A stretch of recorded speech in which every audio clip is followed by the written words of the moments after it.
hiding. If you have a sign, you better start raving. I've got a lonely soul you could be saving. We're trying to running out of time. I just wanna be with you till the day I die. We're trying to running out of time. I just wanna be with you. I just wanna be with you. Wide open, wide open, wide open, wide open. Why don't you bring me someone new? Bring me someone new. Wide open, wide open, wide open, wide open. Why don't you bring me someone new? Bring me someone new.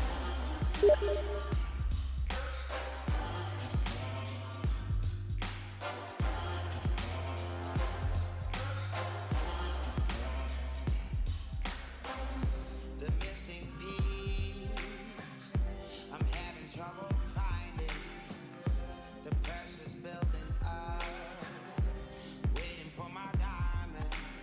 I really need to be seen by your eyes. I really need to feel you by my side. Rivers running dry, running out of time. I just wanna be with you. I just wanna be with you. Wide open, wide open, wide open, wide open.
It's for your love that we do this.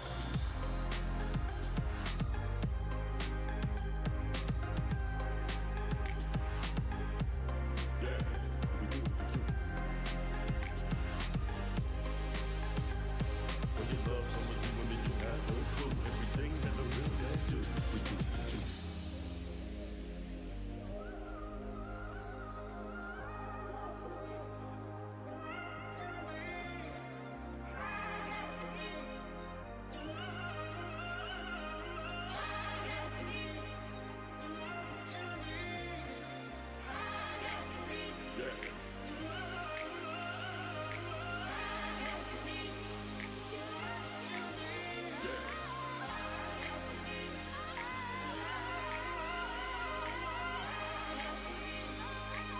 It's for your love that we do this.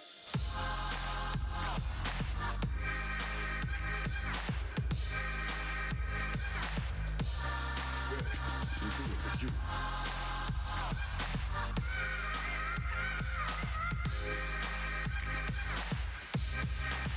Yeah, the line wrapped around the building like the bow on the gift box. Skinny jeans, small tees, Jordans, and thrift socks. The chicks rock yoga pants, sweaters, and smart scarves. And congregated clubs, coffee shops, and the dog parks. It all starts late. People wait at the gate. The gatekeeper think we ain't equal. Security hate people and straight treat you like 3 stacks and outcasts. Those with clout pass, the rest folk out cash. As you enter the spot, temperature's hot. Young ballers spinning, infinite guap, pippin' the plot. Sippin' they pop, the bottles put your tip in the pot. Or let the brown liquor hit your burn the spliffin' and watch. So with the gal in my wine up, the body like so. And the man in my love ball, shit party like bro. It's ladies' night. There's baby mama or maybe wife looking for love in this crazy life. Like that.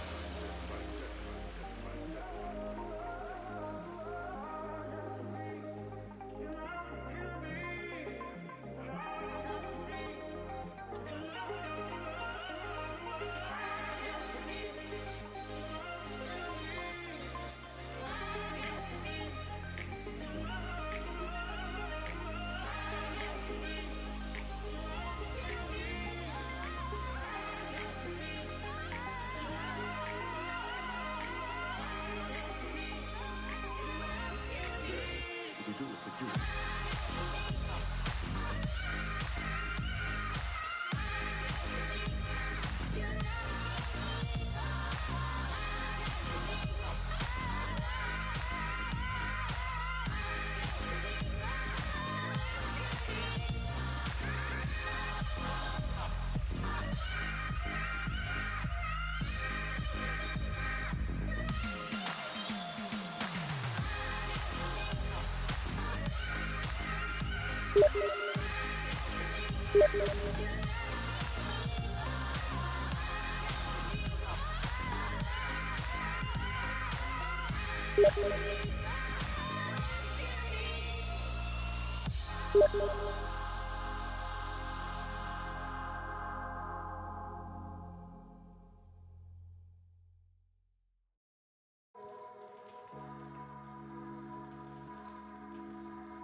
Good afternoon, Asia. Good morning if you're in Europe and got up really early. Good evening if you're in North America. My name is Inanimate J. You will know me as a longtime broadcaster here for Rocket League Asia. With me tonight, a very special guest. I have the AM radio legend himself, Stax. Stax, how are you doing tonight? I'm doing great, man. How are you doing? I'm okay. We've been on a long break as we try to sort out a few issues here. As we've had some teams not quite show up on time. There's been a couple of issues, hiccups with the bracket here, so we're just trying to get this first match ready to go here. It will be a second round matchup between the Puppy Cripplers and We Gonna Get Wrecked. The Puppy Cripplers are a mashup of, I believe, Snares, Chronix, and Spider, players that we do actually know, as they tend to finish on teams that are in the top two, top three of these Rocket League Asia Community Cups. We're going to get wrecked. Not really sure about these guys. I've never seen them play before, so it will be interesting to see how this goes. Just waiting for confirmation on server preferences here, though. But how are you feeling about this one, Stacks? Being in a new region for you here. Well, yeah, this is definitely the first Asian Rocket League that I've ever actually seen. Seen a little bit from the Oceania region, but have not really been able to. I mean, the time zones are just they don't match up at all. It's 1:30 in the morning where I'm at right now, so you think it's bad where you're at, where it's about 10:30. Um, I just don't get to see this, but I've heard a lot about this Rule the Sky team. I know you were telling me during the break that they have done consistently well in this tournament, and I'm sure we will get to see them at some point on the stream. Yeah, I believe we are scheduled to see them in another round or so if they get through Eat My Pizza in the C9 matchup, as we are scheduled to do, I believe, C13 after this one. Just still waiting for a couple more answers here on server preferences, just so I can get the lobby up. Because I'm waiting for Snares to give me his preferences, as they do have the top seed and first choice of server, as we do play between both Asia South East mainland and the Asia East servers, which are in Japan. So if the two teams cannot agree on a server region, we will play a split region, which makes things fun. Ping Yeah, of course. issues, Yeah, yeah. it's a little different from how we do things in North America. We pretty much do I would say just about everything on U.S. East because there's not really that big difference between playing on U.S. East and U.S. West. You're looking at worst case scenario. If you're in Maine like me and you get like a Southern California server, you're looking at maybe a ping that might touch triple digits. It's just it's very different when you've got more space in between the players that are playing, and you're worried about getting pings like 120, 130 sometimes.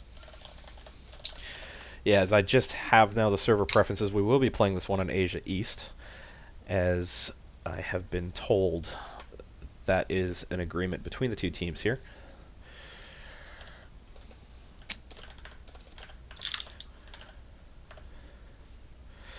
So just getting the server set up now. I'm just going to send a message to the teams to get in here. I see good news on my screen that we are joining a server. Yep, that is definitely a good start. As I am happy to report, I will be getting the teams in here shortly. I just need to send one more message out.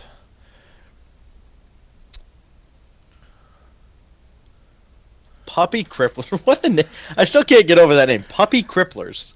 Well, like I said, a couple weeks ago, we voted Trump, and it was like the week of the election. So there are no shortage of meme teams in the Asia region. The meme teams. That is one thing for sure that we will be dealing with here. I'm just going to fix my game audio, so you will hear some beeping in the background of the stream, as I had everything muted while I had that set up there. Okay, so I see a Stacks. I'm still waiting for some Puppy Cripplers and guys who are going to get wrecked. So Puppy Cripplers being Chronix, Spider, and Snares. Snares having played for the Muffin Stuffers, which were essentially the number 2 team in the power rankings for quite a while here. Chronix and Spider I actually think Spider used to play for Solua, which was a Japanese team that has actually recently disbanded. And Chronix used to play for Gravity. I think all three teams have either re-rostered or disbanded. So, Asia's roster shuffle kind of happens on a weekly basis. Well, it's we think that it's bad in North America when a team gets together and they go out in round 3 of a Gfinity and it's like, oh wow, well, that didn't work. Time for an oil change. I don't think people quite understand where where the rosters are in places where there isn't a serious established competitive scene yet, where the RLCS currently exists or could exist in the near future. Yeah, absolutely. I'm just sending a couple messages out here, just getting the We Gonna Get Wrecked guys in here. Just because we are running a half hour behind schedule due to some fairly major issues in the early rounds of the bracket. To answer Flareon in chat, where's Agony? I don't know. Your guess is as good as mine. He told me at approximately 6:30 my time, so about 4 hours ago, that he was going for a nap. And if you guys were watching the 2v2 last week, you'll know that is code for I'm not waking up in time for the tournament, as I did the same thing for the 2v2 stream instead. Okay, so it looks like I've got full teams in here. I count 1, 2, 3, 4, 5, 6 players. So I'll just send them a message to join teams, and we'll be good to go. Stacks, you will have the play-by-play. I'll be chiming in with color and analysis.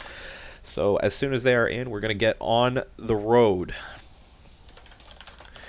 And I'm really excited to be in the boost with you, because after hearing you on a couple of Gfins, I'm a big fan of your style.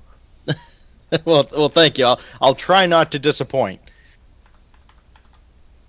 So the We Gonna Get Wrecked team, if I understand correctly, they had the fortune of playing a team that had to play with a pretty high ping. They're up in the 200s. This Do Dummkopf team. So we'll see if the ping is any better for their opponents here. And Puppy Cripplers already, I can tell you, that is a resounding yes. And it's in fact We Gonna Get Wrecked that's gonna have to deal with yellow pings here, up in the 120s and 160s. And here we go, opening kickoff, going the way of Puppy Cripplers, and coming right back the other way, Spider, the last man back, able to make the save for the Cripplers. And they'll try to get the counterattack started, but they really dodged a bullet with that ball from We Gonna Get Wrecked, almost finding its way in from long range. Off the back wall here, and it's like LFCAS's shot did not go in.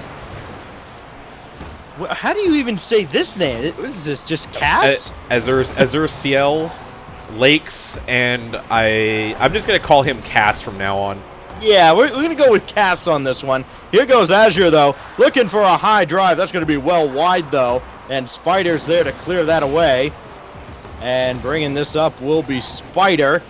And he lost control. It's a loose ball sent back the other way. So far, all the shots belong to We Gonna Get Wrecked in the early stages, despite them having a much higher ping. Yeah, the one thing that I've noticed... except that one is Chronix drops it in and forces that through for the first score. I was just about to say that the players from the Puppy Cripplers, they have a tendency in the past to be really slow starters. Chronix and Snares, both guys that need a little bit of time to get into their game. Chronix, though, very good dunk to get that one underneath and put the team up by 1 early. And they might have another. That one's off the post. Follow-up is off the crossbar. And Azure will send that one away. Now Cass beaten on the wall. Chronix looking for another center. Suddenly, the Puppy Cripplers have it all working as they went the first minute or so without a shot, then credited with 2 on that score from Chronix. They've come up with 2 since then. And Spider will keep this on the orange side, looking to follow it up. It's a good pass, but Snares couldn't catch up with it. Now Cass having trouble on the wall. That's that high ping at work, perhaps. Chronix gonna drop this one in for his second goal. Cass actually misses it on the wall there. Lakes comes in for probably an ill-advised 50, as he really doesn't have a good angle on that one. As they're just struggling to try and get that one, Chronix just has to wait and tap it in, doubles the lead. So a quick 2-0 lead now. They had a slow start. They've got it working now. Puppy Cripplers well in the driver's seat here. And we going to get wrecked. Trying to start something of their own. This is going to go off the corner. In front for Azure.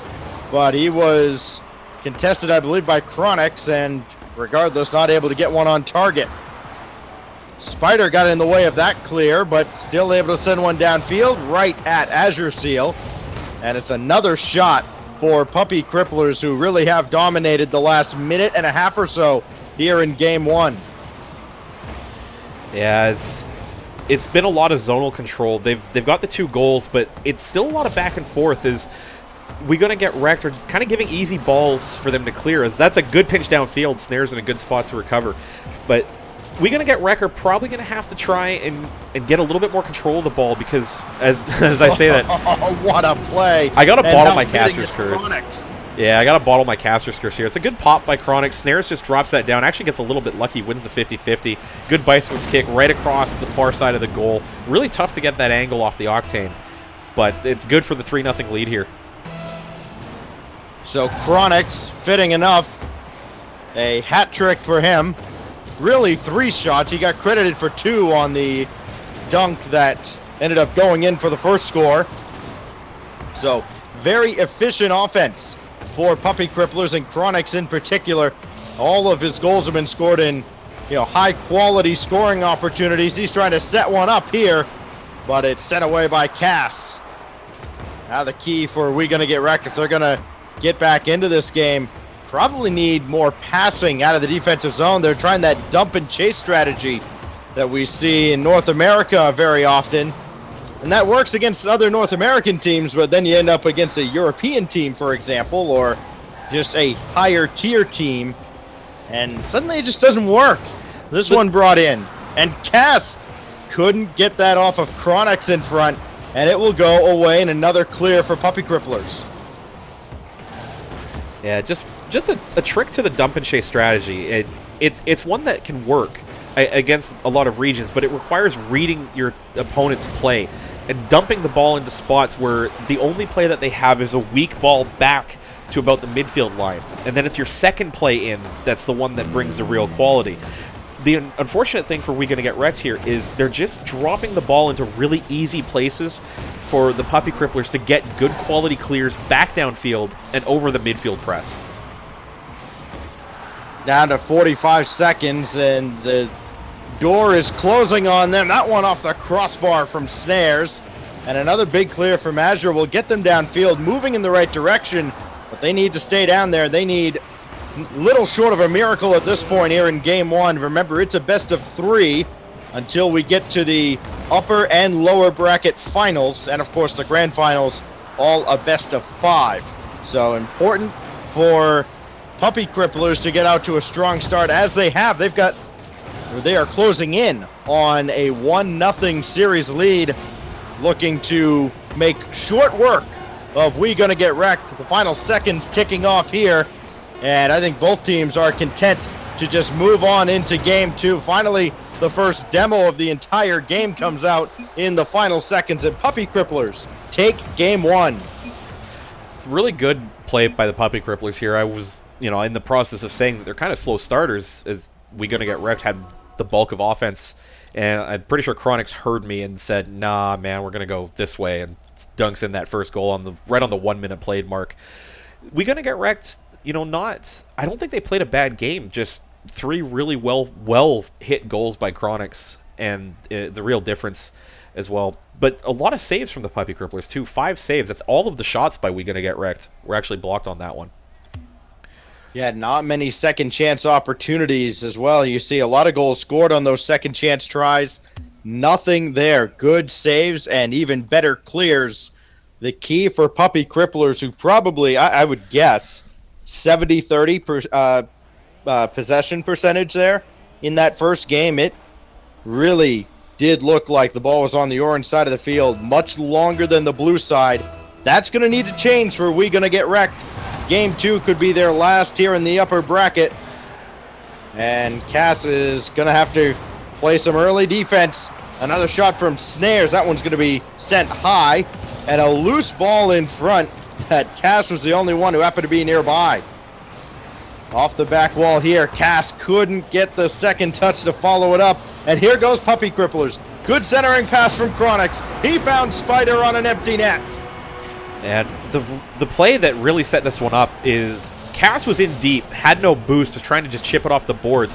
Not sure who it was for We Gonna Get Wrecked that actually dove in looking for the touch over his teammate. That put two guys in the corner.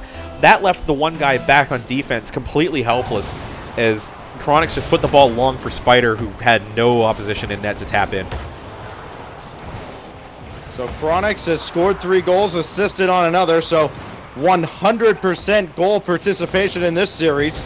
And Lakes dispossessed by who else? It's Chronix looking for another assist, but he couldn't get that pass off, and Azure was there to meet him.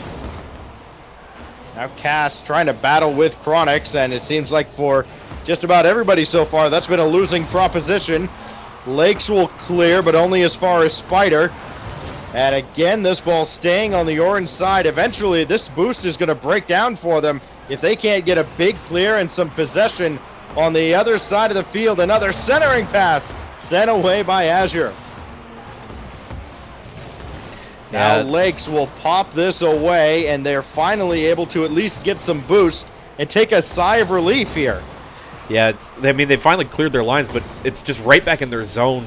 All they're trying to do, or all they're able to do, is get the ball to midfield. And as soon as it's at midfield, somebody from the Puppy Cripplers is on top of that. No, that's a... Oh, no. Just want to go over this goal here. So, again, Spider, great hold at midfield. It's a weak ball out. Chronix goes up and drops it down. It's not going in until Lakes, unfortunately, reads it wrong and just jumps up in. He gives himself the great pass in chat. And it's 2-0 Puppy Cripplers. Well, credit the goal to Chronix. That 100% participation continues in this series. And they're, guess where? Back on the orange side. Cass, key touch, needs another one, and instead he flipped too early, nowhere near the ball. So Lakes has to try and clear, but nobody there to follow it up. Chronix a shot, that got through the defense, and he's got his second. Chronix is just a beast this game. Taps the ball up to himself, goes up for the second touch. It's a good one, a weak one. There's an opportunity there, but Cass just rushes in, gets underneath it. It's over top of him and in. 3-0 now for the Puppy Cripplers, in total control of this game. Another 3-0 lead for Puppy Cripplers. That was all they needed. Really, they only needed one in the first game. And we'll see what they can do. We're not even at the halfway mark yet, so they've got another half of the game to go. Of course, that also means We Gonna Get Wrecked has another half of the game to try and come back. Good offense here. Azure shot. Oh, that's centered by Snares and cleared by Spider just there ahead of the attack. And We Gonna Get Wrecked watches their best chance of the series, perhaps, go by the wayside. Yeah, big aerial chance there by Azure. We Gonna Get Wrecked. This is the longest we've seen the ball in the Puppy Cripplers end this entire game, and that's honestly terrifying when you've had 30 seconds in your opponent's end, and that's it. So, it's really unfortunate for We Gonna Get Wrecked here. Is they haven't played a poor. They didn't play a poor game 1. Game 2 is not going their way at all, but they are just being completely outplayed in every aspect right now. Spider tried to center. This is cleared again, and maybe they can get something on the counterattack here. Seeing Puppy Cripplers almost looking like it's my turn offense at this point, getting a little bunched up. 2 minutes left. Well, the first one's going to be critical if they can get one here. And it goes off the post. Sometimes it's just not your night. Lakes will try again. Good second touch to bring that in front, but Snares is on it first. Yes. Now around from Spider, and a chance for another.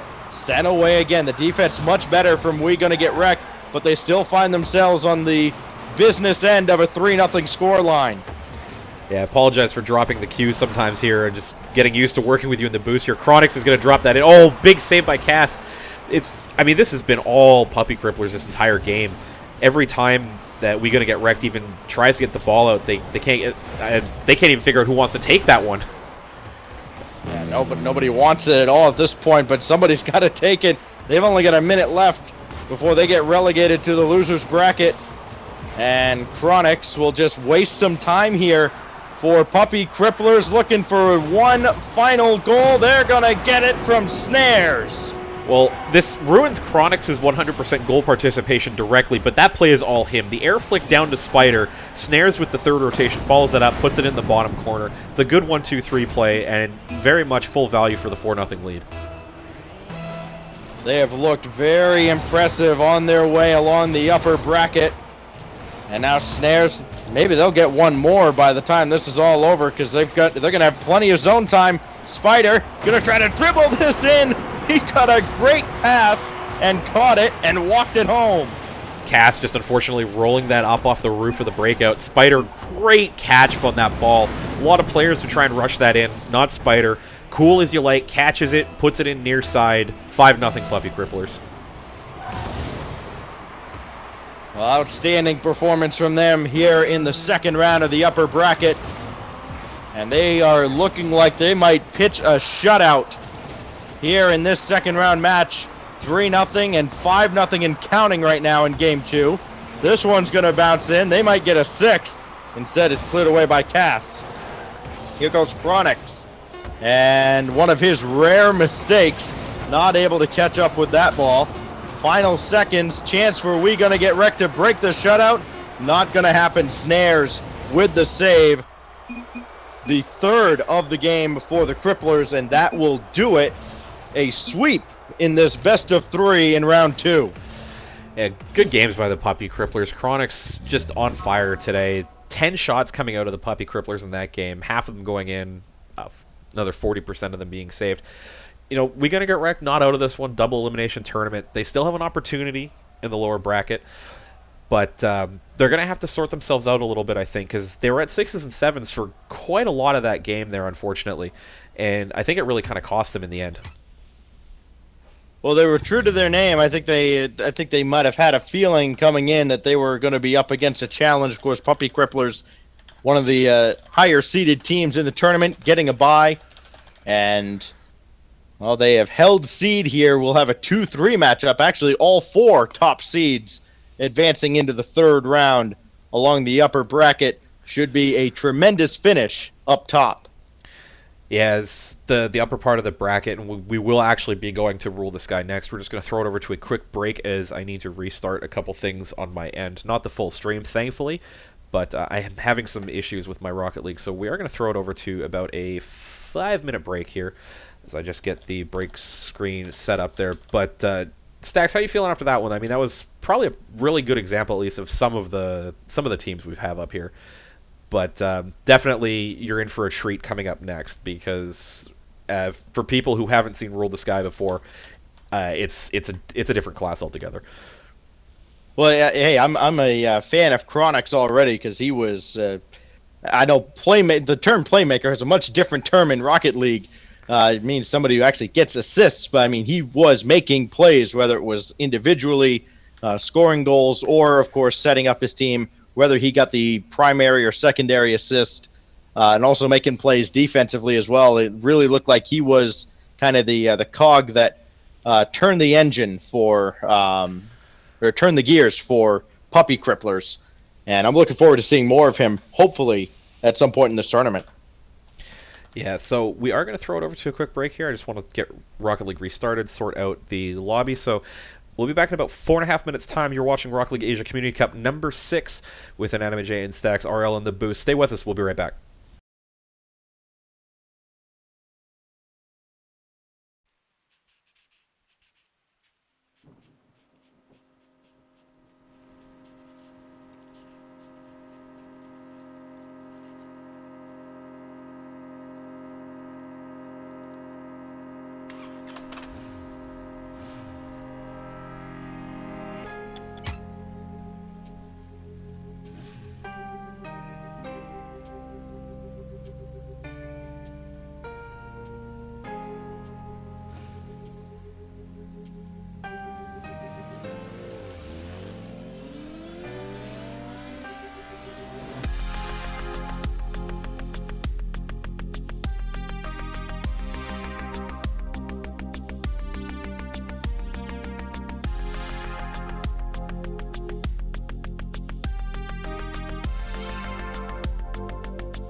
1.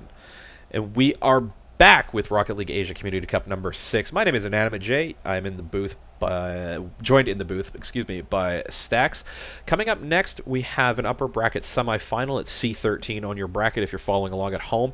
Rule the Sky, 4-time consecutive champions of the 3v3 Community Cup against THE, who you might recognize from the last Community Cup. So, Stacks, I've told you a bit off the air about Rule the Sky. I told you a little bit about THE. What are you looking for from this series here? Well, I'm apparently looking for the Asian equivalent of, say, Flipside Tactics versus Northern Gaming. From everything you've told me, it looks like this is a high-power matchup with, again, a team that, in Rule the Sky, you told me they've won these the last 4 of these tournaments. So kind of waiting to see if someone can come along and dethrone them. And of the teams that are still here, looks like this might be one of the teams that if anybody was going to do it, they would have more than a puncher's chance. Absolutely. We actually did see Rule the Sky taken to 5 games in the last grand finals as Sleeping Forest, also a Japanese team, came into the tournament, gave them an absolute run for their money, but ultimately fell short of forcing the bracket reset. Just going to send a message to the teams here to join up, and we will be good to go here, as I do want to get this moving as fast as humanly possible. But we do have everybody in here. This will be a best of 3. Cars are slotted in. Stacks will have the call. Take it away, Stacks. Well, here we go. THE on the orange side, and we do have Rule the Sky looking to rule the upper bracket yet again on the blue side. And we are underway in game 1 of a best of 3, and this one being played on the Japan server as we get underway. And Tasty trying to send that downfield, but Leray is having trouble here. Actually, he had to drag it all the way back to Realize. Now he's going to take flight. Crazy Guy kind of in no man's land, and Tasty had to make the save. A quick look at the pings, and they're all pretty good, much better for both teams than they were in the last series, as the highest ping you see is right there, just at 108 from Tasty. This one sent in, and Realize making the first save for Rule the Sky. Another shot coming in. That one's just wide past Lemon Lime. As Rule the Sky, surprisingly under pressure early here, but Lemonade going to drop that in front. Lee Ray sets up Realize. Is it there? Oh, it is. Wow. Oh, that's dirty. Out of nowhere, Lemonade gets a good ball in front. Lee Ray's almost not really sure he wanted to be there, but he pops it up off the roof of the Octane. Realize gets the wheels on it, and not quite classic Rule the Sky here, but it's good enough to get the 1-0 lead early. Corner kickoff won by Rule the Sky. Lemonade Lime trying to dunk that one past Crazy, and instead it's going to be dunked in by Lee Ray. That's almost on target. And Zero has to make the save. Now Realize we'll keep this on the blue side, at least for the moment. Good ball by the Crazy Guy, though. Able to get that back on the blue side. Won that aerial. In front again. Needed a centering pass from Crazy. Just couldn't catch up with it. Now they've got to retreat quickly. Lemonade Lime trying to redirect, but he pushed it wide. Now Zero around the boards, needs one more touch. Lee Ray is there to beat him, and Lemonade Lime avoids a bump. Couldn't get onto that ball, though. Good play away from the ball there by THE to keep this in the blue zone. Yeah, Rule the Sky, again, very much in their own end here, but as we've seen in the past, one good clear downfield, and that's all they need to suddenly flip the switch and just bury another goal on a really unsuspecting team.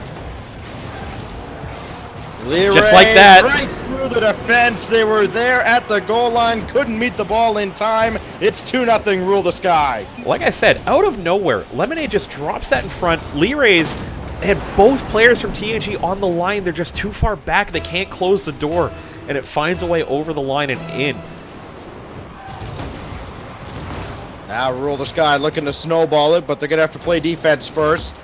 It's in front, actually off of Lee Ray's. Going up high, Crazy Guy. Follow-up is sent away by Lee Ray's. And now Lemonade Lime looking to race towards the net. but he lost possession and Tasty T sent it away. At the halfway mark, Tasty's shot. That's maybe their best opportunity, but Lemonade Lime was there. Another shot high off the side, got by Lee Rays, and Crazy Guy snipes the corner. Oh, it's a good block by Crazy Guy up here. Actually gets not quite the dunk on Realize. Realize just missed it. Lee Rays, I was looking for boost, just swings and misses. Nobody back because Lee Rays was the last man there. A little bit uncharacteristic of Rule the Sky, but it's one of those things where if you can block them in their own end, and force them into rotations that aren't really ideal, that's how you find opportunities against teams like that, like Rule the Sky, that have the ability to kind of put the ball wherever they want. As soon as they're not comfortable, that's when they're vulnerable. We'll see how Rule the Sky recovers here. They've been, I don't want to say punched in the mouth necessarily, but they've caught a little bit of a jab here from THE. We've certainly got a game on our hands here with 2 minutes left. And Suro is going to stay back and watch this one go off the back wall. Oh, he hit the crossbar in his own goal, but fortunately no follow-up. And this one, a good centering pass, but nobody there. Here goes Tasty T. Got it by Realize. And then that one sent away from Lee Rays. Only one defender back, but Suro can't make him pay. Not yet, anyways. Good pass out from Lee Rays there as this goes to the corner. And Crazy Guy is not going to keep the offense going. He couldn't follow that up. Lemonade Lime a shot, and what a read from the Suro to make the save there. Yeah, it's really close for THE here. They're playing with fires. They can get the ball downfield, but it's in such a good spot. Right there again, Lee Ray is ready for that one. Drives it in front. Lemonade not able to follow up on that. They need to get good quality clears downfield and force Rule the Sky to retreat back towards their own end. As long as they're pointed forward at the THE goal, this is just playing with fire. Oh, Realize flying in, running on Duncan, and a 2-goal lead for RTS. It's a great drop by Lee Rays. Lemonade gets the 50-50, and Realize actually just gets the rear wheel and jams that underneath the defender. I think that was Zero. And really unfortunate for him that that it was able to go down that way, as it looked like he'd get the clear. Jurgen Jaguar in the chat, longtime viewer of RLA, demanding some Gegenpress here. Haven't quite seen that yet from RTS, hoping they'll pick it up though. Coming up on 40 seconds here in game one. It is a best of 3, but a critical opening game here. Realize that might have got away from him a little bit. Good follow-up off the corner, and no business getting to that one, but he beat Crazy Guy to it, and that might just preserve game one here. No chance of a comeback if this pressure keeps up. Off the crossbar, follow-up, that one's off the bar, and the third guy just stays back, knowing they've got a 2-goal lead. They don't need to risk anything at this point. Final seconds ticking away. Off the back wall, chance to stay alive, and oh, what a save from Realize, slamming the door shut as RTS takes game one. Really good play from Rule the Sky here. You'll notice not even just once they get the lead, but most of the time Lee Rays is their safety valve. Kind of plays a little bit like Gibbs used to for the old Cosmic Aftershock, where it's his positioning and his reads that really set him apart. Is Realize and Lemonade Lime very much the offensive powerhouse of that team. Their touches are second to none, really. Just gonna get information from the server. I think we're gonna keep this one. Yeah, that does appear to be the case. They are content with this server, so yeah, works for me. Less work for us as casters. Yeah, right. It's like the European team that comes in and gets 105 ping on USC. So like, hey, we'll play with the bad ping on what's supposed to be our server. It's fine. Like, you don't want to risk coming back to a different server and getting 120s or 30s or worse. Absolutely. So I think the teams might just be waiting on a message from me here. I think everybody's here though. 1, 2, 3. 1, 2, 3. Yeah, no, that's fine. Can definitely. I'll just send them another ping quickly to join up. Yep, they're good. Okay, cool. We're good to go here. Stacks, you can take away with game number 2 call here. Well, game 1 goes to Rule the Sky, and we are missing one. We're missing Lemonade Lime. There he is. right in there in the nick of time. 5 minutes on the clock, and it could be the final 5 minutes of this series unless THE can force a decisive third game. Off the back wall here from Crazy. It wasn't a great touch, or too crazy rather. It was Tasty that had that. And now Tasty going to follow this up with a shot, and Realize came in, slammed that off his own back wall. The pace very quick in the early stages here of game 2. Both teams very familiar with each other, very confident as Lee Rays put an impressive shot on. Another shot comes in, and Zero was there to make the save. A little bit more classic Rule the Sky here as they're all over THE in the first 30 seconds. Been a goal line stand for them. And that's going to break down right there as my caster's curse continues on. Realize scoring this one here. Just see a weak clear from Zero. Gets a little bit away from, I believe that was Crazy Guy in the corner. Realize just finds the ball, no mistaken, and 38 seconds gone. Rule the Sky up by 1. Not good news for THE because they need to win this game to stay in the upper bracket. Lemonade Lime gonna have a drive. That's off the. That's on target actually, and it goes in. I thought initially this was going off the back wall, and maybe THE did as well. Well, it's a great lob by Lemonade. Instead of getting the front bumper, just catches it with the roof, so it has a really deceptive speed. I thought it was going to go off the crossbar too. I think everybody in the arena did except for Lemonade. Zero, unfortunately, not able to get up properly. Kind of misreads it and floats there, and it's in. So Rule the Sky establishing dominance early in game 2. Another shot coming in. Of course, they had plenty of shots in game 1. They've got plenty already in game 2. Their 6th shot finds the net, and it's all RTS. Well, RTS doing RTS things again. It's, face off, win downfield, force the defenders to scramble, get a good touch, score a goal. It's been a minute and 1 second, and we have 3 goals. I think they might be on pace to set another record, but they need a couple more in quick succession to get close to that. How about this one? Off the crossbar again. It's in no man's land, but sent away by Tasty T. Now Leroy's going to set it up for Lemon Lime or take it himself. That seems to be the strategy, but Tasty T took it away and Realize had to get back and made the save. So THE now trying to get some offense going here, but instead it's Realize for Lemon Lime, and he drops it off to the corner. Didn't get it cleanly and no shot. Downfield now for THE, but every time the ball is in the RTS end, they just have no pressure on. Weak center in front, easy clear for Lemonade. Now Crazy Guy scrambling to try and get a ball on that. And this is the problem really that I see with THE is that it's kind of a lot of individual plays. There's no cohesive idea. And that might go, that is going in. Oh, Lord. Hey, you know what? Sometimes it's better to be lucky than good. Realize you throw it at the net, and this happens. Yeah, just went on board with Realize there. Great lob from that. Drives away Michael Bay style, knows it's in.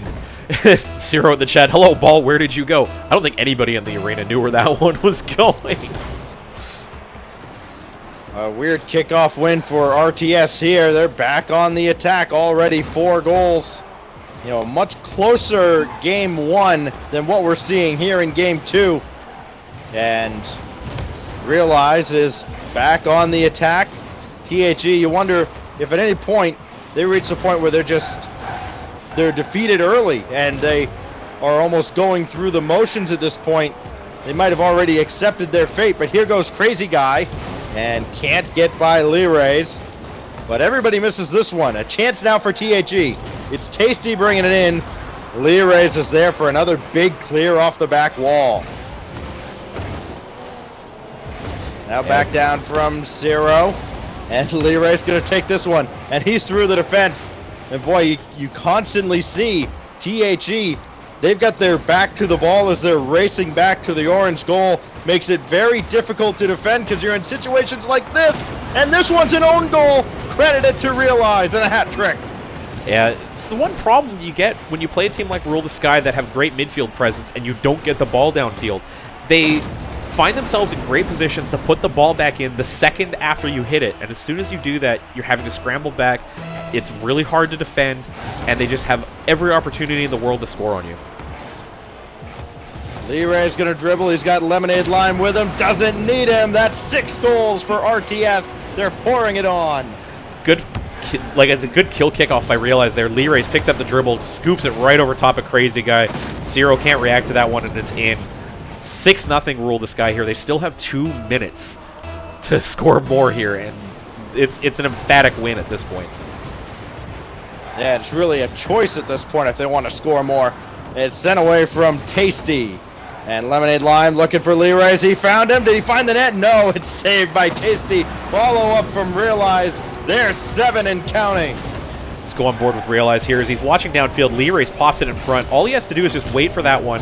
Gets it just past the post. Makes no mistake. In off the underside of the bar. Well, Cero asking for Brazil, please. Might be the only way they score in this game is if RTS lets them. But here goes Lemonade Lime. And he doesn't look interested in a 7-1 score line. He might want something like 10-0. This one's sent high and wide. And that was THE's best chance to score here in Game 2. Lee Rays trying to dribble in. Stopped by Zero. And really the only thing that's in doubt at this point is what will the margin of victory be for Rule the Sky. They have ruled everything so far. Lemonade Lime shot is blocked off. Actually, no, that was Lee Ray's shot that got blocked off. Yeah, Rule the Sky hold the record in Rocket League Asia Community Cup for most goals scored in a game. I believe it was 17-0, but that was because one team had stopped playing due to connection issues. And under the rules, as long as a goal has been scored, the game is on and it will play through. They've come close to that before, I think with a 10 or 11 in another stream match. But you're right, it's really just up to them whether or not they want to run the score up or not. This will be sent wide. No Brazil just yet. 35 seconds left to get there. Or for Rule the Sky to break it up. Realize, looks like he wants to do just that, and it's sent away by Crazy Guy. Lemonade Lime looking for Realize, couldn't find him. But here goes Lee Rays. Drops that one off for Lemonade Lime. Back to Realize, didn't get enough on it. 14 seconds. They're trying to get those redirect plays on target. They're just off the mark. But it doesn't matter. They've got a 7-0 lead. They're going to hold that lead, and they're going to come up with a shutout. And Lee Rays will get one more for the road if he wants it, and he does. Oh, that's just the icing on the cake here. It's a great catch by Lee Rays. Realize dropped it on him. Pops it up.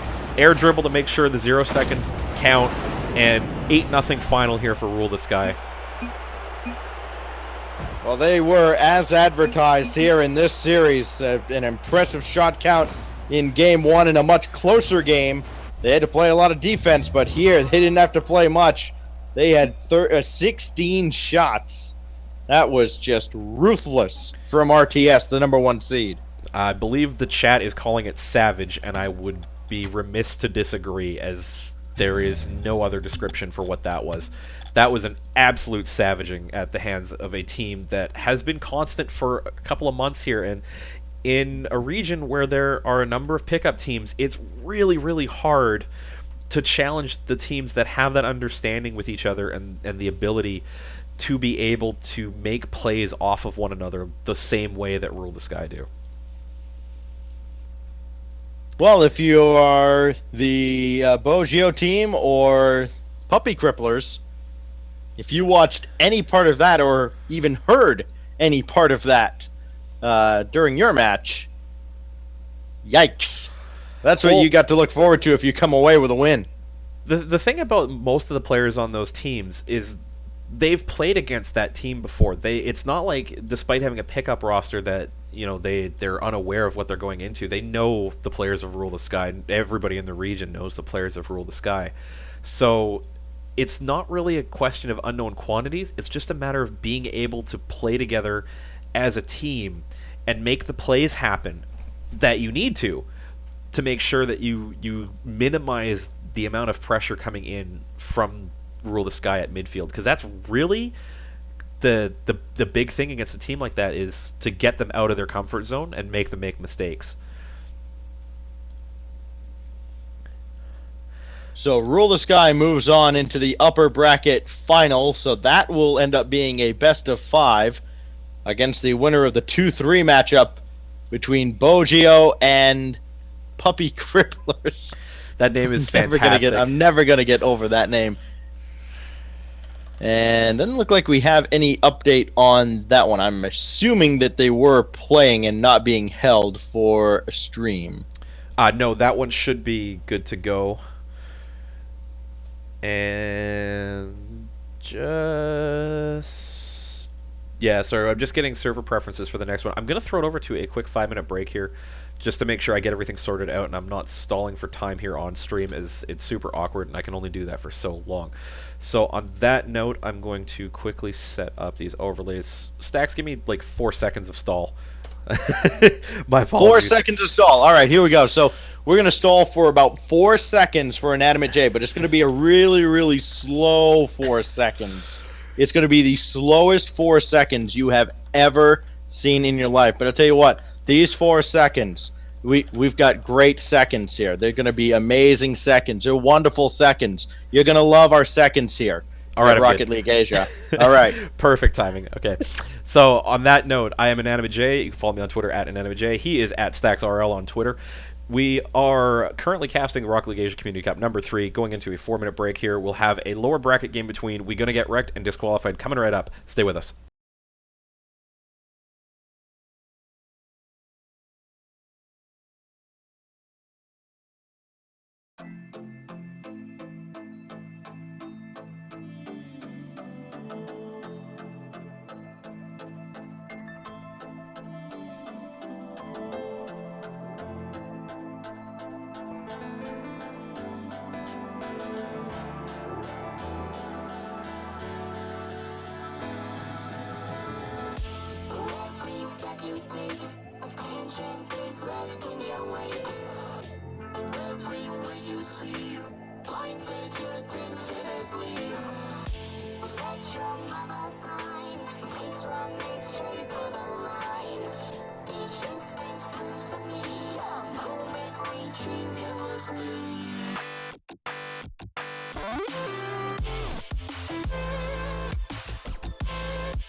We are back with more action from the Rocket League Asia Community Cup number 6. My name is Inanimate J, joined by Stax RL. We've moved to the lower bracket here.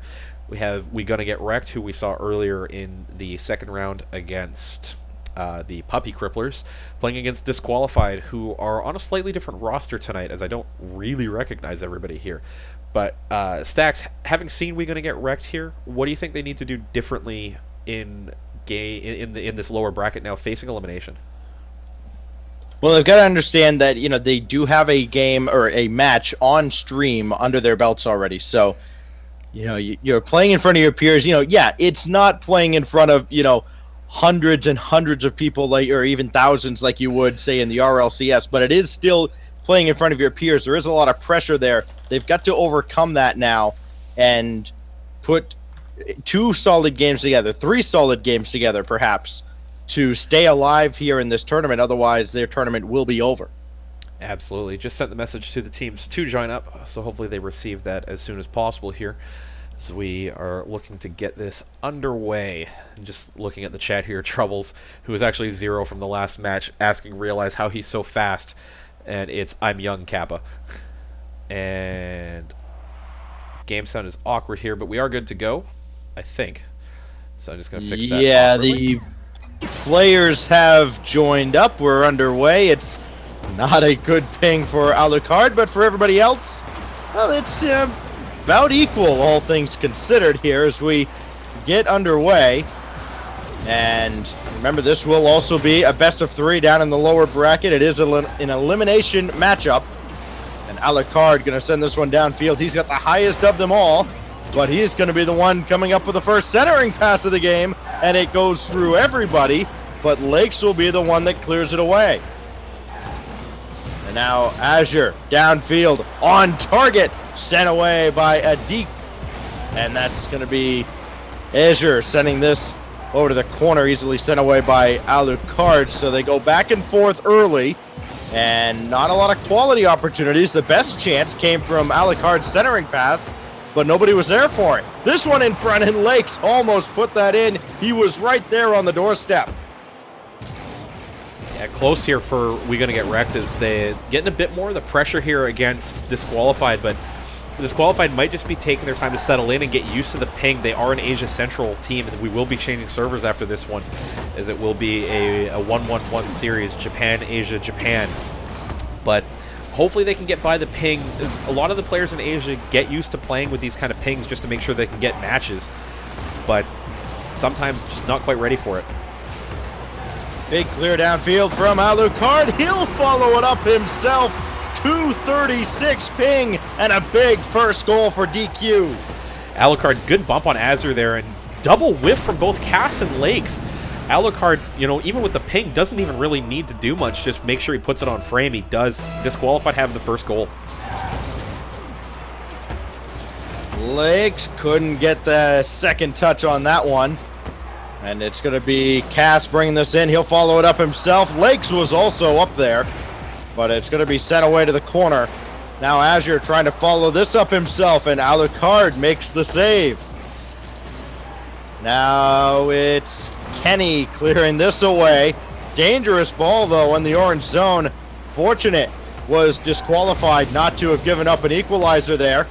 Now here comes We Gonna Get Wrecked. It's Lakes looking to center again, and he has for Azure seal, and Cass will get credit. As Alucard might have been oh yeah, that was definitely a ping 50 there, as Lakes is able to run that one up. Cass is the one who gets a wheel touch on it. Both the other players from Disqualified up in the air, can't block it. It's a good drop down and in. That's the equalizer for We Gonna Get Wrecked, and they can build on that one as they move forward here in game number 1. We get to the halfway mark pretty soon here, and this is a takeaway by Lakes, and his shot blocked by Kenny. Now Azure to the corner, and it's going to be loose there. We've seen that quite a bit in this game. The ball's been loose in the offensive zone for both teams, and Azure's going to drop this one in. A tough read off the back wall. Got to feel a little bit for Alucard on this one. Kenny goes up, can't really get the block. Alucard, probably pinging a bit all over the place here, not really able to get the timing right. Azure has the good line anyway, even if he is able to get the 50. But unfortunately, Alucard gets no part of that one, and it's straight in. Another shot from Cass. That one's high. Follow-up is not there. Kind of on a delay. Azure centered it for Lakes, and a big drive right at Kenny S. And now Kenny has Alucard. Might not need him. He goes right over Azure, and now the goals are flying in left and right. On board with Kenny here as he sees Alucard get the 50 against Cass there. Kenny just picks it up. It's a great double touch. Azure has no chance on that one as he's halfway into the corner, unfortunately. And it's over top, and that's another equalizer now for disqualified. 2:08 to go. It was kind of a slow start, and suddenly nobody can keep the ball out of the net. Lakes misses high and wide. Follow up from Azure, not there. And it's sent away by Alucard. Now Kenny off the corner. Good pass, but Cass is right there. And he's going to try to clear the zone. He's struggled doing so far today. Now Kenny going to drop this in, and Lakes there to make the stop. Here goes Cass with a chance downfield. Kenny able to get back very quickly and cut it off. Now Azure to the corner, and he got spun around on the wall. Might still be able to contest here as they played it right to him, and it's just out of his reach. Cass does well to keep it in. Good centering pass, but Azure was not ready for it. He was off getting boost, and here comes disqualified. Downfield now. We're going to get wrecked, but good save there. It's going to be dropped in. Man, my caster's curse is derpy again. This is great long ball downfield by Azure. He gets the bounce shot. It gets tapped up off the crossbar, but no power to get it cleared away. Lakes has the read on. It's able to get up and drop that in to put his team up by 1 with just over a minute to go here. That could be a game winner, but 65 seconds, a lot of time in Rocket League. Yeah, we could have plenty of goals. We already saw about 3 goals scored in that time frame already. 1 minute left, though, for disqualified to come up with an equalizer. And they are on the wrong side of the field for that. Here goes Cass. Good centering pass off the back wall, and Alucard and Kenny ran into each other. Alucard with that 200-plus ping, able to make the clear. He has meant a lot to this team so far, but he can't get the attack started. Or Kenny? Yes, he can. Downfield to the corner with 30 seconds. And up top for Adikta. And not able to get forward. The task even harder now as they've got to defend from their back wall. Lakes comes in, and that might be the straw that breaks the camel's back in game 1. I believe we call that one the dagger as Cass gets that one over Alucard. Lakes has got the read as both the other disqualified players just kind of scrambling in net. They're not able to reach that in time. 2-goal lead with 20 seconds to go. I've seen stranger things happen, but I gotta call this game 1 for we gonna get wrecked here. Azure Seal sending this one down. Even tougher now for disqualified to get back into this game. There's no boost there for Adikta. He was looking for it. Now Lakes, doesn't matter if he gets contact here, because this one is all over. Game 1 going to we gonna get wrecked. Cass gets denied at the end, but they closed out the game very impressively, really dominating possession in the second half of that first game. Yeah, they kind of came alive after they gave up a couple of goals there. The ping probably not helping disqualified any, so we are going to actually go over to a quick server change here, as I do have a lobby on standby for the other lobby, and I'm just going to send the message to the teams here. Stacks, bit of a struggle, I think, with the ping. Definitely one of the problems with the server, I think, kind of coming into play there, but it's hard to say because they did play well with the ping issues. Yeah, Alucard came out of the gates really strong here. He had the highest ping of them all, up there around 240 most of the game, and he had a big clear downfield and followed it up himself. And whoops, he's on the team names, but that'll be fine. We'll get that. We can remember who the teams are. It's just you need to not look at the scoreboard. That's all. But I'm pretty good about not showing the scoreboard when I'm doing the camera work. We had this one left over from the last series where the teams were actually the teams were Rule of Sky and THE. Rip. Yeah. So, but we saw Alucard play very well in the early stages, and we'll see if he can carry that over into this next game. They will need to get in here and join pretty quickly, though. Otherwise, it's going to be a rip. Yeah, I think we might actually have to I remake think we have here. all the players. We have all the players, right? 1, 2, 3, 4, 5. Oh, yeah, we we're do gonna- not. Yeah, we're gonna remake here real quick. Here, I'll fix the team names as well. Somebody jumped the gun joining the teams, and that's unfortunate, but it happens every so often here. And this is kind of the same everywhere in the world. Oh, you have no idea how often it happens when you do a whole tournament in North America. Those first round games, you're getting guys that are probably being streamed for the first time ever, and it's like, oh, I'm in a lobby. Let's join. It's not like the game starts immediately, right? Nah. Yeah, just sending a message to the teams now with the new info here as a little bit of a rip. The team names threw everybody off, but stuff happens, right? It's all it's all with rolling with the punches as a broadcaster and lobby manager rolled into one.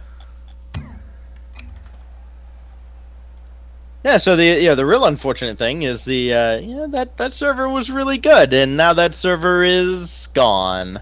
Well, How it's unfortunate. this one's on the same data center as I'm pretty sure I got the right one. As it is using the format with region number dash name, as I've Sure. been told many times in the chat that that's the correct data center to use. I do learn things over my time here. Takes me a few times, but we got it. Teams are joining up here. Stacks, you will have the call for game number 2. We are good to go. So we have 6 players in here. So Stacks, take it away, sir. Yeah, Alucard 200 points lower on the ping than in game 1, and it's Lakes that has to play with an orange ping. We'll see how he adjusts. Going into game 2, We Gonna Get Wrecked has the advantage of having won that first game. As this one downfield, and good stop by Kenny, but no follow-up there. Surprisingly, from We Gonna Get Wrecked, they'd all backed off. Content to play defense. Kenny having trouble on the back wall. Can't catch up with this, and Azure strikes first. Azure gets a good ball up over top of himself here, and then just gets a second touch right over top of Adikta. Neither player from Disqualified really reads that in time, as one was going for boost, the other one almost looked like he trusted his teammate too much to get it. Rolls over the line, and We Gonna Get Wrecked have themselves a early lead here with the ping disadvantage. Well, that's what we saw from Disqualified. They scored first, and it didn't really help them a whole lot, so we'll see what happens here in game 2. Adikta gonna try to follow this up himself off the back, or off the side wall. Not able to. And another loose ball picked up by Kenny. He'll pop this up, but nobody was there to follow it up. I don't think that went exactly where he had hoped it would. And now the teams will battle in the corner here, and it seems to be very frantic in the early stages here. Kenny might have got a touch on that one, but he didn't do much with it, as they continue to struggle right in front of the net. And really, it's looking like whoever makes the fewest mistakes in this game, rather than whichever team makes the most plays, is going to come away with this one, as Alucard's shot drops just wide. Kind of a fan of believing that the team that makes the fewest mistakes in any sport, be it an esport like Rocket League or a real sport like basketball or hockey, is kind of the team that generally wins, barring some kind of godlike play from one or two players. So not necessarily the kind of thing that you need to make plays happen. You just have to maximize the productivity off your opponent's mistakes and then just build from there. Well, Lakes will try to carry out here, and he's past 2 defenders, but Kenny was there to make the stop. Here goes Cass. One more touch needed. Off the ceiling, but not able to react was Azure. And now Alucard downfield. Can he follow this up? No, he opted to steal the boost from the back line, and that's going to leave Adikta alone to play defense. Doing well against Lakes, and a fortunate bounce off of Azure is going to set things up for Disqualified, and Cass made a good stop right there. Kind of made a mess of things, but redeemed himself very quickly. Lobbed in, crossbar, and sent away. Jeez, very, very close there. Is We Gonna Get Wrecked, only with a 1-goal lead here. But, Disqualified not really looking like they're making anything happen, even with the ping advantage now. They just can't seem to find the productivity in the offensive end to find that goal to bring the equalizer up. A 1-0 lead in the series for We Gonna Get Wrecked, and they lead game 2 by the same scoreline. What a pass from Azure Seal. He set it up on a tee for Lakes to slam it home. Well, it's just a kind of a bad play by Kenny there as he leaves it dead. Azure misses it, but then is able to just drive backwards and put the center in. Not sure what happened to disqualified on that one. There's nobody at home on defense. And, you know, I'm sure there's a meme about Asia defense somewhere in there, but it's 2-0. We Gonna Get Wrecked. They're looking good to take this series. Bringing this one in, though. Alucard opening the scoring for disqualified. They're not ready to lie down just yet. I'll eat my words there. It's a great ball by Kenny. Both Alucard and Adikta up for that one. Jams that home. Cuts the deficit back to 1. 2 minutes to go. Still anybody's game. Kenny waiting for a touch off this kickoff, and good ball played to the corner by Adikta. Now Kenny. Oh, that got through. Everybody seemed to have eyes going through the box, but it's sent off to the corner, and Lakes will clear. Can he follow this up himself? Yes, he can. Impressive stuff from Lakes. Able to set that up, but it will be cleared downfield, and it gets over everybody. Back into an empty net. Adikta credited with a long-range equalizer. Just on board accidentally there with, I believe this Alucard just watches that one go long. There's nothing Azure can do as he just gets it wrong on the flight of the ball. And you're right, long distance equalizer for disqualified. Now it's anybody's game with 94 seconds left. Game 1 was also 2-2, right around this time actually. And then we saw We Gonna Get Wrecked score the final 2 goals of the game. Here they go, looking to reclaim the lead here, but you're gonna have to work a little harder. Good bump by Cass. Leaves Azure Seal with a one-on-one with Kenny, but the shot was wide. Lakes follow up, that's high. There's Big Cass untying the game. Yeah, unfortunately, disqualified getting a little out of sorts. Kenny's goes off the post there, and then Alucard just comes in a little bit too fast. Not really reading the play there. Cass just has to sit there and wait to tap that one in. We're going to get wrecked now with a 3-2 lead. Well, they did not answer. Disqualified didn't answer in game 1. They need to here. Here goes Alucard. That might drop straight down. It does, and nobody read it. Kenny's there, though. Oh, no interference from Adikta. He was there trying to bump the goalie, and it will be cleared away. A frantic defensive effort paying off for We Gonna Get Wrecked. And now looking for the corner. Not there initially, and that rebound got through everyone. Down to 40 seconds as disqualified is looking at being, well, not really disqualified, but eliminated from the tournament, and Azure Seal might have just given them the death blow. Yeah, long ball by Azure Seal here. It just gets to that one at midfield first, and it's a good one there. Adikta trying to spin hopelessly at that one. There's nothing he can do as it's going to go in. Alucard calling the GG early, but 32 seconds. Keep fighting, man. You can get there. Alucard will have a chance at a big drive here. Got past one defender, and Cass just got a piece of that one, and that will really hurt Disqualified's chances. Alucard able to get through the defense again, though. Really, their hopes begin and end with him. A shot just off the crossbar. That's the kind of series it's been. This will be sent away by Cass. They need to score right there to have a chance. They did not. And We Gonna Get Wrecked will stay alive here in the bottom bracket. Yeah, good game by them coming back. I mean, they won the game with the high. They won the game with the low ping on the early one. Now they win the game with the high ping, and it just shows that sometimes if you're good enough and you play frequently with high ping, I mean, if it's steady, you have opportunities there to win games as long as you get the touches that you need.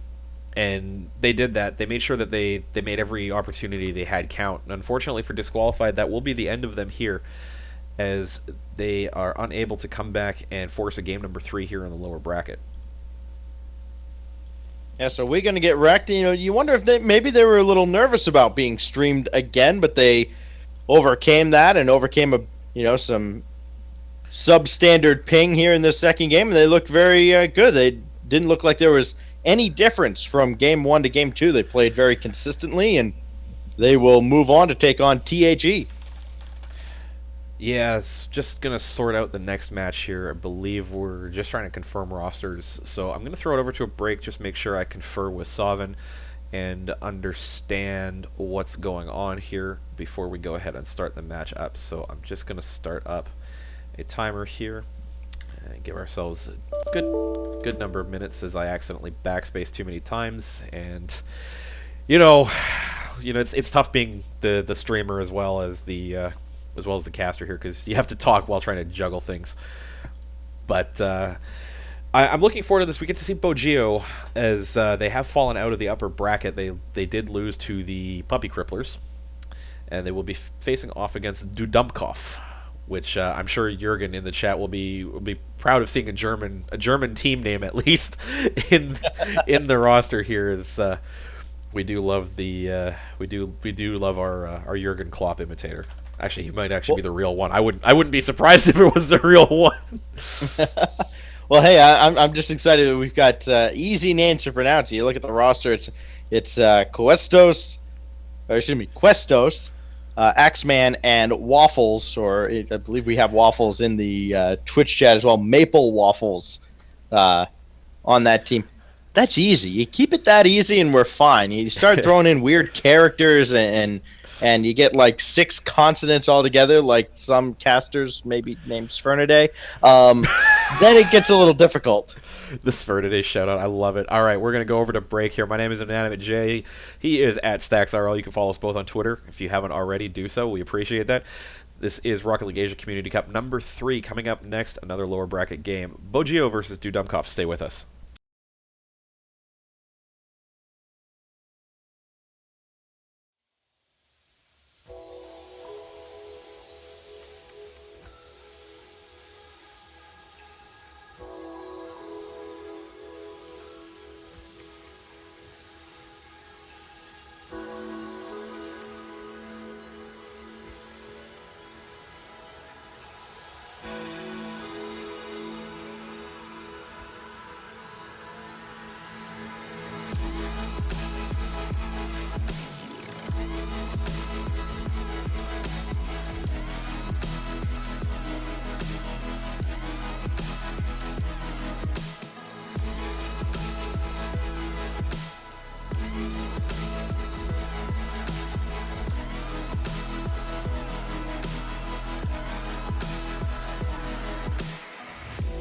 Don't believe it. No matter what we say, it's true. This is our world. Send us a sign. Give us a reason to believe.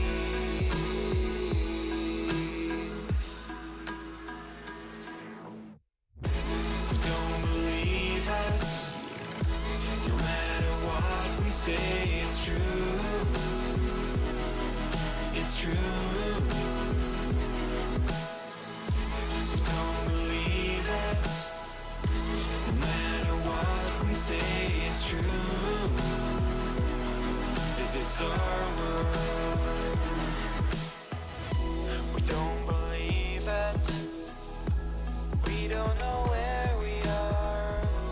Up on the mountains, we see the towers in the sky. Send us a sign. Give us a reason to believe.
say it's true.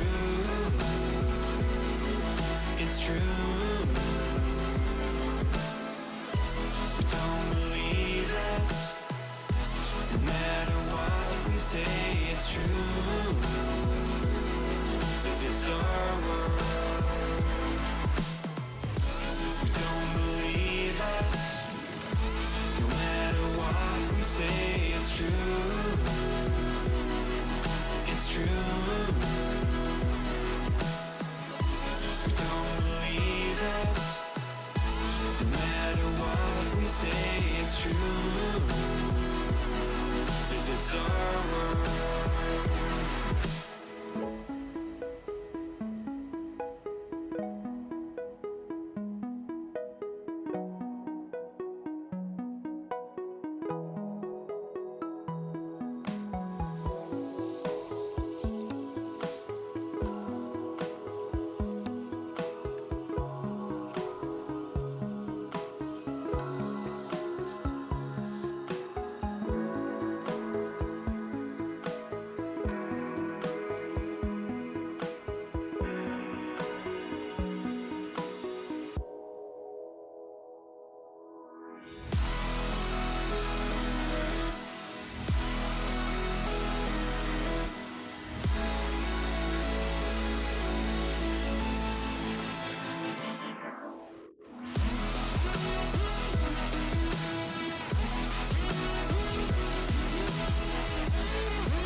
We don't believe us.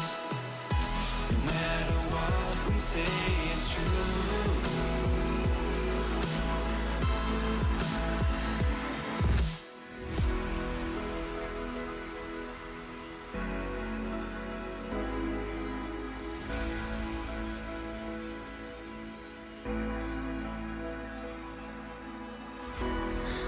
Will we ever get off this island? I don't know.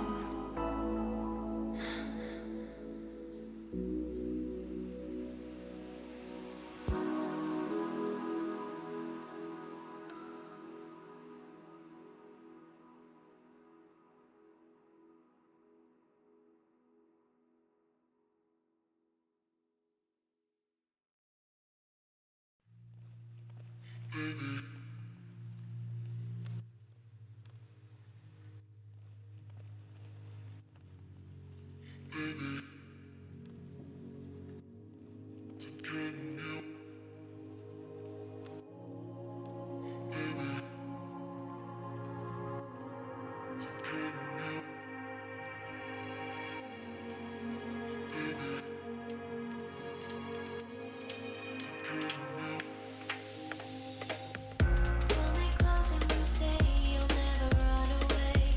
Think that love is a game and that we've gone insane. But what we have is what one spends a lifetime searching for. Just with you I feel amazing, never felt before. Why would I be so ashamed from what we're fighting for? I'm standing right at the gate.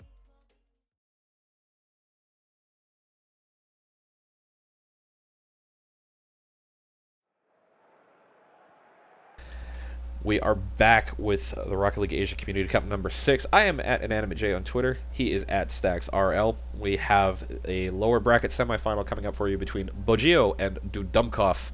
As we've been asking in the chat, they're not actually German, just going with the memes here, Stax. I was hoping that maybe they're just multicultural. They're German transplants in Asia, and I mean more so than I think, certainly more so than America. You see, a lot of Europeans will end up moving to Asia. Certainly more than Americans move to any other country. Americans, they're too poor to move to other countries. It's really what the problem is. So you see, Europeans are much more well-traveled than what we're used to here in the States. Let's put it that way. Yeah, absolutely. As I believe Bogio actually just left the mat. Okay, somebody's playing tricks on us here, because think I mean, you see what I'm seeing, right? You see a Kuxer 97 in here, right? I do see a Kuxer 97. That is definitely I not don't the know what- actual Kuxer. I don't know what's going on anymore. Screw it. Asia, why are you doing this to me?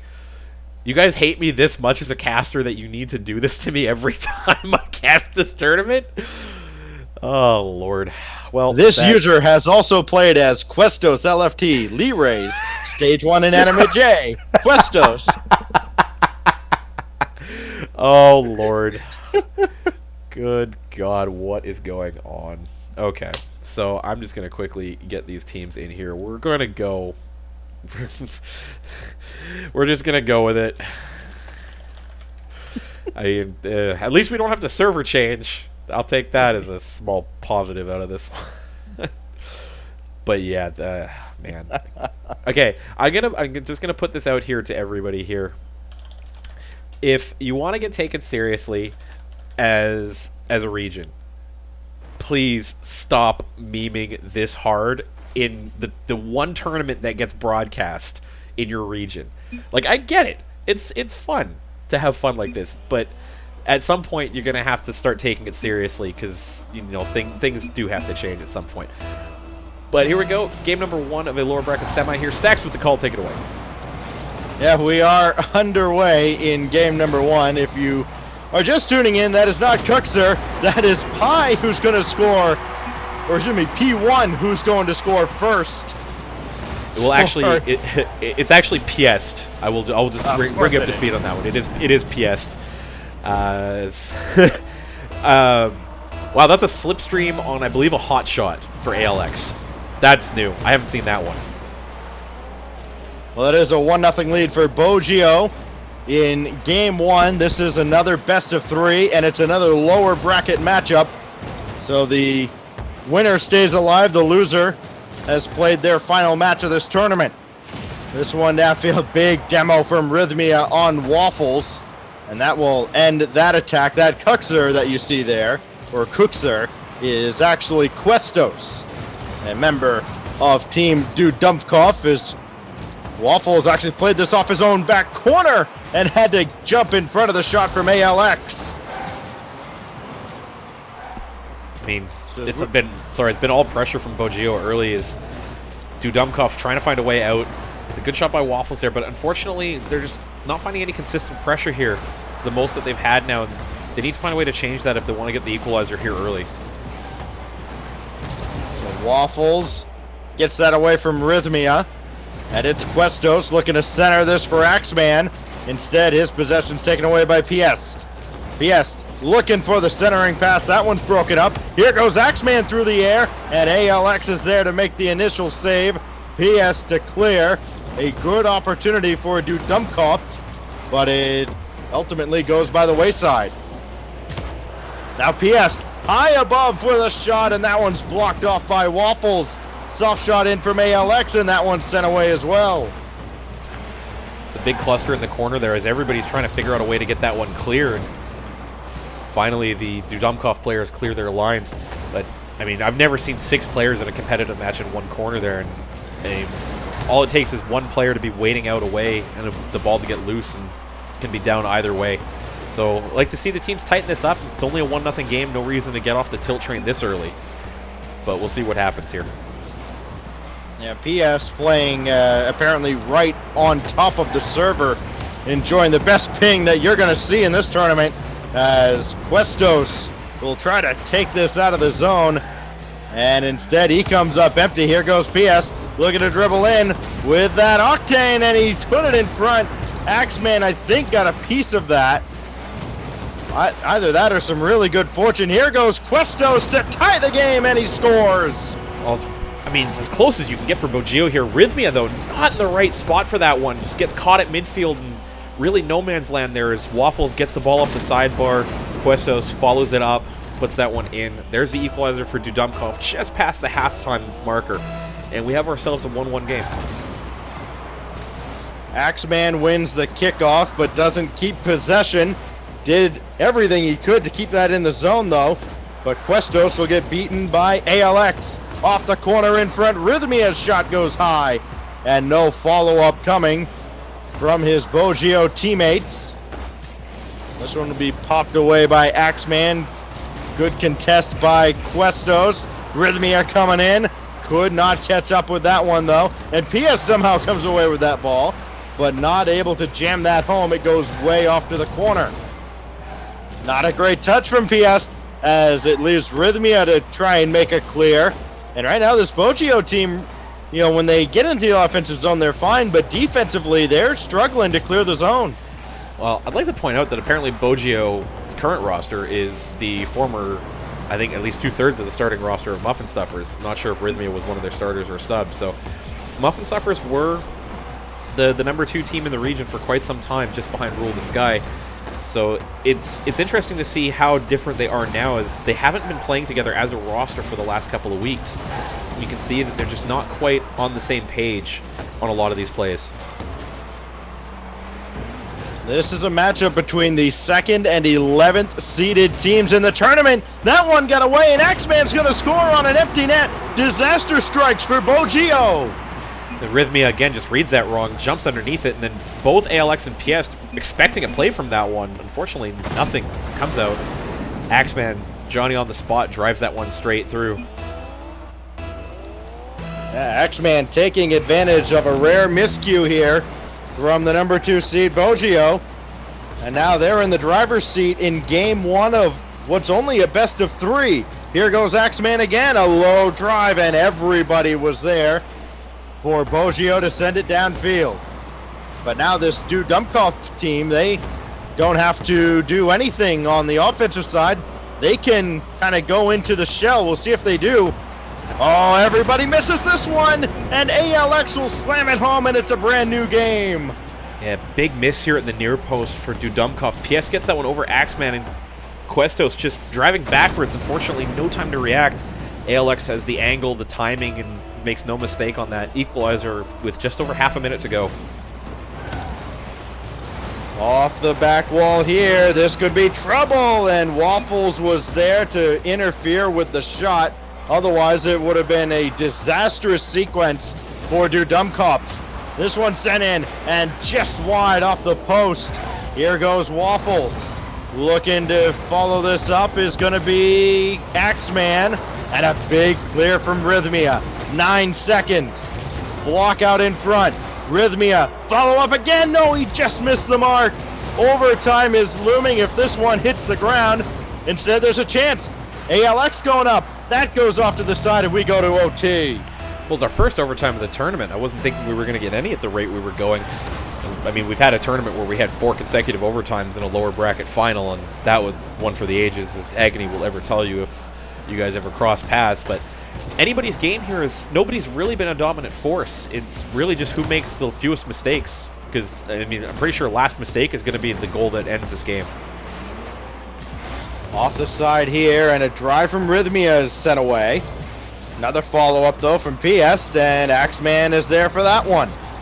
Third time a charm, perhaps, here in overtime. Rhythmia is going to center for ALX. It's still in front, and Waffles will put it right down the middle. Here goes PS. Could drop down, and it does, but it's put wide. A lot of pressure from Bogio here in overtime, but this is the shot. Dude, Dumpkopf, Jonas Photo, and they win it in OT. Well, Questos just waiting in net, sees that one pop out perfectly for him, drives out of the net, makes no mistake, lobbing it downfield. It's a great, strong one, 116 kilometers an hour. That's the game for Dumpkopf in overtime here, and they seal that one against the decent Bogio team. But just like I said, final mistake is actually what ends up costing it here. So Dumpkopf takes game 1. They got outshot significantly, 13-7 in that game. But that 7th shot was the lucky one. It went all the way downfield, a big clear into an empty net. And we're being told that Bogio ended up playing 3 overtimes with puppy cripplers up in the upper bracket. So for them, make it 4 overtimes in a row. This time, not coming out on the winning end either. So they go 1-3 in their last 4 overtime games. That's unfortunate for them here, is just waiting. I think I actually on you to ready up here. Stacks, as we we get ready for game number 2 here. I'd like to see a little bit of an adjustment out of Bogeo here. I want to see them go for a few less, a little bit less offensive pressure. Just sit back a little bit deeper behind the midfield line and let Dudumkov clear into you. It's something that it seems kind of counterproductive, because generally when you're trying to apply pressure, you want to get as far up as possible to condense that field. But really, it's not a matter of applying pressure. It's making your opponents make mistakes and then capitalizing on them, like that one. Oh, wow. 5 seconds in, Piest with a kickoff goal for Bogeo to open things up. Well, Questos, as he's now changed his name, he, off the kickoff, essentially comes up for it, realizes he's beat. It's a hard bounce off the side, goes in front, and then he pops it up as his team is scrambling back. You might think it's a good idea to buy yourselves time, but when you pop the ball up in front of your net, it just gives people an angle for an aerial, and that's exactly what happened here. 1-0 Bogeo, 5 seconds in. Here we go again. We're seeing Rocket League history here. I think this is the first time in his career Kuxer has been subbed out of a match in favor of Questos. So now, a shot in, and Axeman just blocked off by Rhythmia. Now Waffles to his own corner. Piest couldn't catch up with it. And it will be eventually Waffles who clears the zone, and he's already passed 2 defenders. Can he get by Rhythmia? Needs a centering pass, and he's kind of got one, but he couldn't get it right in front of the net where he wanted it. Sorry, I'm still laughing at the Cooksier sub joke. That was good. I like that. You fit right in with RLA and the memes. A shot here from Questos. That one goes wide, and Piest was there to make sure of it. Waffles couldn't get it past ALX and Rhythmia, but the gate might be open behind them here. Centered by Axeman, but again cut off. They're looking for that centering pass. They're just not getting enough air under it. No, I'm just dropping into easy places for Bogeo to clear. The only problem is they're only clearing it to halfway. This is the kind of pressure that I wanted to see Bogeo put on Dudumkov. Instead, they're doing it right to them. They're hemming them in their own end. The only problem is they just can't find the right product in front to get a goal, and now they're having to defend again. Bounced away, and we'll see if Bogeo can double their scoreline. That one's missed, but Axeman will send it away. Rhythmia back in. Could be on target. Questos with a save. It might need another save. And ALX's shot did get deflected. That's why it went high. ALX can't drop this in. Here comes Rhythmia, and Axeman is there. Good defending from Dudumkov. They hold a 1-0 lead in the series, trying to put it away, but they trail 2-0 here in game 2. Waffles immediately with the my bad in chat, because he knows that touch was bad. It's an awkward one, just bounces right to ALX, who makes no mistake. The rest of Dudumkov are looking around. They're expecting their teammate to make the correct play. He doesn't do that. Now they have not quite a mountain to climb, but a much tougher game ahead. Oh, wow, Rhythmia, big sacrifice there because he slowed down Waffles. Waffles went right through him, but lost some speed on the demo. That's the only reason that ball did not end up in the net off the kickoff. Waffles will try to center here, though. ALX a big clear, and Axeman could not catch up to it. Downfield now, off the corner. More offense from Bogeo. Short-lived offense, though. Waffles! Oh, he faked out Rhythmia with the flip! Rhythmia had no idea what was going on! It's on board with Waffles here. It's a good touch at midfield. It doesn't look like it's on net, and then Rhythmia, I just don't think reads that correctly. Just goes completely by it. I'm really shocked about that one. That was an easy save. It was an easy save, made not easy at all by Waffles with that mid-air juke. Now Questos off the back wall. There's new life now for Dudumkov. And Questos finds Axeman. It's a good backwards pass, and here they go. Looking for an equalizing goal, and Axeman couldn't keep possession.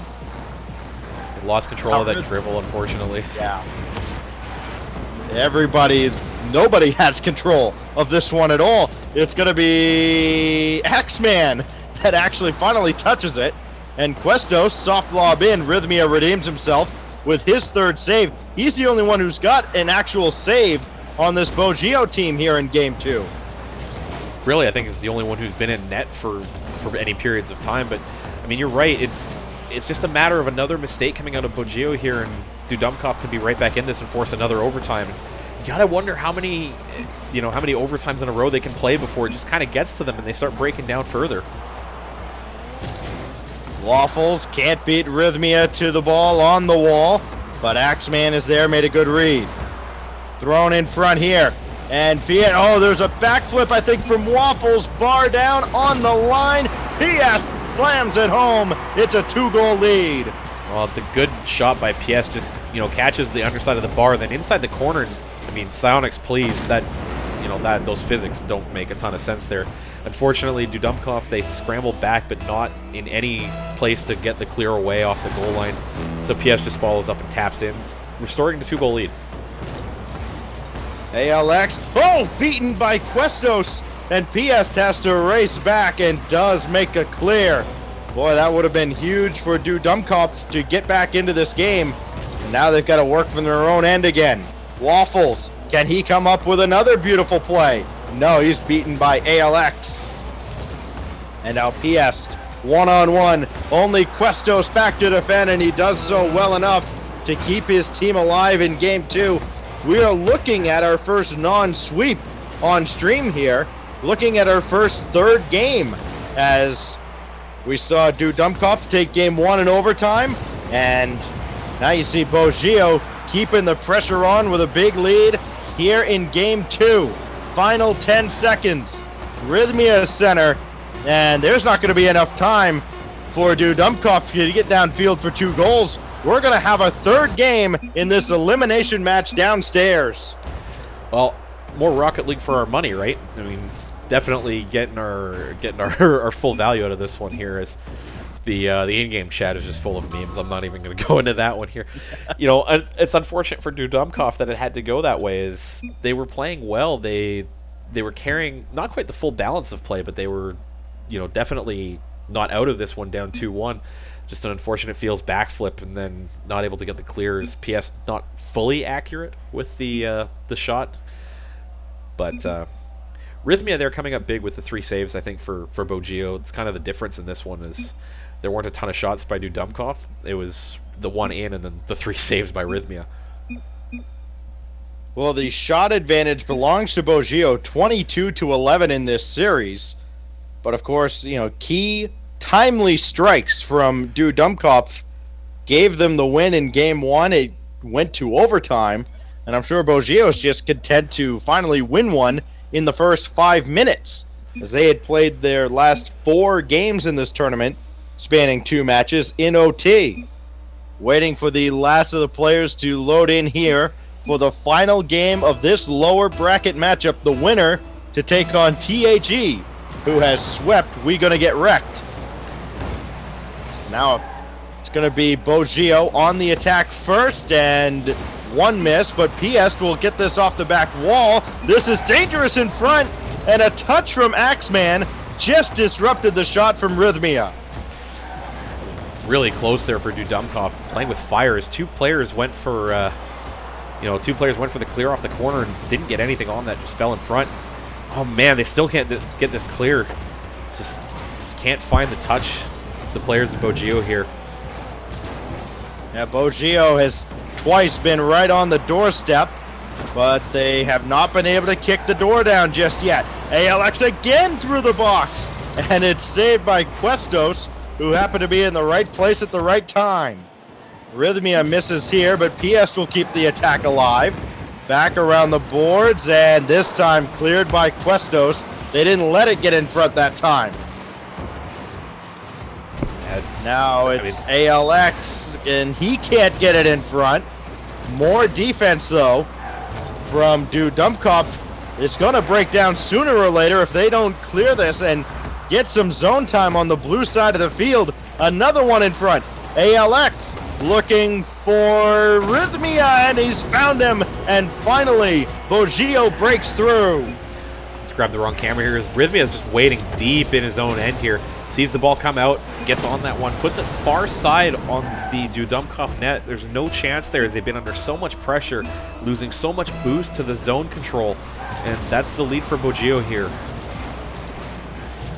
Good ball by Waffles to split the defense. But Rhythmia's there playing Spider-Man on the corner.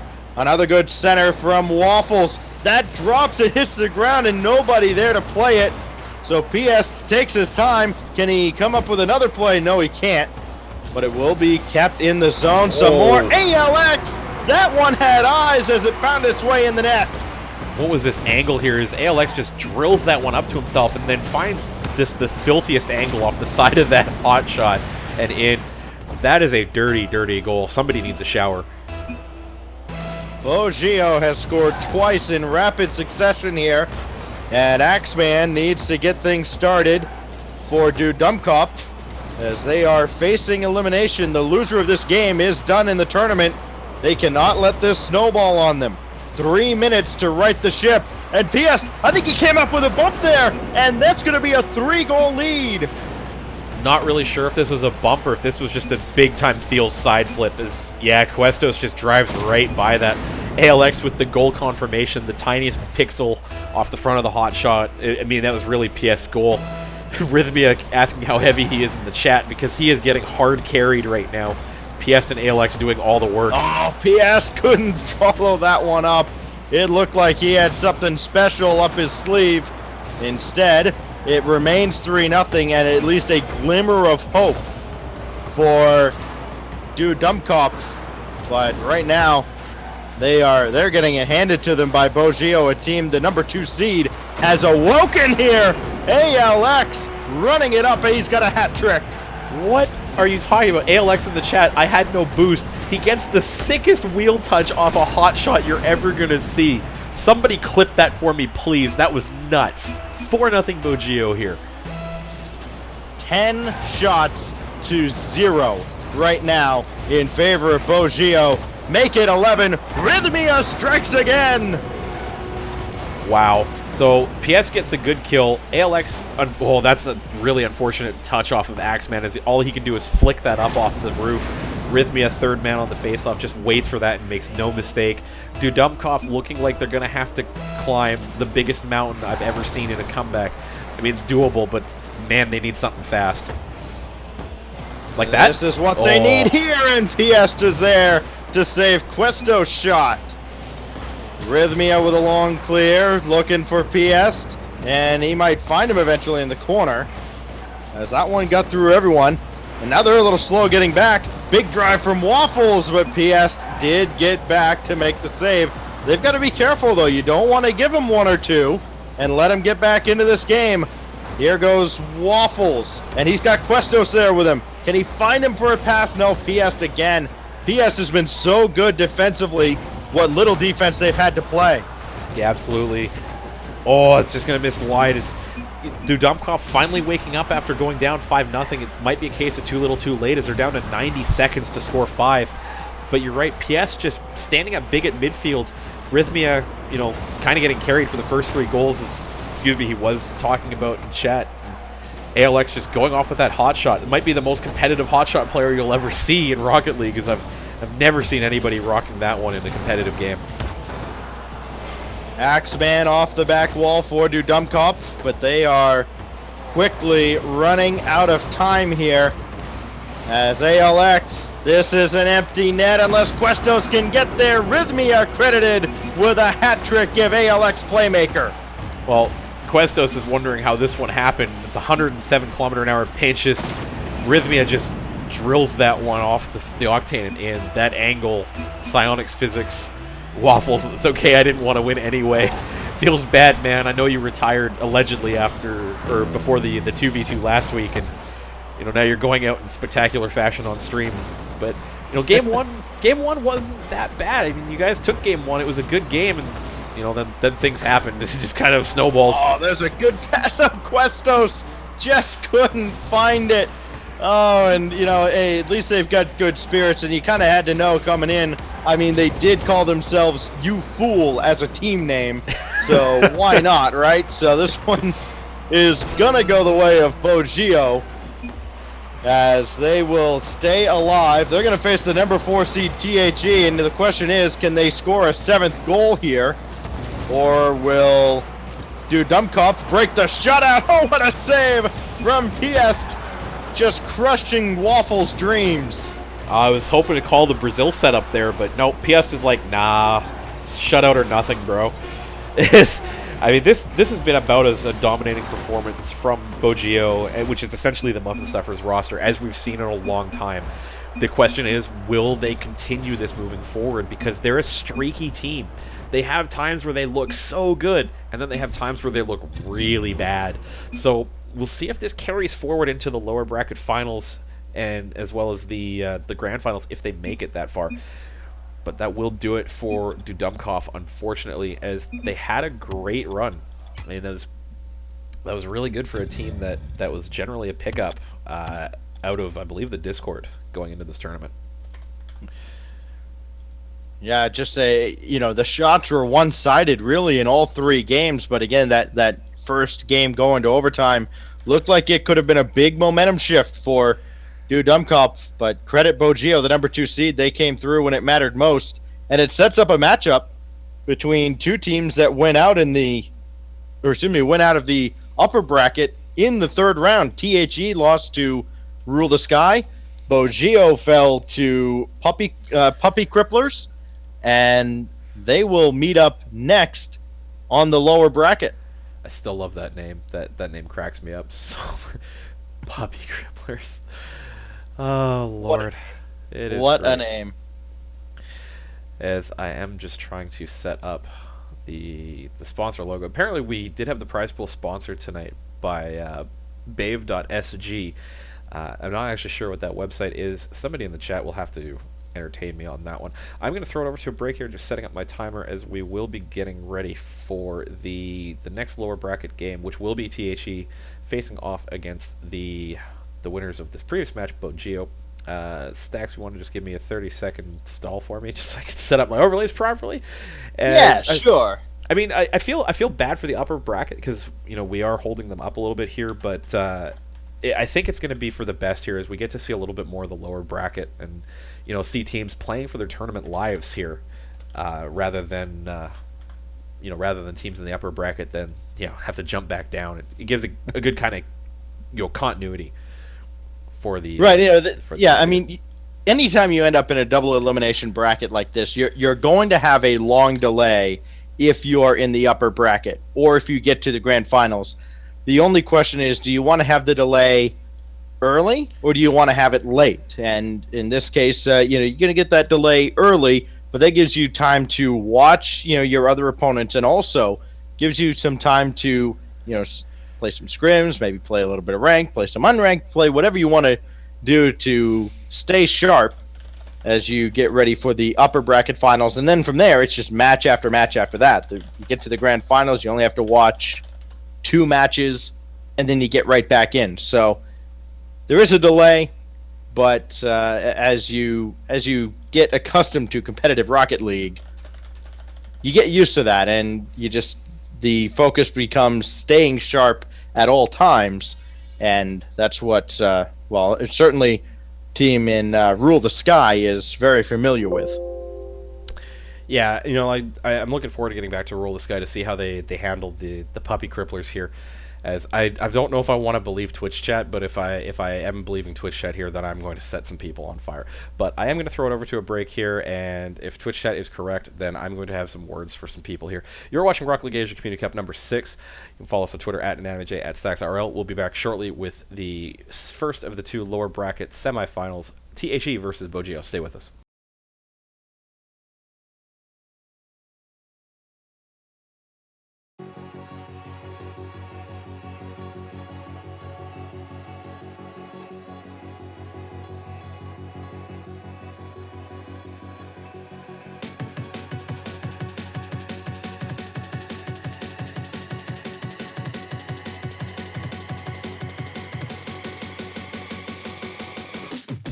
Don't look back when I call you, but does that mean that you're not there?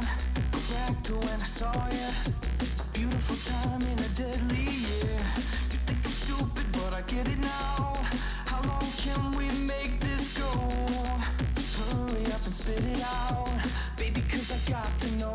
Don't break away, 'cause I want to stay, 'cause I want to stay out. Don't break away, 'cause I want to stay, 'cause I want to stay.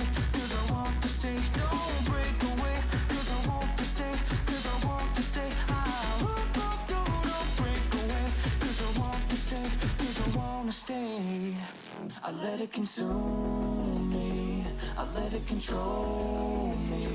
I'll always be lonely, I'll never be fine. If life is a movie, it's always so boring. Where is the story? I hope it gets better with time. Yeah, I hope it gets better with time.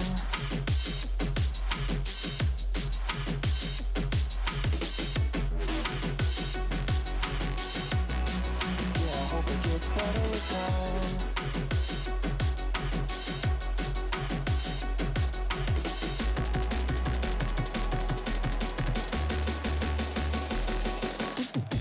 Don't look back when I call you, but does that mean that you don't care? Go back to when I saw you, your beautiful eyes with a deadly stare. You think I'm stupid, but I get it now. How long can we make this go? It won't hurt to let it out, baby, cause I got to know. Don't break away, cause I want to stay, cause I want to stay out. Don't break away, cause I want to stay, cause I want to stay, cause I want to stay. Don't break away, cause I want to stay, cause I want to stay out. Don't break away, cause I want to stay, cause I want to stay. I let it consume me, I let it control me. I'll always be lonely, I'll never be fine. If life is a movie, it's always so boring. Where is the story? I hope it gets better with time. Yeah, I hope it gets better with time.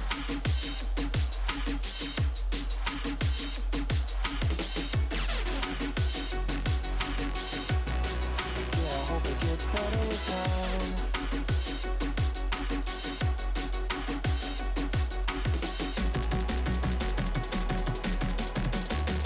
Yeah, I hope it gets better with time.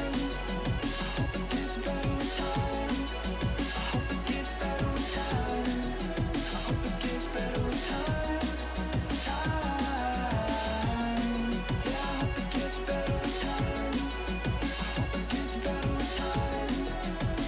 Gets better with time.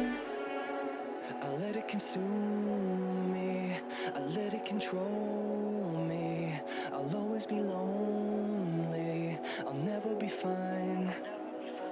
If life is a movie, it's always so boring. Where is the story? I hope it gets better with time. Yeah, I hope it gets better with time.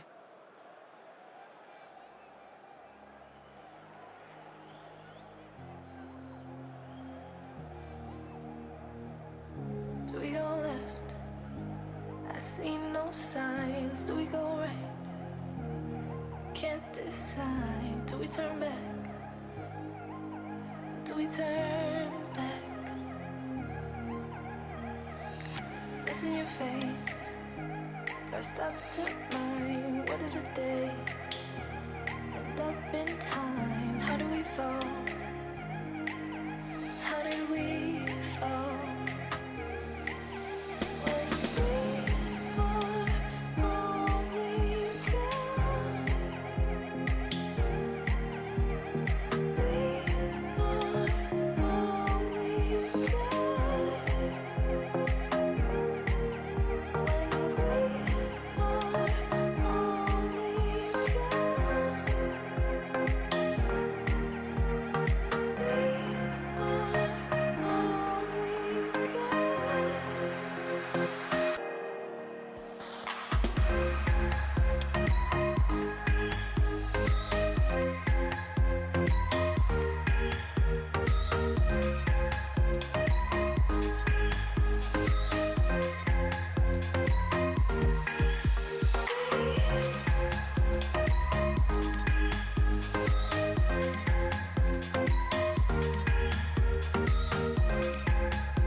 Do we go left?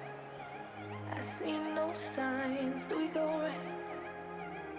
Can't decide. Do we turn back? Do we turn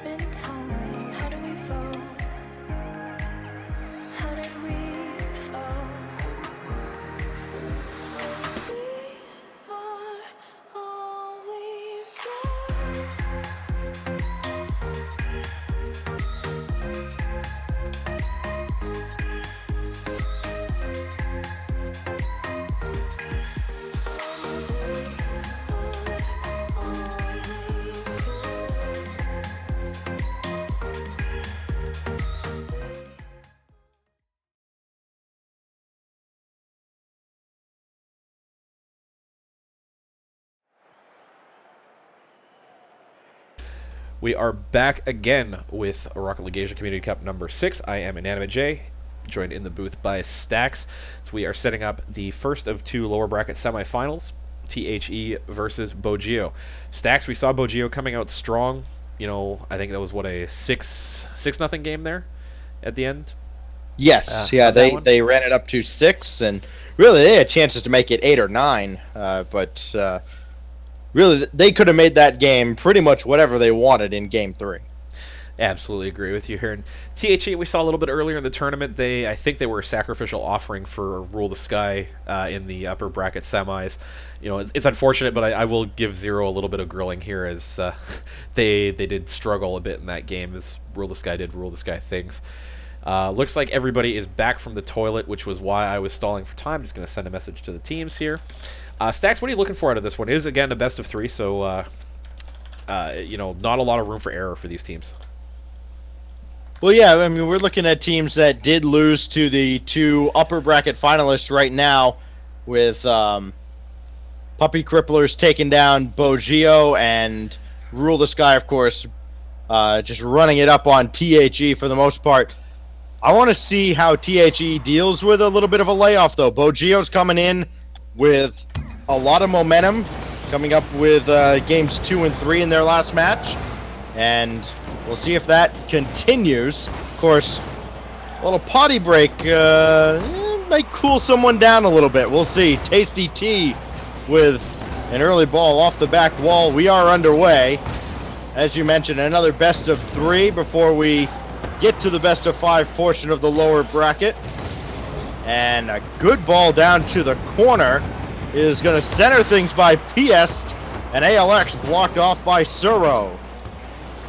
Oh, that's off the ceiling, almost on target. Tasty T just barely set it away, and now they're struggling just to get a touch. Everybody with good pings, though, so there are no built-in excuses in this round. Yeah, we are on Asia Central, as both teams are in the Southeast Mainland region. So, you know, ping shouldn't be an issue here. It's all going to come down to player skill, who makes fewer mistakes. I think first couple of goals, close one by Tasty T. First couple of goals are going to be critical.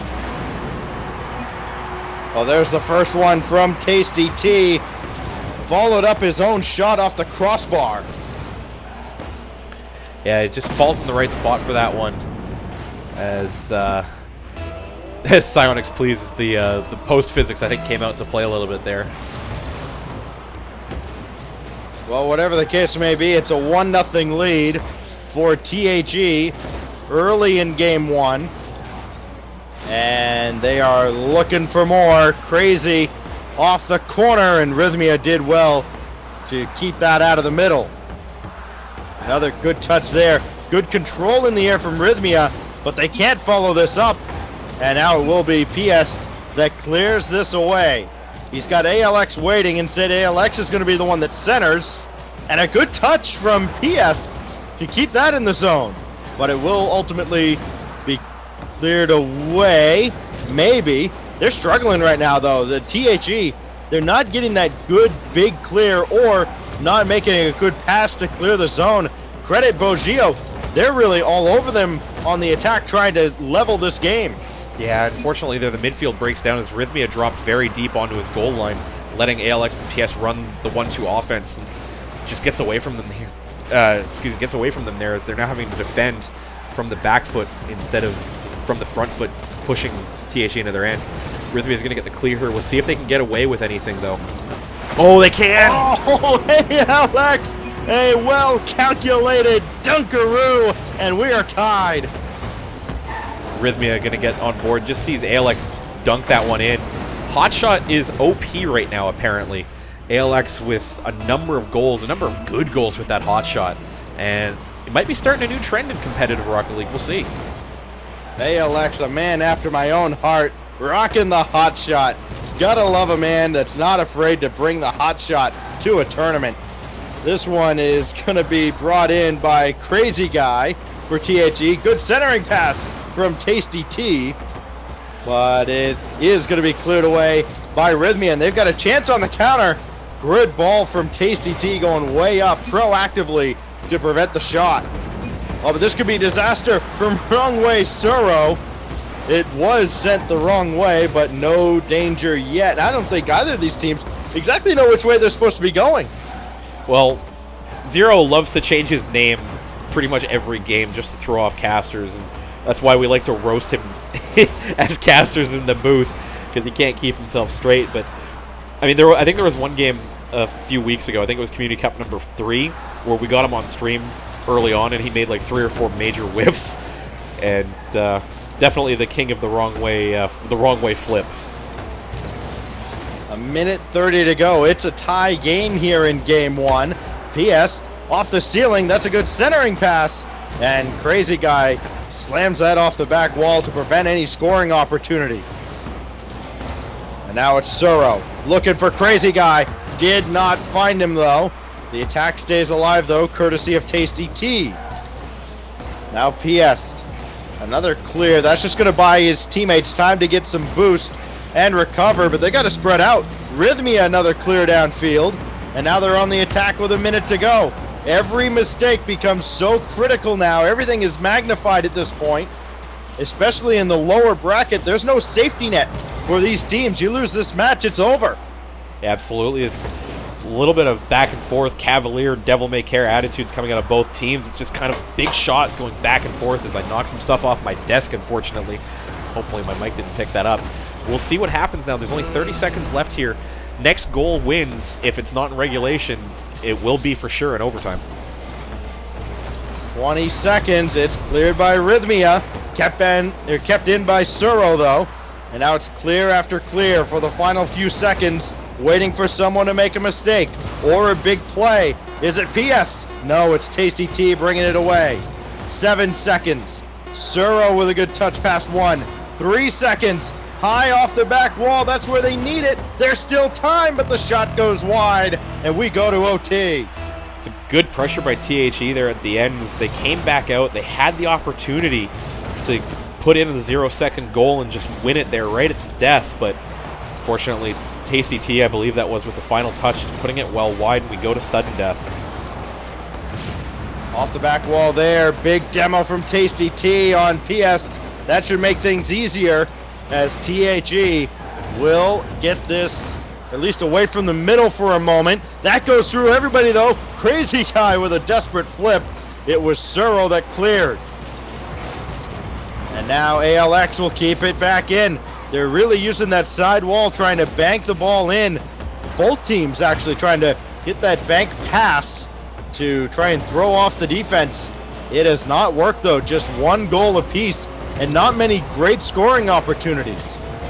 Here goes ALX though. That one's just high and wide. Tasty T in no man's land, and Rhythmia puts it in to take it in overtime. One on board with Rhythmia just as this play developed. ALX gets that one right off the corner. This Crazy Guy looking for the block, can't get there. Tasty T flailing at it, only able to fall away from the post. Bogio takes it. Game 1 is the momentum playing through from their high-scoring game against Dudumkov last round. Helps them carry through into this one. 7 shots on goal there. A lot of them off target. There's only 3 saves out of THE, but very much the pressure coming out of the team in orange here. Yeah, Bogio trying to get back to the upper bracket. They want another shot, or at least they want to stay alive in the bottom bracket. They want another shot at Puppy Cripplers. They went to overtime all 3 games with them in that round 3 matchup that sent them down to the lower bracket. And if they win this match, they will have a chance to do just that, as they will take on the loser of Rule the Sky and Puppy Cripplers. So they at least keep the dream alive to get a shot at him, whether they meet him in the grand finals or the lower finals, as we get set up for game 2. And PS with an early shot blocked by Suro, and another touch from Suro will get the offense moving here for THE. The long clear. After that, it's Bogio that scores first. Oh, PS just makes this look easy. It's a bad ball in front. It's too low and it's too simple. PS driving onto that one, drops it downfield as THE was set up at midfield. It's over top of everybody, straight on target and in. First blood to Bogio, 17 seconds in on the counter. So Bogio gets that overtime winner, and they are back in business here in game 2. It's Tasty T off the ceiling, can't follow it up himself. He may be called on to do so here. A big pinch downfield. Crazy Guy didn't get the clear, but PS couldn't get on top of that shot. And now back they go the other way. Suro with Crazy Guy also there. Could not get a shot on target though. Yeah, good offensive pressure now from THE, but wow, there's no follow-up there as the ball was at the near post. It looked like an opportunity to get it in front. THE just dropping back looking for boost, and they let Bogio clear their lines. But you want to see a little bit better play out of them here. They've had opportunities. They're just not making great decisions with the ball, and they're letting Bogio get back downfield on them. Here goes ALX, and it's just off the post. And Suro back the other way. He somehow got a touch on that. And Rhythmia, even more impressively, got a touch to make the save. There's a follow-up from Suro through the traffic, and we've got a tie game. What an angle here. It's going to go on board with 0 here. Crazy Guy gets it across, grabs the boost, comes around, finds that angle. It's a sharp, sharp angle and in. Ties the game up here. Lots of time left on the clock. Anybody's game now. 3.5, a kickoff goal possibility here. It's PS setting it up for ALX. Good early aggression following the kickoff. That's exactly what Bogio needed. They gave up the game-tying goal, but go right back on the attack. Don't let your opponent snowball anything on you, but they just might here. Crazy Guy, a little floater, finds the net. Yeah, Crazy Guy doing really good here as Tasty T goes in and just disrupts everything, and then Crazy with the follow-up third rotation. No mistake from the top of the box and in. 2-1 now for THE as they get the 2 quick responses after going down very early in this game. Could we see another back and forth high-scoring game? We've seen a couple of them. This one lobbed over the defense. It's just outside the line for now. Rhythmia just cleared that away as Tasty T was bearing down on him. Now PS is going to pop this to the corner for himself. Instead has to give it up to Tasty T. Big demo from Suro will kind of keep Bogio pinned back in their own zone here. You can tell they definitely don't want to push forward when there's only 2 of them. And now PS off the corner, sent away by Crazy Guy. Now we get into that game again where you're seeing teams try to get that centering pass off the corner, and it gets cleared away, and they kind of trade off possessions doing that. Yeah, and that's not really what you want to do. What you want to do, instead of trading off possession, you can do that once where you try and draw the opponent out into making a weak clear. Just put the ball somewhere where they can't get a good power hit downfield on you. And if you can do that and pull people out of position, good opportunity there for THE, excuse me. If you can do that and pull people out of position and then either dunk them or just put the ball back in heavily over top of them, they have good opportunities to score because now they're trying to recover on the rotations. Bogio looking for an equalizer. And THE trying to force game 3. PS can't catch up with that one, but it does stay in the blue zone. Rhythmia got a touch, but boy, they've got to get back. It's only PS back to defend, and he's still the only one back. Finally, they do rotate and recover, and they are left with a counterattack. That's a pinch. That's on target. No, it's off the back wall, and just missed by ALX on the rebound. Oh, wow. How close can you get there as it dropped right on top of ALX? He just flipped the wrong way trying to redirect that. So unfortunate there. Did everything right to read the pinch except get the final touch. Suro trying to make a backwards pass after missing initially. And now PS gonna try to dribble in. And he got by Tasty T. Oh, Crazy Guy with the demo from behind. Back the other way. Rhythmia able to recover. Now Crazy Guy flying through to the corner.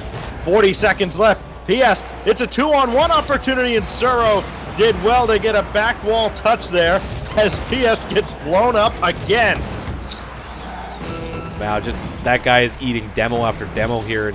Unfortunately, the ball's back down the other way and in. That, wow, not really sure what happened on that one. We're going to have to go on board with somebody here. Go on board with Well, this Zero. looked like it was still going up as it went in. Psionics, please fix. That was just one of the sickest bar down shots you're ever going to see. That might be the dagger here. Put THE within reach of confirming this one.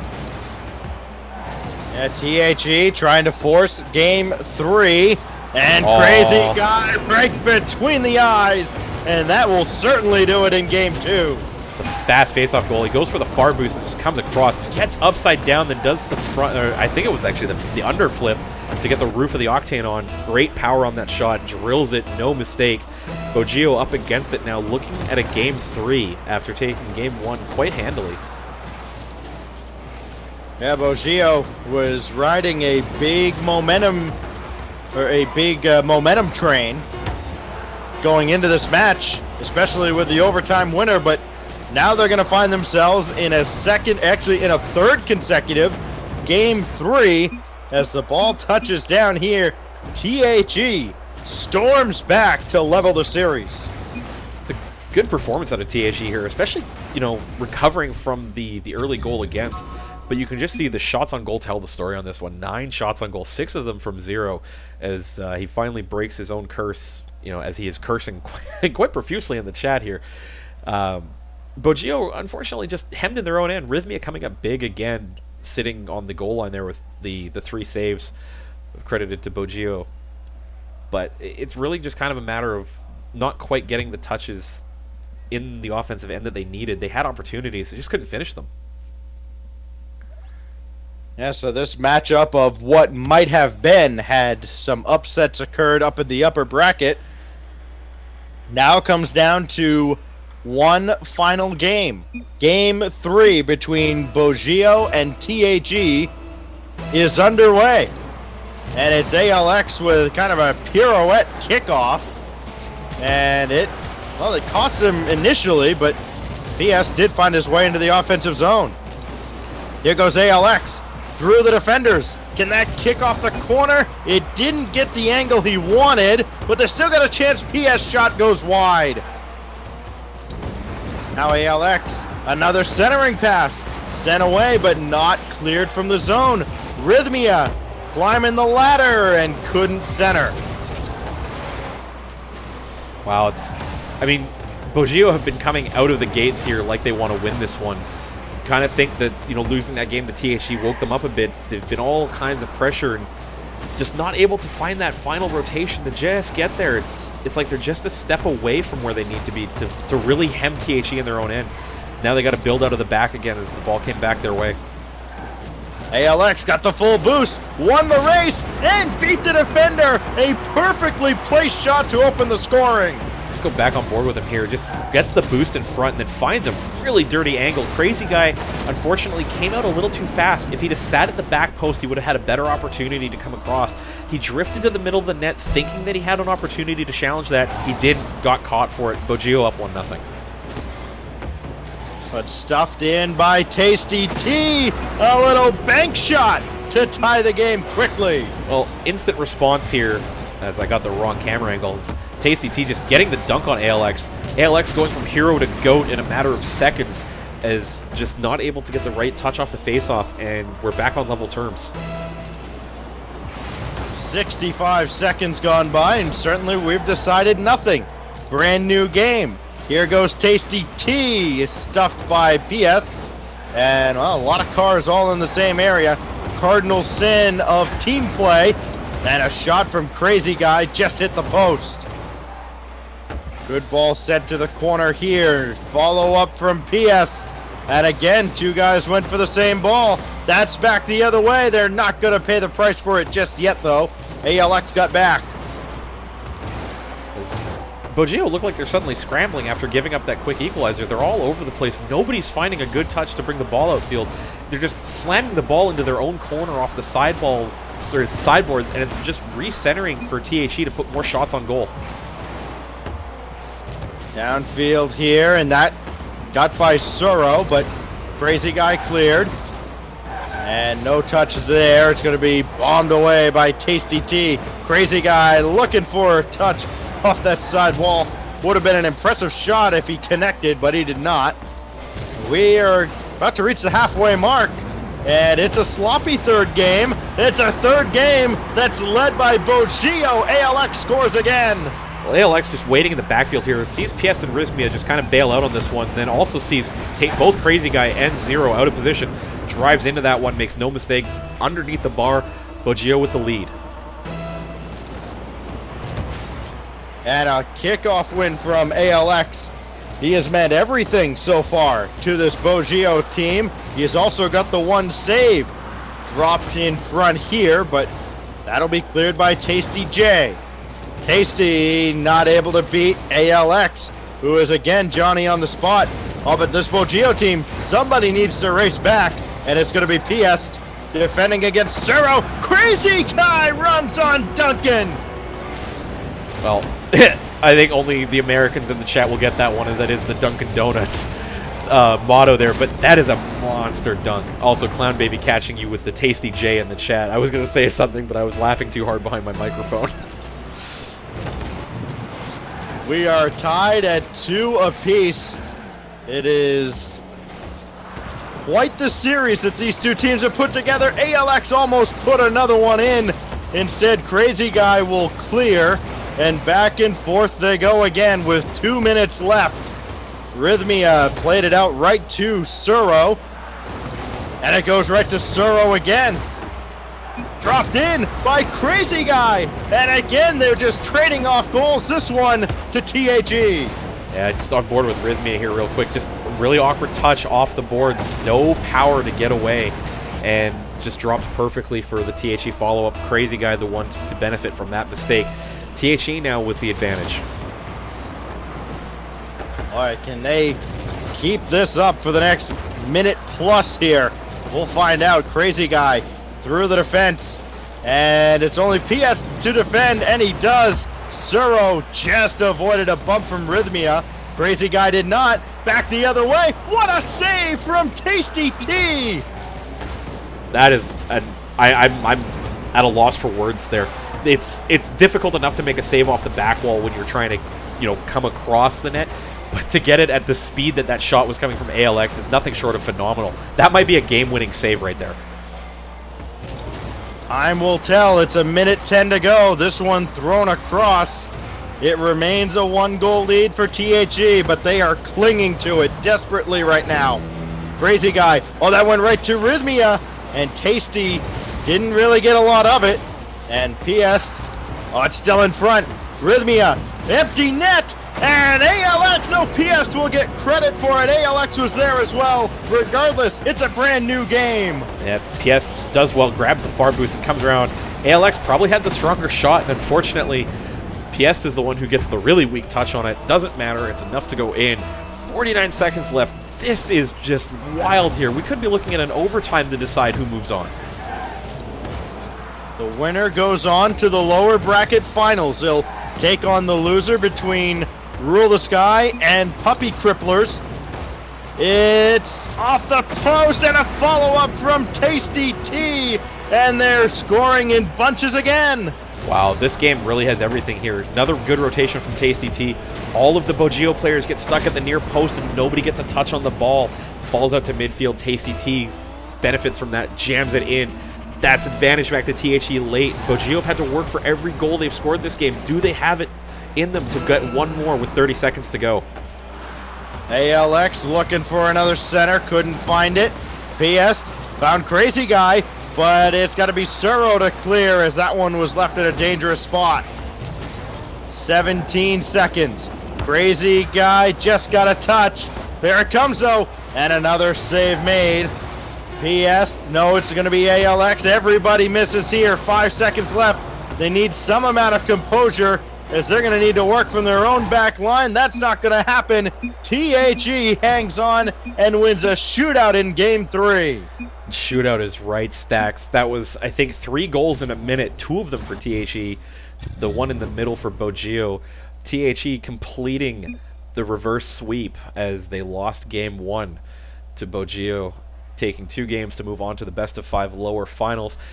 That will come up in a couple of matches time here, as we are going to be going to the upper bracket again to pick out a winner between Rule the Sky and the Puppy Cripplers, and I am never going to get tired of that name.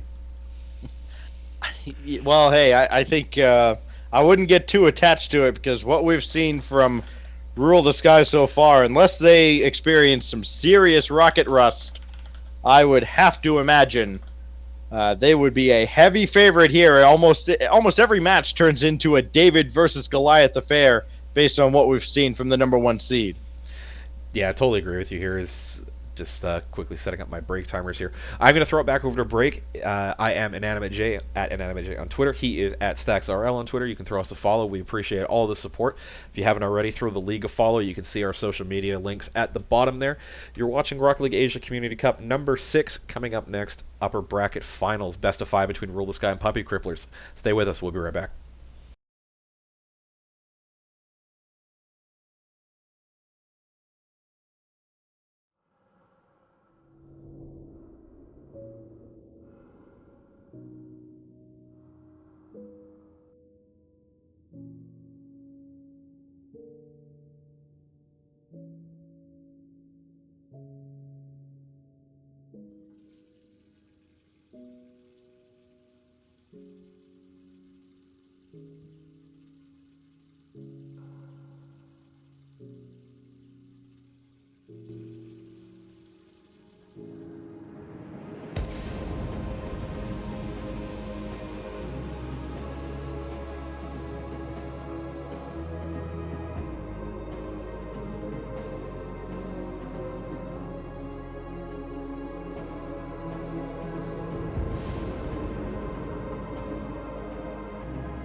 hear the rain, and it sings to me the ballad of your name.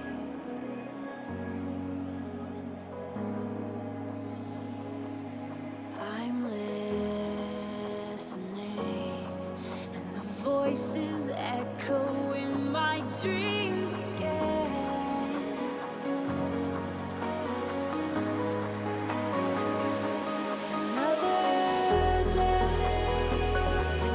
Another day, let the tides come into, fade you into gray. Another day, let the memory of your name evaporate.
And it sings to me the ballad of your name.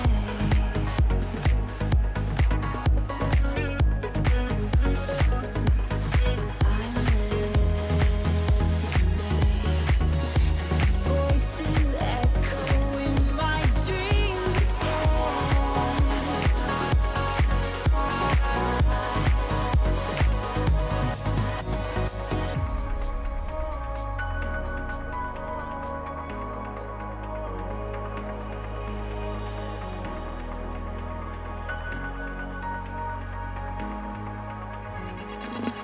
Another day,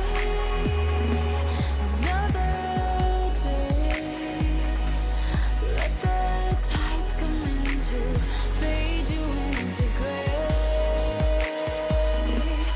Another day,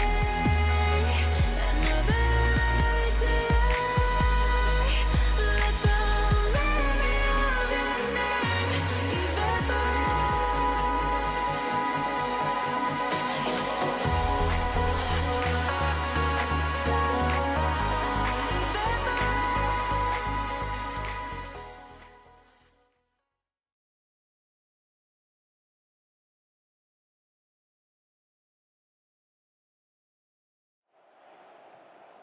We are back with Rocket League Asia Community Cup number 6.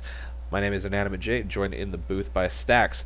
We have a little bit of a wait still as we are waiting on Puppy Cripplers to get in the lobby. I believe Chronix is struggling a little bit with his PC at the moment. So, Stax, we've seen both these teams, and Yes. what are we looking for in this best of 5 upper bracket final? For the record, it will be a split series. 2 games, first 2 games on Japan, third game on Asia Southeast mainland, and then fourth will be on mainland if necessary, and the 5th back on Japan if we go that far. Yeah, so what we're looking for from Puppy Cripplers is, we got to see if Chronix can continue his strong play from when we saw him earlier on stream. I mean, he was really the focus of that team, and he was involved in just about every play on both sides of the field.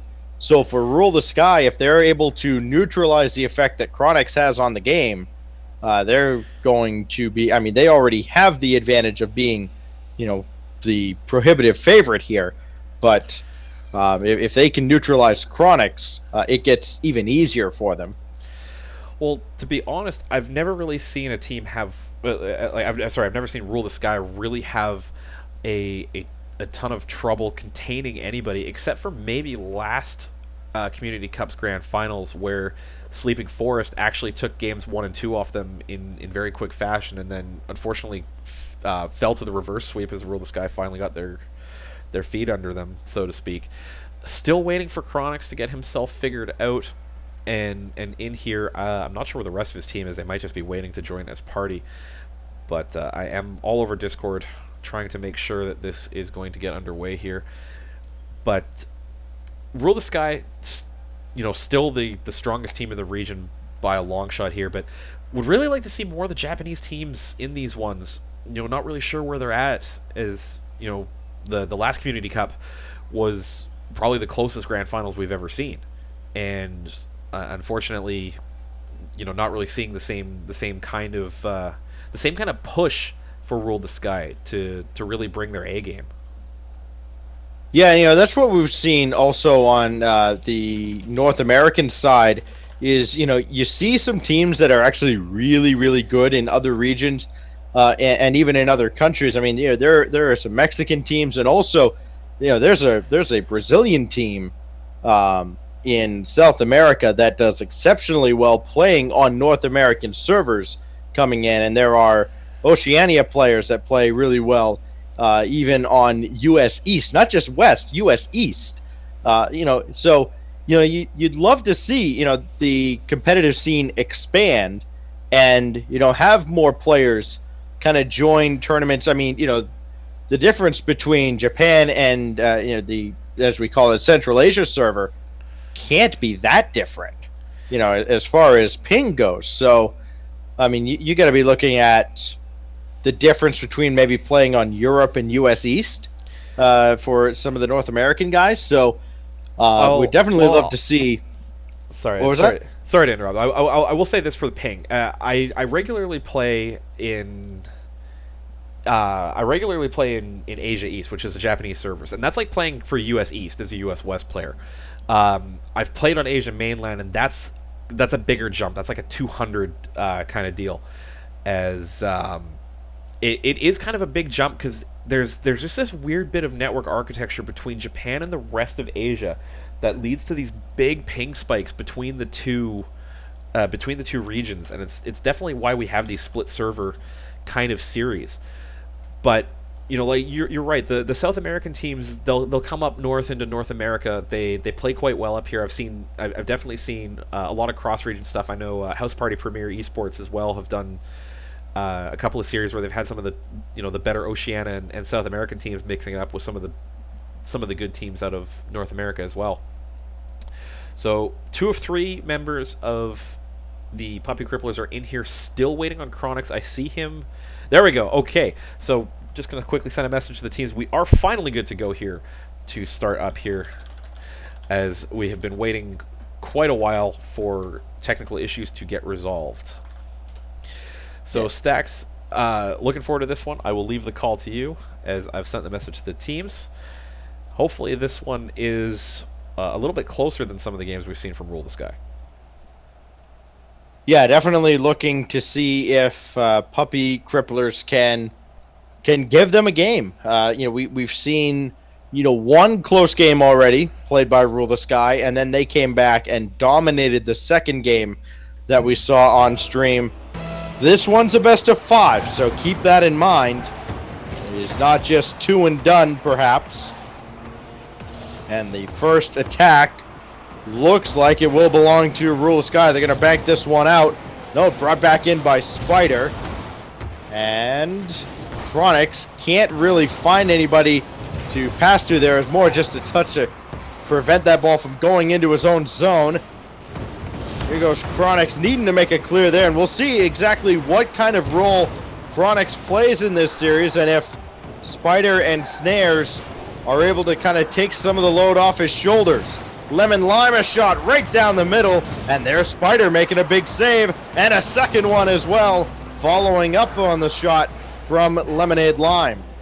Lots of pressure coming in from Rule the Sky early. Lemonade Lime doing things that we've seen very much in the past, where it's couple quick shots out of Mason. What a drop! Is that in? What a Oh! shot! Lemonade Lime! You can't do anything about that! That is just, I mean, this is one of the sickest angles you're ever going to see. That he's basically parallel to the goal. He's just, dropping the ball down, the forward momentum, whatever's left of it, keeping it to go in. My lord, rule the sky, ruling the sky, those aerials, and these fast goals from Realize. The snowball is real. This could get ugly real quick. I mean, that first one's enough to break your spirits at 1-0. This one just kicks you while you're down. Already a 2-0 lead for Rule the Sky.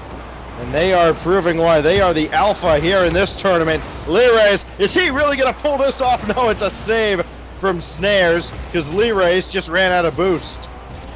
Oh man, Rule the Sky just relentless off the start here. Lemonade, cool as you like, didn't even look like he was going to struggle with that one on defense. But Puppy Cripplers, they're up against it here, but they're only down 2-0. But we've said in the past, down 2-0 Rule the Sky early. It happens a lot, and it's not something you want to hear coming out of our mouths as casters, because it means that you're in a hole and staring way up. Spider going up for the shot there. Might have been altered a little bit by Lee-Rays defensively. Now Lemonade Lime going to put that on target. Spider had just enough time to pick up boost before making his third save. So Spider's been a big force for them defensively. He stopped 3 really good shots from Lemonade Lime from going in.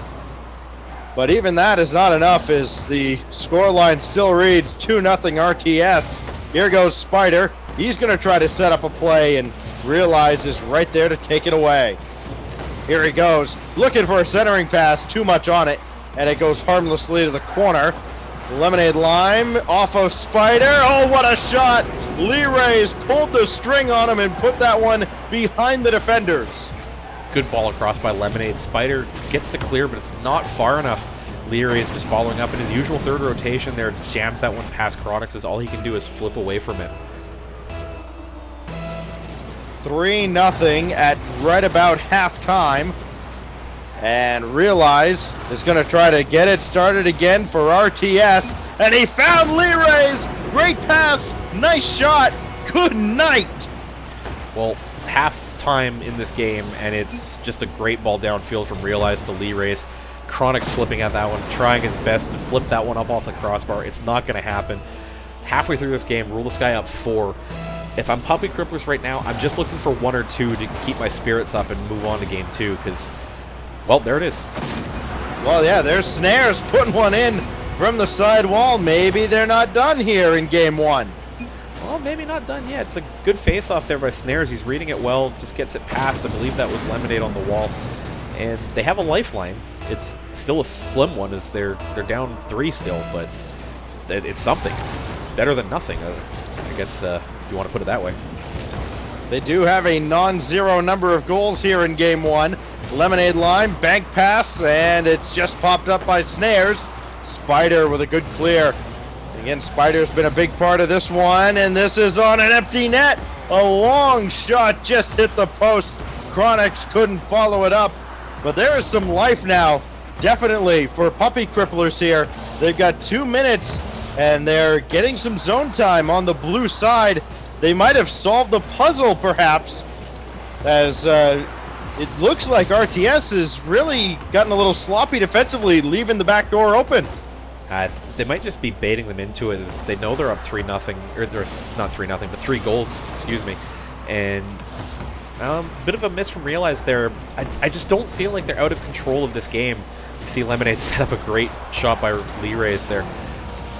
These kind of counterattacks are kind of their trademark from RTS. They do what I was saying earlier, where you bait your opponents into making mistakes and then just punish them for it with relentless pressure and essentially good balls. Oh, what a save there, as Realize was flying in. That ended up going off the crossbar. No save credited. Doesn't really matter, as it goes to the corner. And another centering pass from Lee-Rays. A minute to go. Rule the Skies closing in on a game 1 victory, and they seem to have picked it up here at the end here and Realize gonna put this one in, give Playmaker to Lemonade Lime. Lemonade Lime is Ano-chan's new handle. Sorry, I had to do that because Twitch chat was asking me to. Lemonade Lime used to be known as Ano-chan, and I kind of memed that one there, but it's a good pass in front, gets the Playmaker, Realize making no mistake with that one. 4-goal lead restored for Rule the Sky here in full control now. Pop back in by Snares, easy clear. Oh, what is and that? played further by Lemonade Lime. Another spectacular shot. Well, I mean, this is just the greatest shot that we've seen in a long time. Almost, okay, not quite as good as the one we saw a couple weeks ago where he dunked 2 defenders and jammed it through, but my lord, Rule the Sky are just coming back into their own and just on absolute fire in this game. Leroy's looking to center. It's cleared away, and there you go. Brazil confirmed by Realize, and he's got a hat trick. Well, it's just a good ball in front by Lemonade. It's 4th assist. I think that's 3 of them Realized, 1 of them to Leroy's. Just, it's one-way traffic here. We have gone to Brazil. It's a question of if we're just going to travel right through and head somewhere else with the 8-1 or further on. Snares will drop this down. We'll play out the final 20 seconds as little more than a formality. Off the corner here. And Leroy's will send this on. One-sided are the shots for Rule the Sky, as you'd expect. Oh my goodness. 14 shots and 8 goals with 10 seconds left. Wow, Leroy, just chips that over Snares and then, has Chronix looking for his muffler and net. The final flick over the top to confirm the 8th goal. Puppy Cripplers just, need to pick themselves up off this one. Kind of got a little bit scrambly after the first 2 goals went in, and it's really unfortunate for them that it got away from them in this fashion. My God. Holy Rays, are you kidding me? His 4th goal. Yeah, Snares in the chat, just what is this? I mean, I'm at a loss for words for what this is, too. This is a demolition. It's one-way traffic, but, it's a long series. They have a chance to come back from this one. As soon as this ball drops, it's back to a 0-0 scoreline. And they still have every opportunity to win this one. They just have, they have a bit of a hole to dig themselves out of dropping game 1. Yeah, ultimately, the number that matters is 1-0. That's the series score, but good grief. Rule the Sky ruled everything in that game, and they only were called on to make just the 1 save on 3 shots from Puppy Cripplers. But it's just aerial play that was so strong for Rule the Sky, as you'd expect. What a team name. But that first goal from, I believe, Lemonade Lime just set the mood for the rest of the game.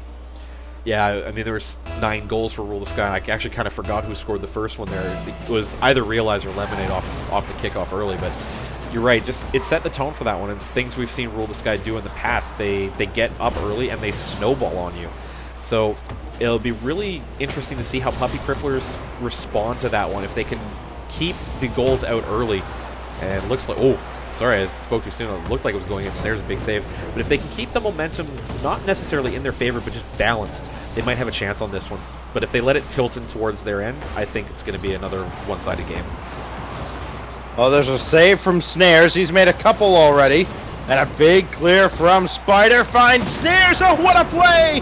Snares on the run-out opens the scoring for Puppy Cripplers. Snares just goes long downfield, picks up the mid-boost. It's a great ball by Spider. He reads that one well, puts it in far post. Rule the Sky caught in transition here. First blood to Puppy Cripplers, and that's something that they need to build on now, getting the first goal. They need a second and a third one to really put Rule the Sky back on their heels and have a chance of taking this game.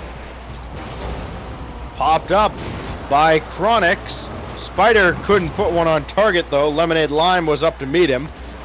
And Pulse is going to send this downfield. So a lead for Puppy Cripplers. Man, nobody expected to see that. There's a fake from Lemonade Lime. And he was looking for Lirays. Good job by Snares to defend. Back the other way and Realize with a good clear. Back and forth pace. This is probably not the pace that PC wants to play with right now. They do not want to go get into a track meet with Rule the Sky. Not sure if it's the worst thing in the world if they're getting the good touches. Oh, but what a shot from Realize, and that's going to tie it. yeah, spoke too soon here. Is caught in transition again. Chronix coming back towards his net, not able to turn in time and get in good position. Realize not needing much on that one, just needs to direct it in off the backboard. Rule the Sky have their equalizer, and it's now a question of who gets the next goal to really determine where the momentum swings. Snares off the ceiling, and he followed it up himself. Oh, good positioning! Oh, what a save from Lemonade Lime. That was a great read by Spider, and against a lot of teams, would have been an easy goal. Man, I'm really just not sure how that stayed out. As looked like everybody swung in front of the net and somehow just bounced wide of the goal. Really unlucky there. Oh man, no luck from the Puppy Cripplers here. As Realize gets set off the outside of the bar. Man, this game's had everything. Oh no, is that an own goal? All right, sorry, Sax, back over to you. Might as well be. It might as well be. Lemonade Lime puts that in. Boy, you go from... that's just a complete disaster for Puppy Cripplers. Oh, the Chronix bump into Snares back towards his own goal for Lemonade to tap in. Just, that's heartbreak there. You got to hope that the tilt train doesn't come out to play after that one, because I mean that's an unfortunate goal, but you're only down one. You've shown that you can score. Just you have to get back into it now. It's almost like they're trying to get too cute as well on the offensive side. They had Realize really dead to rights, backing towards his own goal, and they whiffed on the shot entirely. And now they face this offensive pressure from RTS. Lemonade looking for a back pass, instead he found Chronix. And now the pressure in from Puppy Cripplers. Snares bringing it back in, and you can tell that they are more aggressive up in the air, and they're trying to get him on that counterattack. It's worked once, and it's almost worked a couple other times. Yeah, they just need to make sure that they're not overcommitting to the counterattacks. You got two people upfield. You don't see, I believe it's Snares at the back there playing the defensive outlet. But if you're not in the right place as that last man back, there's an opportunity there for Rule the Sky to put a long ball over top and force you to retreat. So they got to make sure that they get the ball in and make sure that Snares doesn't get caught out in no man's land. They need a goal, but it's a question of how badly do they need it at this point. Snares banks this for Chronix right down the middle, and Leerays is there for the save. Oh, two go up for this one, and Spider just has to kind of delay here, and he's got full boost. That's going to be just wide, and Pulse made sure to save it at the post. Now Lemonade Lime through the defense. Oh, what a touch, twisting through the air. It's a 3-1 lead in style. Realize good ball out. Lemonade just gets that flick over top of Spider. Nothing Spider can do. Lemonade doesn't even chase that one down to confirm it. It's in. He knows it. 3-1 Rule the Sky with 1:10 to go. Puppy Cripplers might be facing the prospect of having to reverse sweep a team that has not been reverse swept. It's barely given up a game in several tournaments straight now. Off the back wall around the corner with 1 minute to go.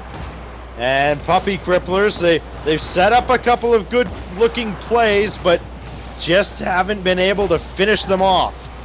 Realize now, finds Lemonade Lime. He almost put one more in, and that surely would have spelt the end in game 2. Now Leeray's bumped into, and it's kind of an awkward attack, but it's at least killing time, and that's all Rule the Sky needs to do. Yeah, for sure. Is the Twitch chat's kind of going a little bit crazy. Creative failure with the analysis that Orange just need to be a little bit more aggressive in their pressure. I agree with that, but they're kind of getting a little over aggressive into their pressure where one or two guys are going for the same ball. Like, I mean, Chronix and the Snares there, if one of them calls that one, you can leave it and give each other space to make a productive play. Instead, it's just kind of a pool shot bump and they get stuck in their own zen. Time's going to run out on them here. Looks like they're going to fall by 2 on this one, so much closer game than game 1, but still not quite finding the answer to Rule the Sky and find more than a single goal against them. Well, they did have a lead for a limited amount of time before Rule the Sky brought it back and again scored 3 unanswered goals to take game 2 and move to match point, looking to head into the grand finals. And another game where they managed to outshoot their opponents by a significant margin. This time a 2-1 margin, 10-5 were the shots.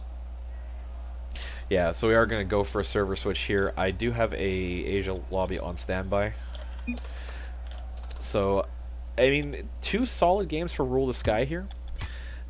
We'll see how this handles now on Asia mainland. As we have seen Lee-Rays in the past struggling a little bit with their with his ping, but it's never really been too much of a headache for him, to be honest. Yeah, and I don't think the pings, by the way, were that bad at all for any of the players. They seemed to be just fine. I'm actually a little surprised that Puppy Cripplers wanted the server swap. We'll see if it matters going into game 3. But I think they found something that worked. With the long passes downfield, and that's really what's been happening to them. That's how Rule the Sky has scored a number of their goals. Just breakaway opportunities with that long clear. Yeah, it's kind of the way that you need to beat a team that has the zone control that Rule the Sky does. You have to catch them in transition, where as they're coming forward, you get the good clear back across over top of them and force them to retreat. They do that so well to every team they play against, because the first ball out of their opponent's zone isn't a good one, so they're able to pick it off at midfield. If you get a good ball downfield, long over the top of them, force them to turn around and run away from it, that's when you catch them out of position and making bad touches that you can capitalize on. So it looks like most of the players are in here, and well, Snares was here, and now he's not. And we need to get him back so we can start what could be the final game of this match, as we have a 2-0 series lead for Rule the Sky, and now everybody seems to be in here and ready to go. Yeah, it looks like I'm not sure why they were reconnected to the lobby, just juggling around. So just send everybody a message again. We'll get them back underway. For game number 3, we have moved to Asia mainland. So the ping for Rule the Sky will be a little bit worse, as they are playing out of Japan. Game sound is on. I have not failed my job as a producer. Stacks with the call. Take it away, good sir. 5 minutes will go up on the clock right about now, and we are ready to go for game 3 of a best of 5. Led already by Rule the Sky 2-0. And they might look for one real early here. Lemonade Lime shot blocked off by Spider. We've seen this story play out before. Snares with a save on Lemonade Lime. Now he'll try to set one up. And a save by the crossbar on Lee-Rays. Finally realized we'll put one in. And it's his shot that goes to the net. Lemonade, gets really unlucky there that it doesn't come off for Lee-Rays, but realized following up perfectly, third rotation. Seen it so many times out of Rule the Sky, they just 1 to 2 to 3, and it's in the back of your net. And unfortunately, that's what happens when you just don't get a solid clear away. Oh, so unlucky by touch there. Yeah, Chronix just got one off the post. This is going to drop down. Does Snares read it? He does not. And Chronix beaten by Lemonade Lime. Downfield it goes. And a clear from Spider.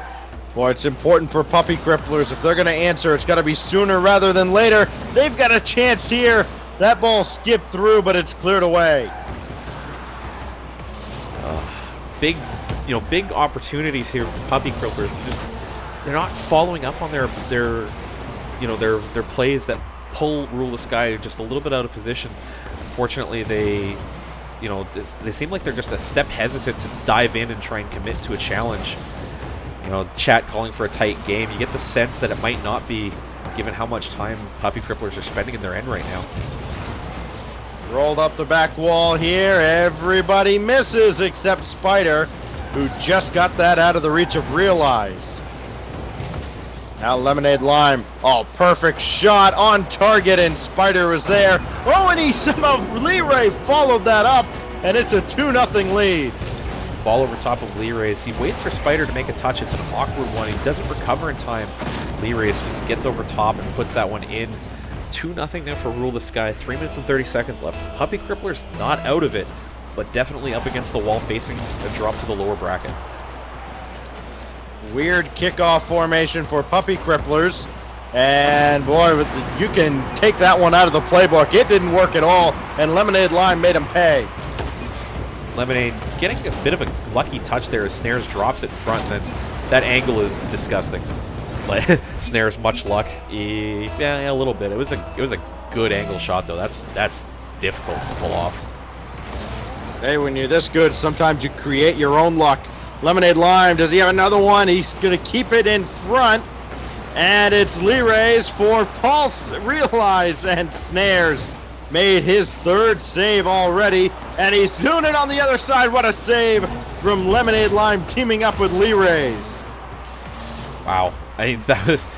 Snares already with the Savior medal, and it's only been 2 minutes in there. That tells you how much pressure Puppy Cripplers have been under from the very kickoff of this game. It's just been one-way traffic from blue into orange. I think this is the most zone control we've seen out of Puppy Cripplers since maybe the first half minute of the game. But that demo from Lemonade's probably going to let them clear the zone. Well, at the halfway mark, what a dunk from Lemonade Lime, scoring his 2nd. Well, I'd like to point out that Spider now has credit for a savior as well. Unfortunately, he just gets dunked by Lemonade. Ano-chan coming up big again for his team. But that's 2 players now for Puppy Cripplers who have savior medals, and we're not even at halftime yet. And they're down 4-0 with 6 saves to credit. So, Well, that tells you a lot. It really does. Tells you that Rule the Sky has ruled everything. The sky, the ground, the walls, the goals. Leroy is going to pop this away, and here goes Lemonade Lime. And Snares actually has that go backwards on him. That's trouble, because here comes Realize. Not able to center that one by Snares. Why, Puppy Cripplers... The defense has been all right. I mean, for the pressure they're facing, I think a lot of teams would already be down. Let's see. They faced 13 shots. It would probably be 10-0 right about now. For some teams, as Lemonade Lime's going to get credit for this one. Lee Rays actually made the shot. Snares, not sure what happened there. I'm not even sure how that one, Lee Rays got the assist on that one. It looked like a pinch, but it wasn't really a pinch. I'm confused. Can somebody get a Psionics rep in the chat to talk about the physics engine? I'm confused. Rocket League presented by Bethesda. Lemonade Lime downfield. And Chronix will make the save on the back wall, but boy, it's just constant pressure. One shot each from each member of Puppy Cripplers. And then you look on the other side and you just see what a task it is defensively. 7, 4, and 3 shots. Chronix's 2nd shot gets saved away. And really at this point, you know it's going to be Rule the Sky going to the grand final. Oh, what a play set up by Lemonade Lime and Realize. Realize, cross the Lemonade, baits Chronix into that one, and it's just a perfect read as Lemonade puts that on to Realize, who directs it into the far side of the goal. What a 6th goal. I'm telling you, the thing about a blowout like this, at least the team that has the advantage tries to come up with those kind of plays that you would put on a highlight reel, because I'm telling you, it's a choice. They could score 15 goals right now if they wanted to. Spider's going to have this one deflect in and get credited with a pool shot. Brazil setup? Lee Rays kind of awkwardly puts that in front of his own goal. Oh, he does get credit for it. He gets the touch on it and then follows up with a pool shot. It's well done. Don't see that very often. But Lee Rays kind of set that one up for himself to go set the Brazil up himself as he put it in front of his own net, and his team not really in position to clear it away. Snares flying in, looking for the Brazil Buster. Instead, that drops and bounces harmlessly away. And who will get that 7th goal, if anyone? It's cleared away by Snares initially. But Lemonade Lime will keep the pressure alive. 30 seconds left. And it's all Rule the Sky here. Moving on to the grand finals. Oh, Lemonade Lime off the assist from Lee Rays. Trying to figure out how Lemonade got credit for this. Okay, so he gets a touch off the backboard. Oh, what a pinch on top of the crossbar. Lee Rays just taps it up into Lemonade's front bumper to set up the Brazil perfectly. 7-1 now Rule the Sky. It's a trip to the lower bracket and Brazil for Puppy Cripplers here, barring something else happening in the next 15 seconds. Well, the advantage Puppy Cripplers will have is they will have played a very difficult opponent in Rule the Sky, so they have that experience to kind of draw from, especially Game 2, if they can remember back that far with how this game has gone. And they can call on something from this match, I'm sure, as they drop down to the lower bracket to take on THE. Yeah, THE will be looking for, I don't know if it's quite revenge, I think they're on separate parts of the bracket, but we're just going to quickly pause here and look at the shots here. 9 for Lemonade, 3 for Realize, 4 for Lee Rays. And they're all on a pretty steady 100 ping. This is better than I've seen from Lee Rays. Is the first Rocket League Asia Community Cup, he was scoring hat tricks with 270 ping. So that should tell you what kind of plays they can make on just 100 here. You know, tough series for Puppy Cripplers. They really just didn't have anything kind of go their way at any point in it, to be honest with you. Yeah, they had a stretch in Game 2 where it looked like they had life, and Rule the Sky came in and quickly squashed that. And from there, it was just all Rule the Sky. As you would have expected, the number 1 seed continues to run roughshod all over the bracket without dropping a game, and now they go to the grand finals, where they will await they will have a rematch in the grand finals. Whether it's THE or the Puppy Cripplers, it will be a team that they sent down to the lower bracket. Well, that's always what you want, is a chance to avenge yourself if you're the team coming out of the lower bracket. And I mean, if you're in the upper bracket, you got to feel good about your chances to avoid a bracket reset. Just going to set up a break here just so I can confirm my lobbies and give us actually a quick chance to rest our voices. As that one was a bit of a a series, at least in terms of the kinds of goals we saw here. You can follow us on Twitter. Our handles are @AnanimeJ and @StacksRL. If you haven't already, follow the tournament organization at the Twitter or the Facebook, as well as !Steam or !Discord in the chat. Watching Rocket League Asia Community Cup number 6 lower bracket finals, THE versus Puppy Cripplers, coming up next. Stay with us.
And we are back with Rocket League Asia Community Cup number 3 as my hockeys have failed me for the last time tonight.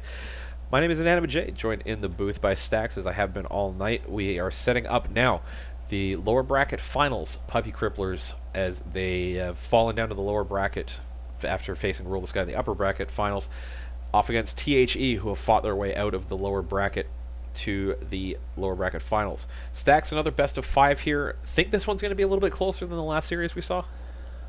Well, I would certainly hope so. The problem for Puppy Cripplers is, there are some positives that they can draw on from their last match with Rule the Sky, but they also kind of have to get over themselves because they were kind of a little salty at the end of that series. So we'll see if they can compose themselves and get forward here. As the teams actually got underway without me noticing, because I had my game sound muted while I was trying to set up everything. They are underway here 20 seconds in. Nothing really to report yet. Yeah, no shots yet as Spider's going to drop this one off to the corner in his own zone. And Suro is not able to keep that in front. Now, Crazy Guy beaten by Chronix.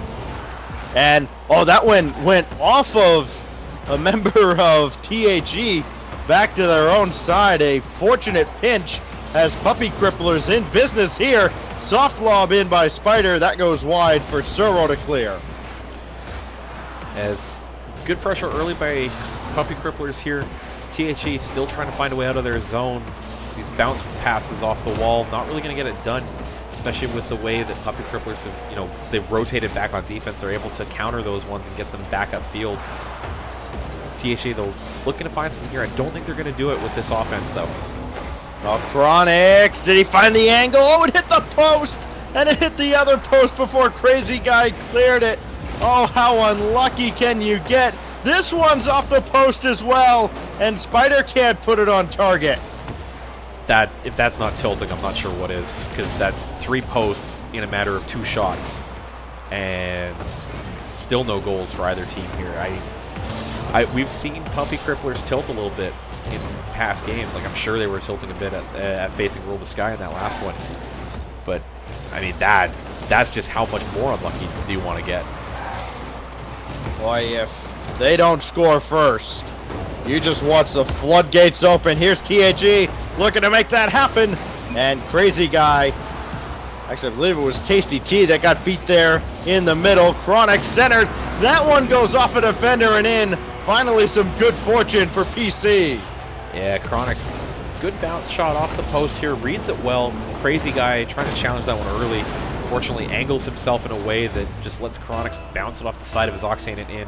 First blood to Puppy Cripplers. They didn't quite look like they were going to get it, as you had a couple of bounces off the post and you wondered how much more bad luck did they endure. Oh. Off the post. Oh, now followed up by Suro. And now the counterattack begins. Chronix off the corner. Needs another touch to center. And he waited too long. Crazy Guy blows up Spider, who was waiting too patiently. And now Crazy Guy, can he fly in? No, it's cleared away. Boy, this Puppy Cripplers team, though, it looked like they could have lost their composure early, but they have got it, and they've got momentum on their side. Yeah, I mean, it was a big tactical demo by Crazy Guy to prevent what was looking to be a sure second goal here. And the physical play starting to come out pretty heavily, as I saw another couple of demos go. A well-timed demo when you're communicating well with your team, a lot of people look down on that as, a dirty way to play. I don't think so. I subscribe to the old school Kings of Urban, bump them, blow them up, whatever you have to do. Dead player can't make save. Suro is going to take this to the side wall. And they've got to get downfield. They do. Off the corner. And this is dangerous in front. And all 3 members of the Puppy Cripplers combined to make a save and a clear. And they all needed to be exactly where they were. Tasty T missed that ball. But Crazy Guy was there to save the day. Chronix brings it back in front of his own net. A dangerous play. They could get burned. They will not. Instead, it's quickly back the other way. Pace picking up here with just over a minute to go. Ball back and forth. I think that was 3 really hard directions of the ball is like one clear that kind of pinballed off of two different players and finally just got killed in front of the THE net. Another demo by Crazy Guy on snares is going to force Spider to play on his own, but I mean, THE just, they need a goal.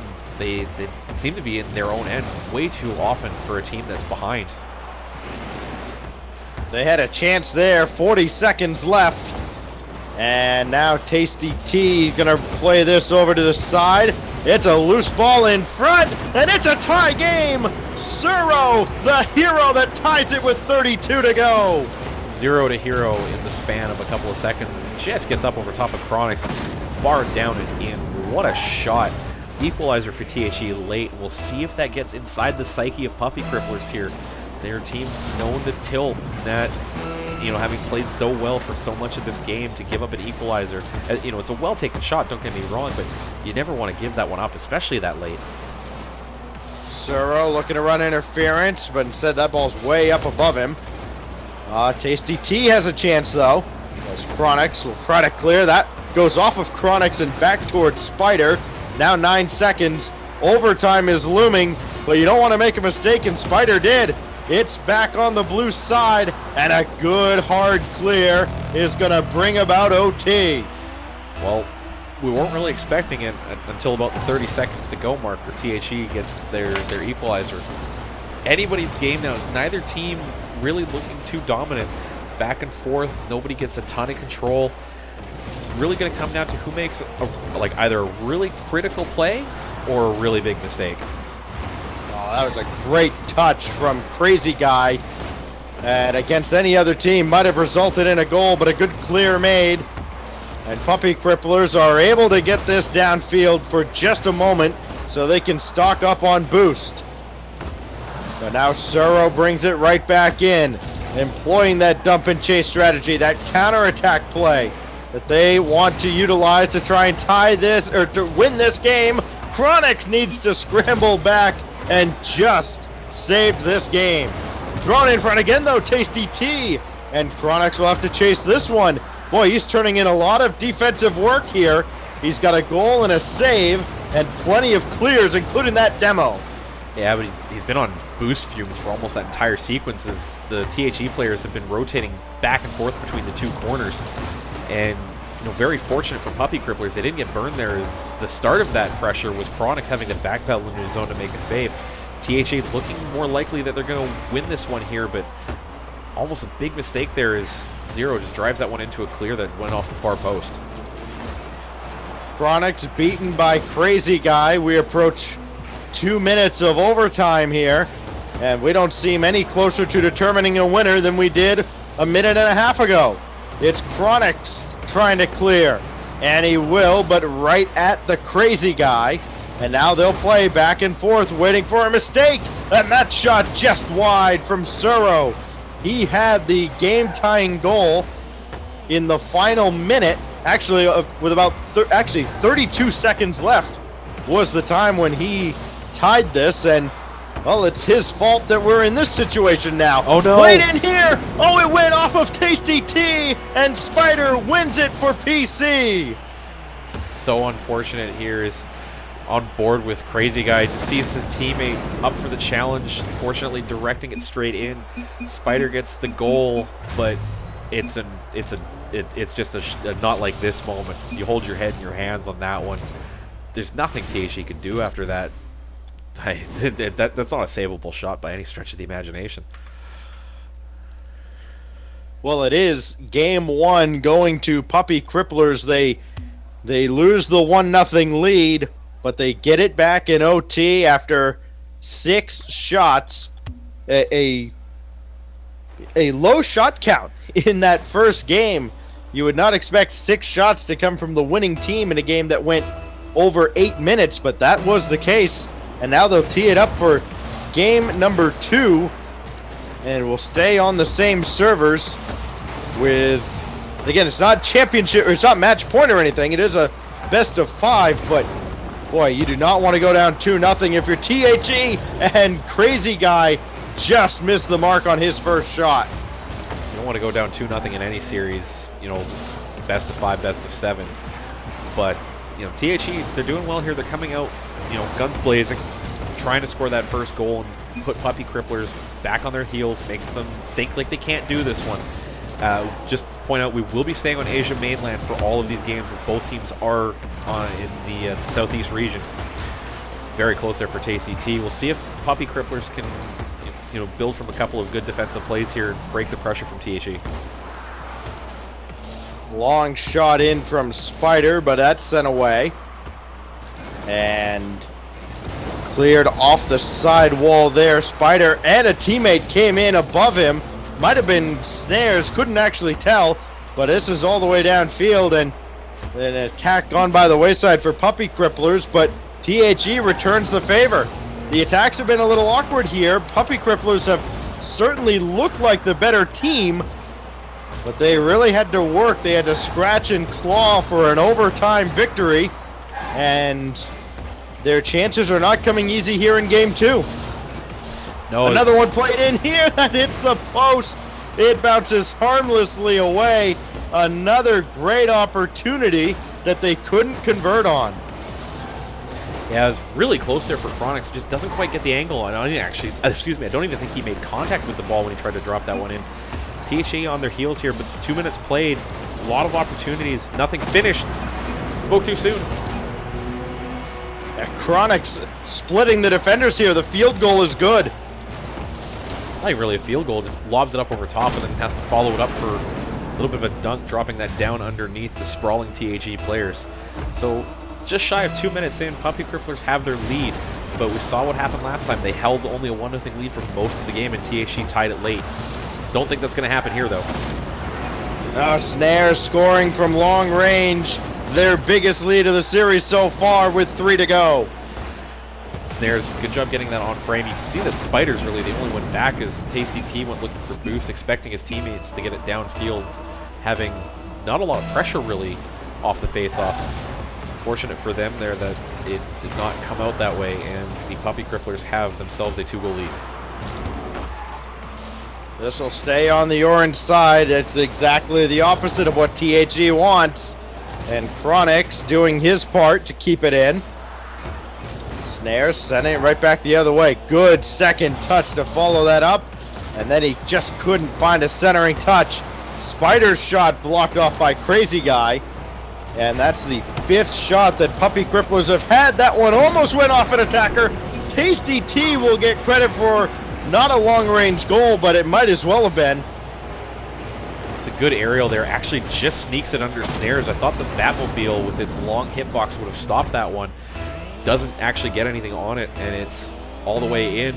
THE bring themselves within 1 just after halftime here, and we'll see if it's a momentum builder for them. Snares from the corner in that Batmobile, and he couldn't touch it with the longest car in the game. This could be trouble for Puppy Cripplers. You're kind of dangerous after having given up a goal, and Tasty T just couldn't get there in time. Crazy Guy is there though, and we've got a brand new game with 2:05 left. Well, 2 goals in 30 seconds here for THE. Crazy Guy, great job air rolling around, tap that ball in. Good job, follows up play that's set up by Tasty T there. Puppy Cripplers falling apart a little bit on defense now, and they've given up 2 quick ones to go even. We'll see how that affects them mentally as they go forward in the rest of this game. Another high shot from the side wall, and Spider was there, as was a teammate, and they go downfield. Crazy Guy, not the best touch, but it might turn into a goal as it was sent down by Tasty T. And Crazy Guy, boy, he is all over the place on both sides of the field. Crazy Guy has been a menace for Puppy Cripplers to deal with, and really he almost came through a couple of times in regulation and overtime of game 1. Yeah, it's looking like the unsung hero of this one didn't really do a lot in a couple of the other series. It was more of Zero and Tasty T carrying Crazy Guy on his back. Snares looking for a good touch there. It doesn't quite come off for them. Still tied here with just over a minute to go. We could be looking at our 2nd consecutive overtime. THE having to fight back twice from going down in both games. That's that demo from Snares prevents, well, exactly who we were talking about. Crazy Guy from getting anything going. And it results in an attack for Puppy Cripplers. Dropped in front. Oh, Crazy Guy, a little too active on defense. Took that away from his teammate in net. And the attack continues, but only for the moment as everybody misses this one. And it will be Suro that jams this down to the corner. Touch from Spider kills off the attack only for a moment. They're looking for a clear right now, and they finally got it with 30 seconds left. And again, overtime is looming here in Game 2 of this best of 5. The first going to Puppy Cripplers. Low shot saved by Chronix. And now back to the other side they go. And a chance with 10 seconds. Blocked way out in front. Can Suro get a touch? No. Tasty T does. Right in front. And it's saved off the crossbar of the upright. We go to overtime again. Oh man, that's as close as you're going to get to winning it with 0 seconds left in an open net. Crazy Guy just not getting enough on that one, and Spider making an amazing save off the post and away. I'm not calling this one. I plead the carpet. I'm not picking who wins this overtime. I'm sorry. The team that scores the next goal, it's going to be Chronix sending this downfield. Crazy Guy is there to stop him. And he breaks up this attack as well. And oh, they both started to go for that ball. Suro took Crazy Guy's boost. This could be trouble. Suro way back in net, and fortunate that Chronix couldn't catch up with that one. Now Tasty T in trouble in net. It's very awkward right now for THE. They have got to clear the zone, and they have got to get downfield. Another shot gone high and wide to the corner from Chronix. They'll breathe a sigh of relief and now finally get downfield. Here's Crazy Guy keeping that in the zone. As they finally break that pressure, but unfortunately, it's a minute into overtime here. They really have nothing to show for it except a bunch of defensive play. The ball now back in their end after just maybe 5 or 6 seconds in the Puppy Cripplers' end. I still feel awkward saying that every time. Here goes Suro. It's an empty net. He couldn't roll it off the front of his car. It went sideways. And that is an opportunity I'm sure he'd like to have back. We're a minute and a half into overtime. We're starting to approach the point at which Puppy Cripplers came up with a game winner in the first overtime. And the ball is back on the orange side. Here we go again in front. And just cleared away a Houdiniac from Suro. It was close there. Actually, he hit Chronix there. And this one is cleared in the air. So Chronix, is this an empty net? It is. Spider hit the back wall. If he just waited an extra moment, he might have had the game winner again. So scrambly right now. Both teams just, I mean, they're either full committing on offense or actually they're just full committing on offense. You see multiple times all 3 players for a team in the offensive end. Ball gets cleared long downfield. There's no final touch. One of these open nets is going to get scored into. It's just a matter of who blinks first, really. It's run and gun. It's cavalier. It's the kind of Rocket League you enjoy casting because it's so exciting, but you got to feel terrified for the team because you know they're just one mistake away from losing it. There it is. Oh no! Spider almost own-goaled it, and Suro, after doing almost nothing the entire game, comes up with this one. Another clutch goal from Suro. Well, that's about as unfortunate of an overtime winner or an overtime loser if your Puppy Cripplers there. Spider just trying to clear that one to the far post away from the pressure of THE. It just, Psyonix pleases off the inside of the post back out to center where Zero can just put that one in. 9 shots to 8 here. Another 1-goal game, another overtime here. We're on pace for every overtime in the lower finals. Troubles in the chat, who is actually Zero here, might have did nothing, but I scored, yes. Like I said, did almost nothing the entire game until it mattered the most. He scored the game-tying goal in Game 1, the game winner in Game 2. What can he do for an encore here in Game 3? It's a tied series. It's a best of 5, and we are underway. And trouble already for THE, as, well, they've been known to get into early in games, but they find a way to squirm out of it. For a moment, there's a big save from Tasty T as Spider had one rocket in on him, and now Crazy Guy back the other way. Saved by Spider. And we'll see if things slow down at any point here, as they're off to a pretty frantic pace in Game 3. Just frenetic out of both teams here is most of the shots coming in at the THE goal, but they got opportunities downfield. A good shot by Crazy Guy, actually almost on Spider having to scramble back and defend. Then just the pressure coming off there. 2 players for THE back in their end. They're waiting it out and seeing what Spider's going to do. Might come back to bite them, but they're going to clear their lines here and move back downfield. A good pass there right to Tasty T, but a defender was there to meet him. And now Tasty leaves this for Suro, who's got a decent centering ball, but it's cleared away by Spider. Follow up here. Suro turns on it quickly. It's another clutch goal. This one, the first of Game 3. Well, THE finally have themselves a lead early. I mean, we're only a minute and 14 seconds into this one. Now we get to see how they play with the lead, because it's something they haven't done all series.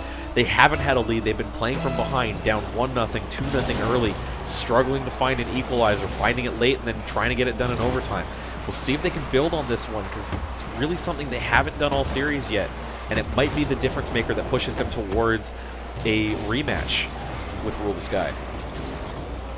Suro couldn't find Crazy Guy, couldn't find the rebound. It's an empty net back the other way, and it's a tie game.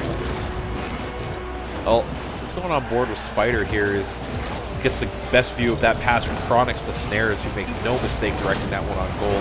It's as good of a team play as you like. It's not necessarily flashy, but it's functional. It gets the job done. They have their equalizer.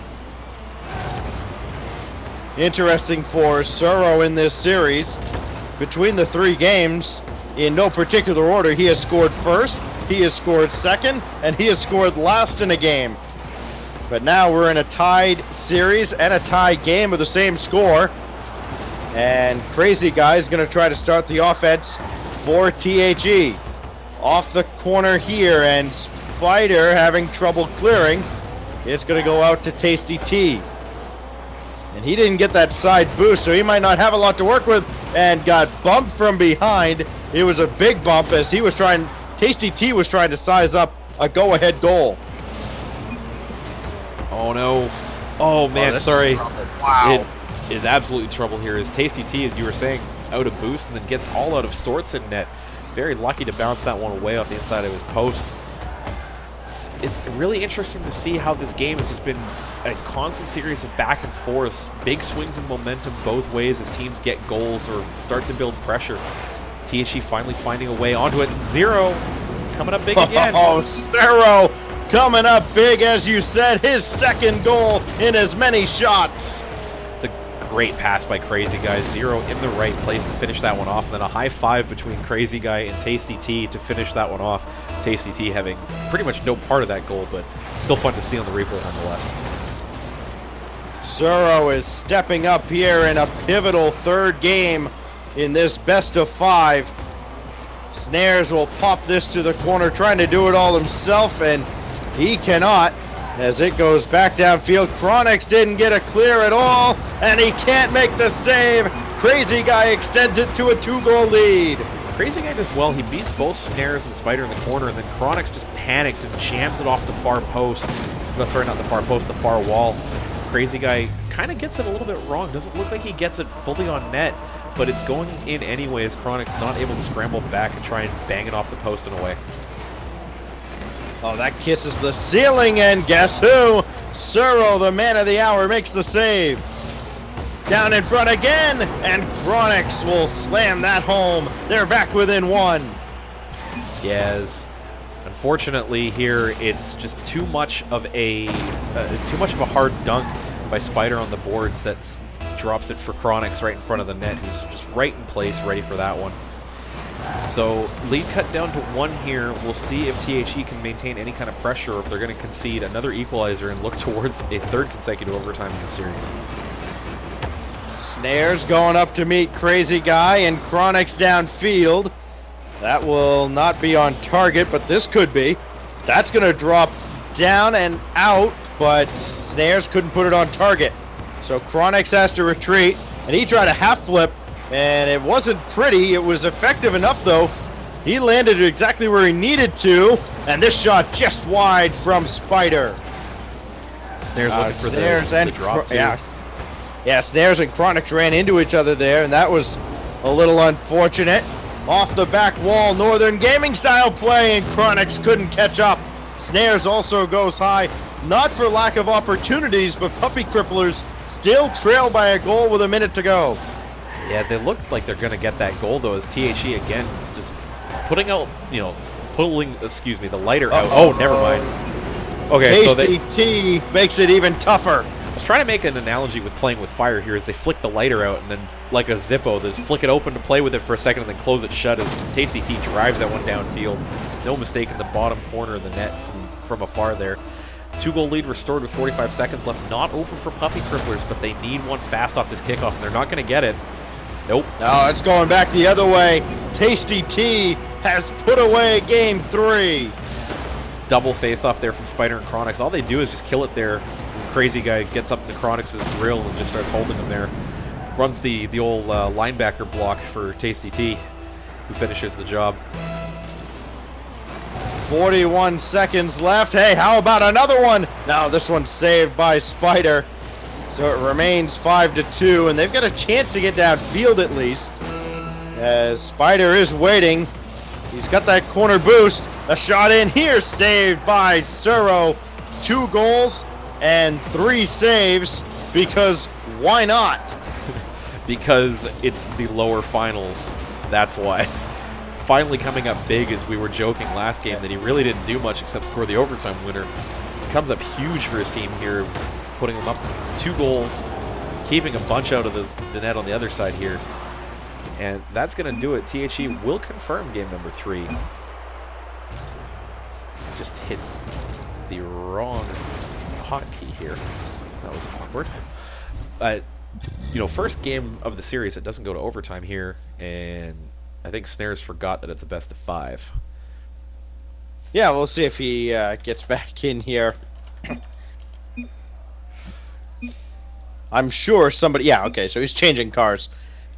Yeah, the shots about even as they have been for most of this series. The shot advantage actually belonging to Puppy Cripplers there, but, give Suro a lot of credit, putting the team on his back and carrying them to victory. I say carrying. I mean, he certainly had help from Crazy Guy and Tasty T. They really, all 3 members of THE pulled their weight in that key win here in game 3, but Suro really stepped his game up big time, and that is something that Puppy Cripplers, I don't think they really expected to have to deal with in this game. No, and Crazy Guy coming up big there. 3 assists, got the playmaker in that game as well. So Puppy Cripplers now facing elimination from the tournament. Best of 5, they're down 2 games to 1. We'll see what the car change is going to bring out for them as they all dropped out a game real quick to switch cars here. Stacks with the call game number 4. Take it away. Yeah, so we look at it's Merc and Octane. So Snares has gone to the Merc for game 4, looking to reverse their fortunes apparently. We'll see how that plays out. It is a bold strategy. I would have I think the term we will use. I would have gone this hot is shot, treble. to be honest. You know what? So would I. When in doubt, you always go with the hot shot. Chronix, back wall, a miss from Crazy Guy, and another miss. And Spider's just going to lob this up there for Snares, who did get a touch, but that's going to be cleared away. And Crazy Guy with a stop here, and it's right back in from Chronix. A lot of zone time for Puppy Cripplers. We're accustomed to seeing that in this matchup, but we're also accustomed to seeing it doesn't always result in goals. In an era where everybody has like Hypernova or Dark Matter boost, Snares has gone to, I believe, the Sacred boost. Something I haven't heard in a while. So it's a Merc with Sacred. The only thing missing is a Halo, preferably a certified one. Yeah, what he does have is the heart antenna. And we continue on here. It is Snares in that Merc trying to clear. Boy, it's got to feel like driving a, I don't know, driving like a pound cake around the field or something. As Suro struggling to get this out of his own zone. It's going to be Crazy Guy that clears, but only as far as Spider. And now a miss there from everybody on the side wall, so Chronix gets dunked on by Crazy Guy. Shot off the post from Suro. Oh, just missing by the slimmest of margins. We remain scoreless for the time being. Another shot coming in, though. That one's off the side as well. Another one going through, and Tasty T will take this away. A little bit of miscommunication there as Tasty T and Crazy Guy both go for that clear. Tasty taking the boost, and then Crazy just freezing in place, not able to really do anything with the ball and his teammate in front of him. But back and forth action here. Puppy Cripplers playing like they need this game, and believe me, they do. They're facing elimination. Just not able to really find that final touch and get the go-ahead goal here as we reach the halftime mark. Never mind, Merc OP. Yeah, go figure. The car switch, it was always the car, right? That's the placebo effect in full force for Snares. Good job getting that one in. Just reads his own play perfectly off the boards. I believe that's the Warlock decal as well. Not, actually, probably one of the better ones of the Champions Crate series. But we'll see if it brings him magic, as they're now up by 1, needing to hold off THE for a couple of minutes. Yeah, at least it's not Narwhal. This goes to the corner, and a perfect kick out. That corner acting like a fourth attacker for Puppy Cripplers there, but it didn't set up a goal. And Snares, very dangerous, bringing this out of her, and he's dribbling with the Merc. Can he get downfield? He does, and it looked like Chronix was trying to run interference for him. They were all in on protecting the Merc downfield, but he was tackled at the 20-yard line. The Merc is like the defensive lineman who gets the handoff because the running back trips or falls or something like that, and everybody just clustered around him trying to get him downfield. It's kind of funny to watch, but unfortunately it just didn't come away for them. A minute 30 to go, and we could be looking at Game 5 if this scoreline holds up. Loose ball in front, and Chronix will keep it in the zone for Puppy Cripplers. Spider gonna back off, so is Snares, and they'll need to because Cero's on the attack. Popped up at midfield, and a miss by 1. And Chronix got that with the back wheel, and almost a sick redirect for THE. Instead, they'll have to work a little harder to get that equalizing goal. Suro came up with one with 32 seconds left in Game 1. They're going to need some similar late magic here in Game 4. Unfortunately for them, they're losing control of the ball here as midfield pressure is coming into play for Puppy Cripplers. And then a big defensive miscommunication. It's going to keep it in their zone. THE falling apart, facing the loss here as the 30-second timer goes out. The great shot by Spider, just wide. Oh man, close game. Anybody's guess who's going to take it, but it's looking good for Puppy Cripplers. Oh, Crazy Guy gets murked by Snares. And a shot here is going to go well wide. Off to the corner. Spider misses on the wall. Here's a chance. Suro runs it right into Snares. And pass right to Tasty T. Chronix with the save. Follow up from Suro, who's done it again. Well, when you're looking for a guy to go from 0 to hero, there's 0. 4 seconds left. He puts that one over the line, gives THE a chance to clinch this one in overtime. Let me take that back. There's 4 seconds left. We've seen kickoff goals faster than that. But we're most likely looking like overtime. We have, and there's Suro. Can this stay up? No, it was bouncing towards the goal. And we'll have another overtime. Well, 3 overtimes out of 4. Not quite 4 in a row, but 3 out of 4 ain't bad.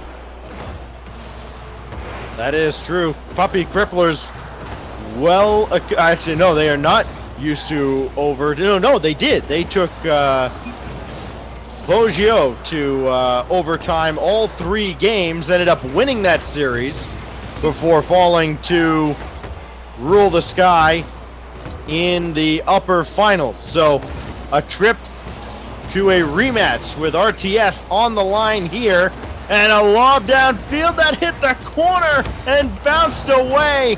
THE was that close to ending the series. Man, I'm not sure if that was a Psyonix Please moment or just the unluckiest shot placement I've ever seen when you're trying to win it in overtime. Like, how close do you want to get to scoring without actually scoring? I don't think they can get any closer. Tasty T is going to sit in net and wait for a shot. Instead, he's going to have to defend the back wall, and Chronix couldn't put the shot on target. Snares throwing this one at the net, and he hit the crossbar. Back in from Chronix, a bank shot, rather Spider, and it's only popped up. Here goes Snares. One more touch with the Merc. No, it's popped up. Crazy Guy's got to climb the ladder. He doesn't, and Chronix has forced game 5. Well, good drop by Snares. Just really unfortunate he doesn't get the second touch with the Merc, because how poetic would that be? The car switch to Merc, of all things, to get the overtime winner on a double touch. Instead, it's a 2-1 victory as Chronix finishes that one off. And we have ourselves a game 5. Everything to play for. Final game of the series with a chance to go back up and play Rule the Sky. And Snares is going to do a car switch again. So At this point, why would you? well, I mean, really, why would you at this point? probably You, probably just to get in the heads of your opponents. I mean, we have a full break to do, and there's nothing in the rules against this. Although I'm sure we'll talk about it going forward because it is slightly disruptive, but it makes for good, it makes for good copy in the press booth for us. All right, so they are all back. I wonder if they all went to Merc after the success that Snares had here in Game 4. We will find out in just a moment. Nope, Snares is back on Octane. They're all back on Octane here. So we will see what happens with Game 5, trip to the Grand Finals. And remember, they would have to beat... yes, this feels funny saying this. They would have to beat Rule the Sky in 2 best-of-5s to win the whole tournament, if they are indeed able to get to the Grand Finals in the first place. One of these teams will have a shot at that rematch with the number 1 seed. And something that Rule the Sky hasn't done, which is drop a best-of-5 series in any Rocket League Asia Community Cup. They've come close, but they haven't done it. Chronix will center here. He did not find Spider. He found Tasty T. And now it's Tasty actually letting that one go to Suro. Wise move, as Tasty can get in position for this play downfield. Not able to finish though. Now a big bomb down towards the back wall. Nobody back for THE. They may pay the price for it. Crazy Guy frantically clears that out of the zone. Actually looked rather calm under fire there. Able to dump that off to the corner, and we remain scoreless after the first minute. But for how long? Another save by Tasty. Yeah, it was really close there, as I don't think he was quite ready for that one. To get up and defend the upper 90s, getting hung out to dry a little bit by the rest of his team on defense. Crazy Guy missing another touch there. You get the sense that THE, the pressure of the moment might be starting to get to them. Puppy Cripplers, most of their players have been in this position before. They've had series where they've had a best-of-5 go-5 games, and they've been facing elimination. They've been facing a trip back to the Grand Finals. They know how to play under pressure. It's interesting to see how Tasty T and the other members of THE are responding to that one, because it looks like they're wilting a bit. Spider with a good touch leaves it for Snares off the back wall, and a great clear by Crazy Guy, sending it right back from whence it came. Up ahead for Crazy Guy and back to Tasty T, and it's clear after clear. This game may well be won or lost at the center line. This is loose in front, and a shot goes wide. Follow-up finds its way in. A loose scramble in front, and Snares strikes first. Well, first Crazy Guy misses a side flip there, and then Tasty actually almost manages to get that by with just the luck of the draw as he rolls himself forward. Fortunately, everybody for THE clustered up there, and Snares drive onto it, gets it over top of that dog pile and in. So just before halftime, Puppy Cripplers have advantage now. Around the boards, looking for a second goal, and Suro makes the save. And Suro back the other way, needs a touch off the wall, can't find it. But he's got a teammate there to help him out. Crazy Guy At least kept the attack alive long enough for Suro to get back and help make this clear, which he's done. Needs another touch, but Chronix beat him. Oh, but Chronix ended up centering it himself, so Snares had to come in and save the day. Dunked in by Chronix, but it still goes wide.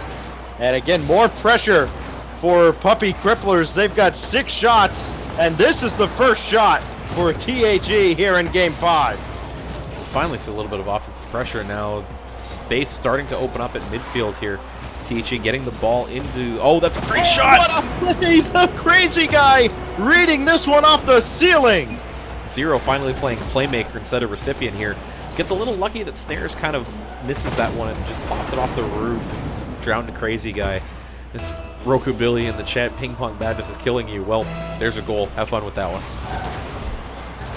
1:50 to go in Game 5. Could we have yet another overtime on our hands? We've had 3 already.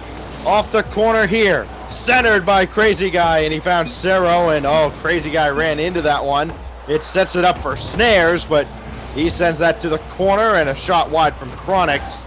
So no harm, no foul yet for THE. They've got 2 shots, and they have found a way to tie this game and keep that game tied. Well, they've played some of their best Rocket League playing from behind. They've also played some poor Rocket League playing from behind. And that's probably one of the least helpful bits of analysis I'm ever going to come up with, as I'm starting to get a little tired here, but it's, I mean, this has been a fantastic series. No matter who wins this one, this has been probably one of the best series we've seen in a while. 1 minute left. Winner takes on Rule the Sky in the grand finals, and Tasty T may have just punched THE's ticket. Well, the conductor's coming around looking for this one as Chronix tries to read that one. Unfortunately, just jumps a little too high and doesn't get down in time to make the block. Tasty T jumps on top of that one, jams it home, and the advantage THE now late in this game and this series. Suro didn't go after this one, so it's trouble. Not a great clear. Snares banged it off the back wall. He had a lot to shoot at, but just couldn't get on top of that shot. Crazy Guy having trouble, though. And now, oh boy, all 3 members of Puppy Cripplers were all in the same corner. Not a recipe for success, more for disaster. They found Crazy Guy, but his shot just went wide. Boy, Good more boost pressure, though. Yes. Sorry, great boost management here by THE as they've actually managed to dive in and get both hundreds on the side of Puppy Cripplers here, and you can see that they're not getting the clears because of that. They just can't get any power behind it. Time taken down here. This might be it. That is going to be it. Yeah, count it. Sure, why not? Credit goes to Tasty T, who has finished it off for THE. Oh, wow. Spider pool shotting him into that one. The chat is just like, no. Is the bump from Spider. Tasty T able to react in time. That's it for THE. They clinch it. They confirm a rematch. Actually, I'm not sure if it's a rematch. I'm not sure if they played. It is a rematch. THE fell to Rule the Sky up in the 3rd round. And so here you go. THE, RTS, grand final, best of 5. Well, it's a tall order, but they have certainly earned it, getting to this point. Yeah, absolutely agree with you on that one, Stacks. I'm just going to throw it over to one final break as we set up the grand finals here. Make sure all the server preferences are on point. I believe it will be a split server, but we will confirm that with the teams. So I'm just going to take a quick second here to catch my breath and get the overlays set up. But man, what a series that was. That really had a little bit of everything. It really did. I mean, 3 of the 5 games go to overtime, and they were all very closely contested. And man, you can't ask for much more than that out of a 5-game series. I think 2 teams that were very evenly matched, and you know, if we had them go play 10 whole series, I think you would find, you know, maybe one team could have won 6 of them.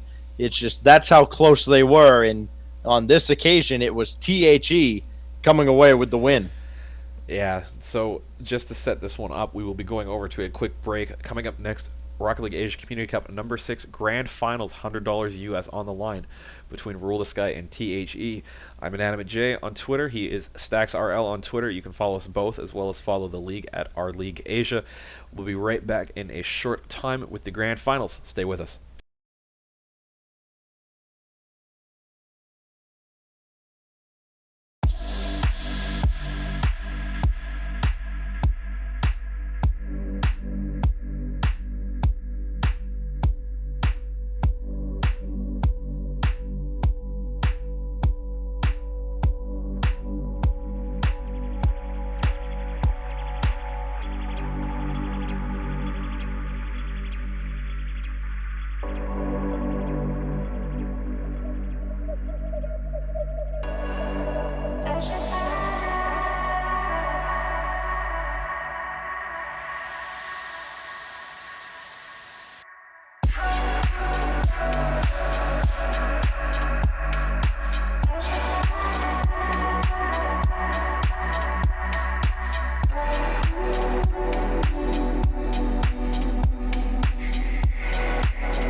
We are back from our last break of the afternoon with Rocket League Asia Community Cup number 6 Grand Finals coming up My name is Inanimate J, joined in the booth by Stax.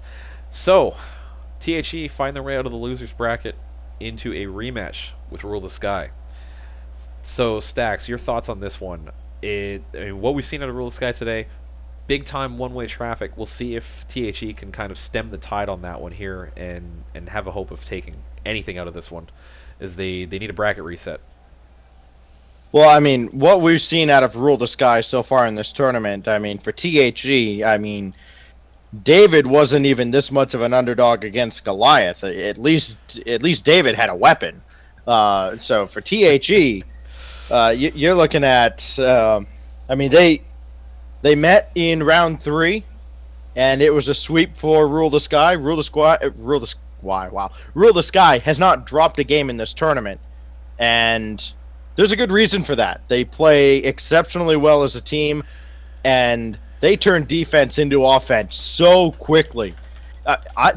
They move down the field quicker than some of the top NA teams that I've seen. Not the top teams, but you know, a lot of those teams kind of on the next level. They move down the field very quickly, and it is a force to be reckoned with. Yeah, I totally agree with you here. Is it just the way that they transition from looking like they're on too much of a defensive standpoint to just, you know, 2 passes downfield and you're suddenly getting scored on. Really kind of amazing here. So just quickly sent the teams a message to join up. They are going up here. Stax will have the play-by-play for you as we get ready for our grand finals. THE needing a bracket reset to have any chance of winning this one. Rule the Sky 3 wins away in this series from clinching their 5th consecutive Rocket League Asia Community Cup. They are begging for mercy already. They will receive none, so they're going to have to create their own fortune here as we are underway. Game 1 of this best of 5, and here you go. Zero, of all people, has scored first. I'm confused. He actually won a 50-50 against Lemonade, realized that Lee Rays were so expectant that he wasn't going to lose that one, that they were both continuing through with their next play. And then all of a sudden you have a 6-second goal against Rule the Sky. It'd be interesting to see if that tilts them a little bit, because that's not something you really see out of them. Well, this David versus Goliath matchup is suddenly slanted in David's favor. Here we go. Tasty T going up against Lee Rays, and it's going to be Lemonade Lime now. Look at it take flight. And Suro there to make the stop. Crazy Guy beaten by, look like, Realize, as we're in the corner now. And, well, Rule the Sky looking for their first real offensive threat here in the first minute. It's not going to come just yet. Realize not able to clear the zone. Suro was there to break that up. So THE, you know, they had a close game. They had one close game in the best of 3 that they played with Rule the Sky, and maybe they are kind of calling on the momentum they've got from the last series and some of the experiences they had in their first matchup. Totally agree here. Looks like Rule the Sky just not quite in sync. They had been sitting for a little bit as we finished off the lower bracket. Not too long, though. Not nearly as long as they waited for their upper bracket finals against the Puppy Cripplers here. But they haven't really kind of found that clicking passing play, as THE doing a very good job disrupting that one and forcing them back on their heels, not really letting RTS dictate the tempo of this one. Crazy Guy waiting, but it's Suro that breaks up the play. This one's popped up. This is where Rule the Sky is dangerous in the sky, but it's Suro that made the clear. 3 minutes left, and Crazy Guy winning that ball in the corner. Tasty T makes a clear here on Lemonade Center, and finally it is cleared back downfield. THE can recover. They don't have a lot of boost to work with, though. Off the post, follow-up from Lee Rays, and it finally is tied up by RTS. Good job by Lemonade here, just getting underneath that ball and putting it off the post. Lee Rays mopping up as usual. Follow up on the rotation to finish that one. Rule the Sky have their equalizer just before halftime. We'll see if that turns into a snowball for them, because THE were looking really, really good on defense, and then it's unfortunately get beat by really good play. banked out, but it's brought right back in. We'll see if THE is unfazed by this. This is eye off the back wall, and a chance again off the back wall from Crazy Guy. A great opportunity for THE gone by the wayside. Now Lee Rays. Oh, he found Lemonade Lime, similar to what we saw the last time we saw RTS. And now a pinch save by Tasty and Suro. Yeah, and you can see here, just realize waiting to play on that one, you can see now that RTS is starting to dictate the tempo, and it's not good news for THE as they get scored on again. It doesn't get any easier than this for Lee Rays. No, when you have two players just scrambling on the backboard trying to find a block on that one, Lee Rays just has to wait. They don't get any easier than that, really. I mean, we've seen them score a bunch of insane team plays. That one is probably the easiest one they've scored all night. Well, THE scored first. It was Suro who's been incredibly clutch over the past 2 or 3 series for them. They need more heroics here as they trail 2-1 now to Rule the Sky. And Realize tried to drop that in, and Suro was there to deny him. And this gets through Lemonade, and Crazy Guy has come up with an equalizer. All just dropping on board here with, I believe that was Zero's. Crazy Guy follows up on that one, catches Lemonade just a little bit off guard. He was driving backwards, unfortunately whiffs it with the side flip. THE back in it with 1:40 to go. Well, we'll see if Rule the Sky can recover from this one. They've given up kind of a laugher that ties the game. Oh, Lee Rays just casually took that away, but Tasty T got a touch to make the save. Played back in, and Crazy Guy was there, but a miss will set up Lemonade Lime. So more pressure from Rule the Sky. It's trouble here. Suro made one save. Crazy Guy just went splat against the post, and Lee Rays comes up with a hat trick. Well, Zero gets underneath it, but all he can do is pop it up and away. Both Crazy Guy and Tasty T scrambling to get back. Not going to find any traction there. Lee Rays completes the hat trick now, and a couple of easy ones there as THE is making it a little bit too easy for them. We'll see if they can respond here and get the equalizer again, but running out of time to do so as we're down to a minute left. Well, THE has come up with 2 goals, which is probably more than a lot of teams can say against this Rule the Sky squad. They have less than a minute. They've got to make it 3 now. 45 seconds as this goes to the corner. And it is Crazy Guy having trouble. Lee Rays up for this with 35. And Tasty T, there's a bump there, looked like from Crazy. Suro gonna take flight, but he can't catch up with that ball. Centered off the corner, and Lee Rays with an easy clear. Realize looking for the post, and instead Crazy Guy cuts it off. 15 seconds. There's still time, and a good shot from Crazy Guy, and there's not time anymore. This one finds its way in, and Lemonade Lime puts game 1 away. Lee Rays just makes a great stop into a pass right onto Lemonade. Cool as you like, directs that one along. Tasty T trying to recover, can't get there. It's going to be the dagger here. 9 seconds, not a lot of time to score 2 goals. So Rule the Sky is going to take game 1. The only question is the final margin of victory. It's going to be 3 apparently, as Realize puts 1 more in for good measure. Tasty just tries to get up and block that one off the crossbar. Unfortunately doesn't get enough of it. Too much roof, not enough bumper. That just scrapes off him. Zero asking if he can pay keys for boost because he's just getting starved on every face-off. Could still be 4. I just want to point that out. Nope, not going to get to the boards there. Rule the Sky take game number 1. Not as convincing as they could have been over the last few games. Well, it's something that Snares has been able to point out, and speaking from experience, when you play Rule the Sky, you don't have boost. They have boost control, ball control. They just control the pace of the game, and all 3 of those factors are exactly why they are seemingly unbeatable. They have not met their match in this tournament yet, and they are 2 wins away from winning the whole thing. Might have to talk to my teammates about staying up late one night and see if we can compete with the ping issues against these guys. But I mean, well, we've actually scrimmed against them and we lost 6-1. But we were having a bad day. I will point that out.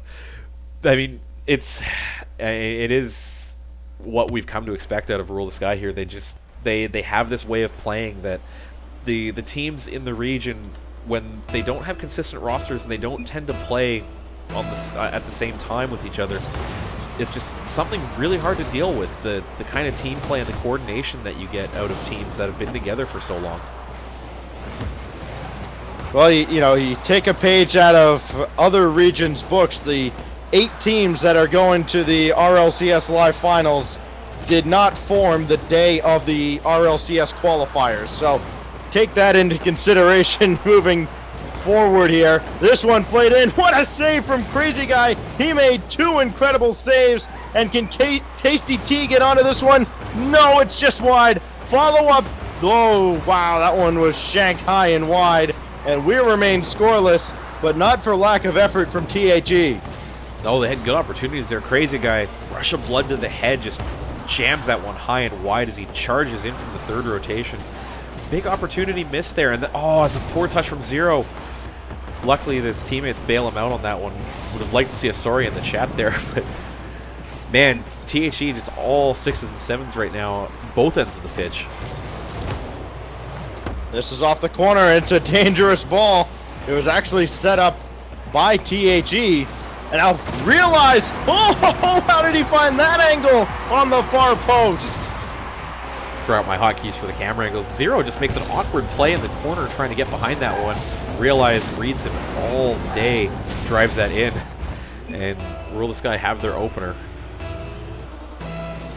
Just over a minute gone by. Rule the Sky leads by 1. They lead the series by 1 as well. Remember, if they win this best of 5, it's over.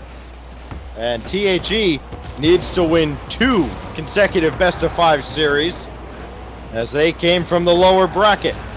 Realize playing this back in and really more just harassing the THE team right now, keeping them back in their own zone, making them expend all their boost, and it leads to this shot from Lee Rays to double the lead. Zero awkward touch, and it's too much force. Hits the sidewall here. Both his teammates are trying to get back in position, but they're in the process of rotating as the ball goes really hard off the boards. There's no time to react to something like that when you're in the middle of rotation. So really, you just want to bring the ball under control instead of panic clearing it anywhere except in front of your net. Realize can't catch up with this ball. And it's going to be right down the dotted line, and Lee Ray's got it coming back off the back wall. Just going to watch this from Lee Ray's point of view here. Gets the 50-50, Realize rotates back, Lemonade puts this sick ball in off the post, and then Lee Ray's reads it perfectly, jumps out of the way, and directs the rebound off the post into the net. That was sick. That really was. It's a 3-0 lead for Rule the Sky, and it's looking like a vintage Rule the Sky game at this point. They had trouble in game 1 early. They are not having trouble right now. This one thrown in front, and it's going to be right back down onto the orange side. Leray is trying to run interference on Tasty, but it will be eventually brought back in by Realize, and he couldn't find Lemonade Lime, the only one of the 3 who hasn't scored yet. Yeah, you know what? A lot of people talking about the boost management that RTS are putting in on THE. You know how you counter boost management? Manage your own boost more effectively. Prioritize getting the hundreds and don't waste as much trying to get in places around the field. There's other ways to go fast other than just holding your boost down. They have to figure that out, and they have to, do something about it soon, because they keep getting hemmed in their end. They keep getting starved. This 3-0 is going to snowball, and they're going to have a very tough hill to climb to force a bracket reset. Back downfield. Here's Lee Rays beaten by Tasty. And the follow-up is cleared away. 2 minutes left. There is time for THE, but it's a tall order. Here goes Realize, and that was pinched off a defender. Realize with a big aerial goal. 1 touch, 2, 3, 4, and then Crazy Guy comes up and pool shots him into that one for the 160-kilometer-an-hour finish. Okay. That's all I have to say about that. Yeah, there's your analysis. Yeah, okay. That happened. All right. Suro will try to clear this away. We haven't said his name much in this game. He had come up with that first goal for THE very early on in the series, and since has really struggled. It's just the pace of this game is exactly where RTS wants it. And they are playing too quick for THE to catch up at this point. This one's going to be downfield from Realize. And Lee Reyes will set it up off the back wall. It's a design pass off the back again. And there's Realize. All three members of RTS getting in on the action.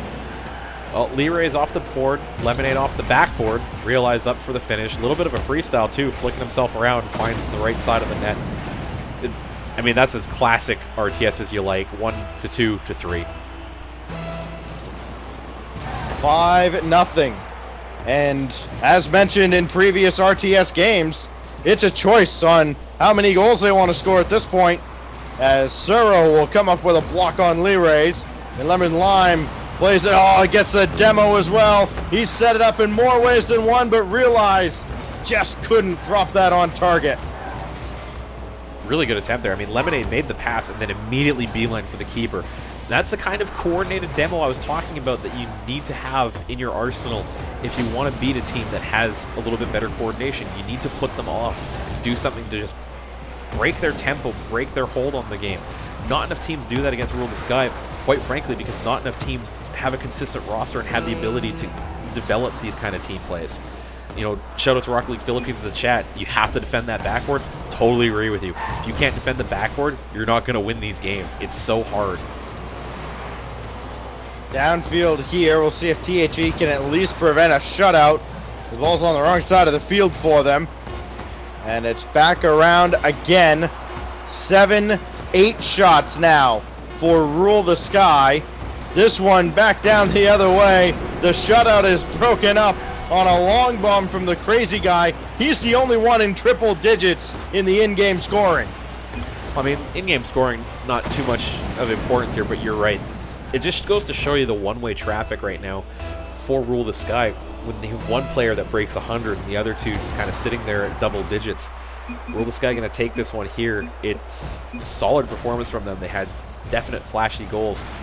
And just going to confirm with the teams, if we are going to go through a server change here, I do have a server on standby. But, I mean, 400 points for Realize. That's a, almost 900, actually over 900 points. In regular Tasty T is like it's like okay. Yeah, saying that's not gonna help. I mean the only thing you can do is move it over to I don't know at this point, move it over to US East and be like, all right, hey, let's try our luck. Well, actually, to be fair, Rule the Sky have a ping advantage there as well, as they're technically closer to the US than the Asia mainland. But you know what? When you get up that high with the ping, it couldn't matter. Let's go to South America while we're at it. Yeah, sure. Why not? Why not? Right? At this point, put a server on a space station. Well, here we go. Put it in the lower atmosphere and Rule the Sky will be in there because it's in the sky, Kappa. Hey!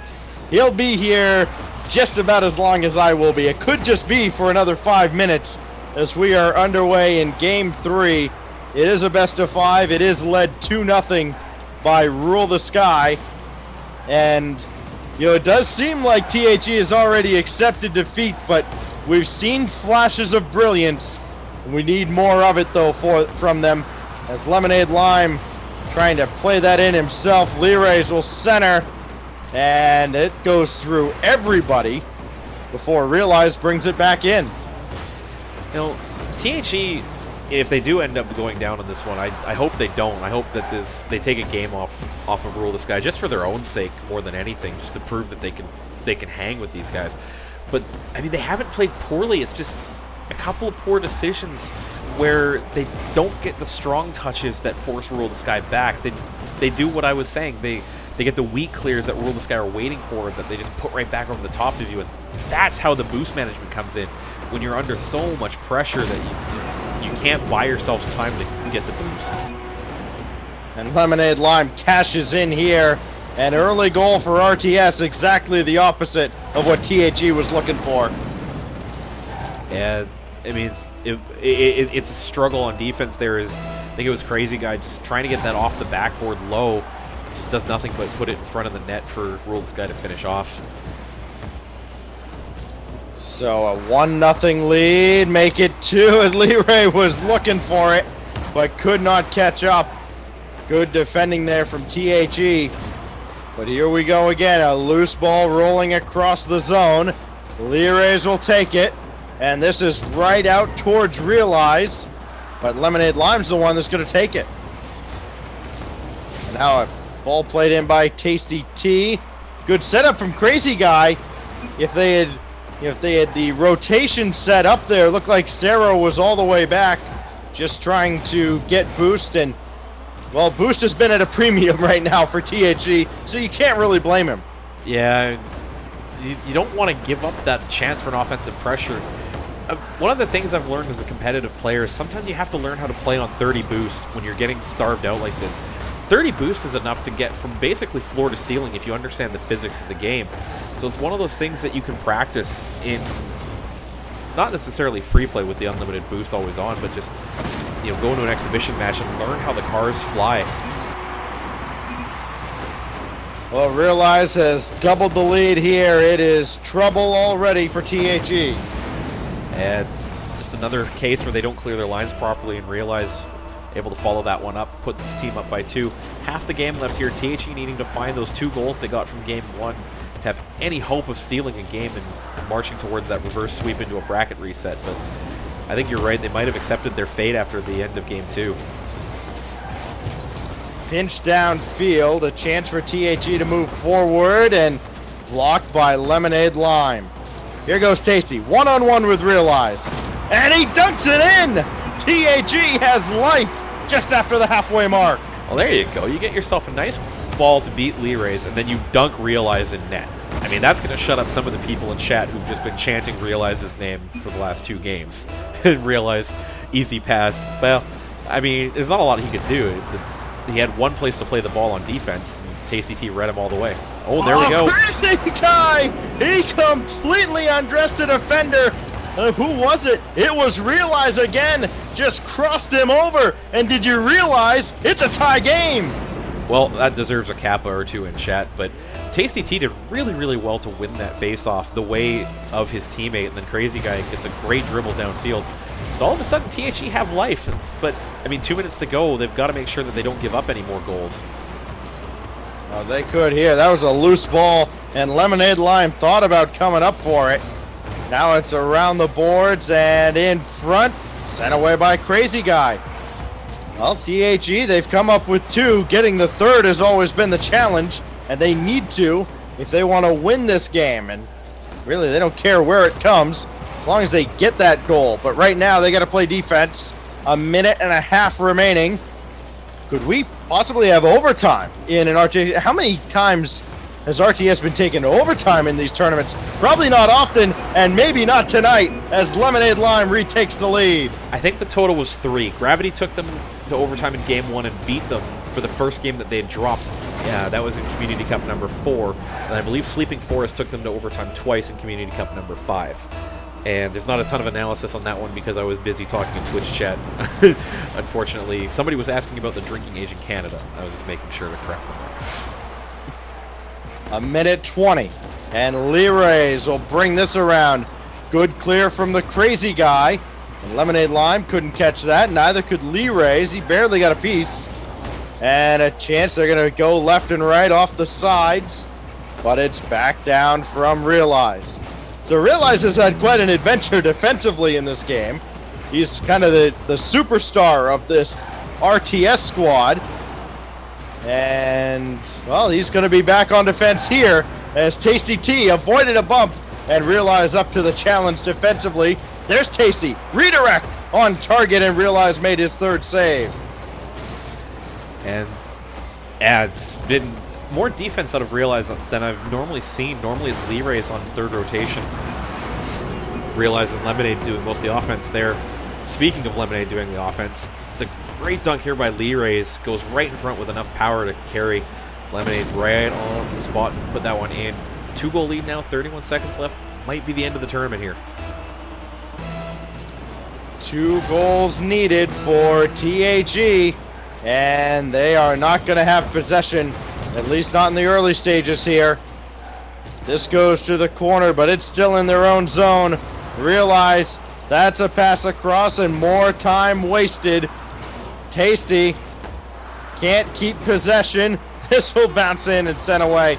10 seconds left. Do they have one more in them? 4-2 lead.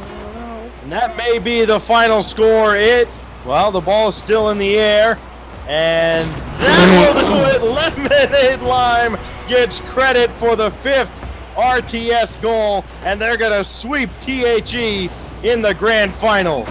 Oh, I figured out what happened. Zero pinched it off of, I believe, Tasty T at the end there. That's a hell of a way to get yourself a 0-second goal. Oh, man. Well, they Yeah. rule the sky, they ruled the roost here, and they dominated just about every single game they played. They, give credit to THE.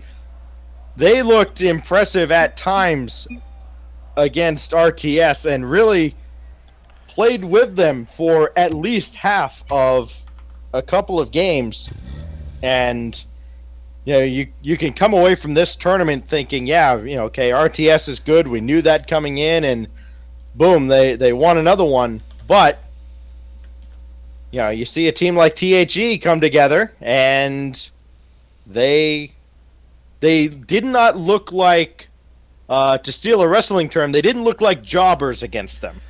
No, and to be fair, no team has really ever looked like like jobbers against RTS. Like there have been some real stinkers of games against RTS, for sure, for absolute sure.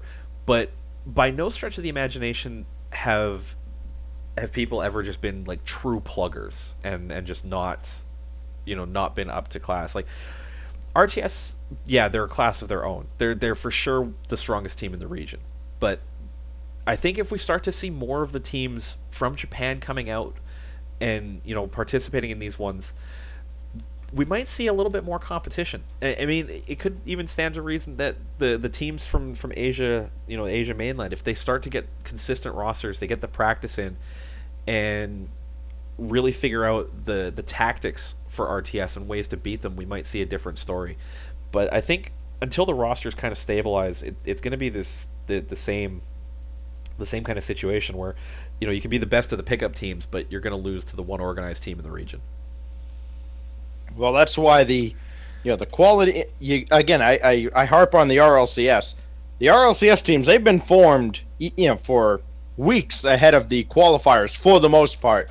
Some shifts happened at the end of the EU preseason, but really, these are teams that have been formed, and you could even see during Season 1 where the teams are all getting jumbled around, especially in North America. Things really, the quality of play was down overall. The quality of play in Season 2 is up more because the teams are more consistent, they're playing with each other more, and you're seeing that play out on the field. I think when those rosters kind of stabilize, as you mentioned here, in Asia and even Oceania, and other regions, you'll see the quality of play go way, way up. Yeah, for sure. Totally agree with you on that one. It really comes down to getting practice in as teams and building the understanding between yourselves as players, not as individuals, but as a team and as a unit. And without getting a set roster in place and being able to have those sessions to understand the philosophy behind how you guys play Rocket League as a team, it's definitely one of those things that you can't build overnight. I know for a fact I've been working at that for months now, trying to build that kind of understanding, and it's hard. I mean, even with playing with my brother as a teammate, we've had 900, almost 1,000 hours together, and we're still learning every day.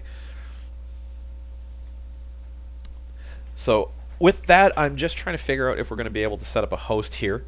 I don't have editor access to the channel, which I think I'm going to ask for shortly so that I can run the host command on my own, as I do like a large amount of autonomy here. But Rule the Sky will take their 5th consecutive Rocket League Asia Community Cup, and it's funny because they're numbered 6. That's because number 2 didn't happen. It's like one of those things in the sports records books where it's this big asterisk next to it. We did have to cancel it at that one time. If you can follow us on Twitter, our handles are @InanimateJ and @StacksRL. You can follow the league at @OurLeagueAsia. If you haven't already, press !Steam or !Discord in the Twitch chat. They'll give you links to join the Steam group or the Discord. Troubles, I'm not listening to you. I already know who I'm going to host, and it's not going to be LJ. But I mean that yeah, it was a great tournament, Stacks, and I really appreciate you coming out at the last minute here, putting out the bad signal for casting help, as I did have who I was supposed to do this with fall through on me. Well, hey, I appreciate the opportunity to come out and be a part of a new scene, really. These are players that I don't get to see ever, and it was an eye-opening experience for sure, and I'm glad I was able to be a part of it. Yeah, I appreciate that. I mean, to be fair, I discovered this by staying up late one night, looking at the Twitch director, going, "Hey, there's an Asian tournament going on." And then they asked for help on the casting out of the chat, and I'm just like, well, I don't know what I'm doing, but if you guys want help, here I am. And now I'm running the board for them. So it just goes to show you that in anything in life, just be in the right place at the right time, and opportunities will occasionally fall into your lap for you. That is the story of broadcasting, my friend. Believe me, I know. Oh yeah, I believe it. And wow, okay, Rocket League has frozen on me. That was kind of cool. I was like, why is Rocket League not working? As I try to close it just to clean up my windows a little bit here. As I continue to stall for time here. Okay, if anybody has editor access to the RLA Discord or the RLA channel, can you guys message me now so I can go off air, please? Sovereign, I know you can hear me. Oh god. First thing I'm asking for in the morning is editor access, so I don't have to awkwardly stall for time. You know, I figure that's the best way to do it. I think it's just going to come down to a point where we're going to just be talking and randomly get interrupted mid-sentence to host. If I had to guess. If I had to guess. Well, I mean, it's a meme. I mean, have you ever seen Curtis get signed off? I mean, like, the host goes through halfway through his sign-off every day. But I have confirmation now that we have somebody with editor access on board, so I'm going to throw this over to the sign-off. Everybody, thank you very much for watching. We are going to throw you over to Lawler. It has been confirmed. I have been Inanimate J, along with Stacks in the booth. You've been watching Rocket League Asia Community Cup number 6. Send Lawler some love from us over here in Asia. I'm sure he'd appreciate it. For everybody behind the scenes, thank you. We will see you guys next time. Hope it's been fun. See ya.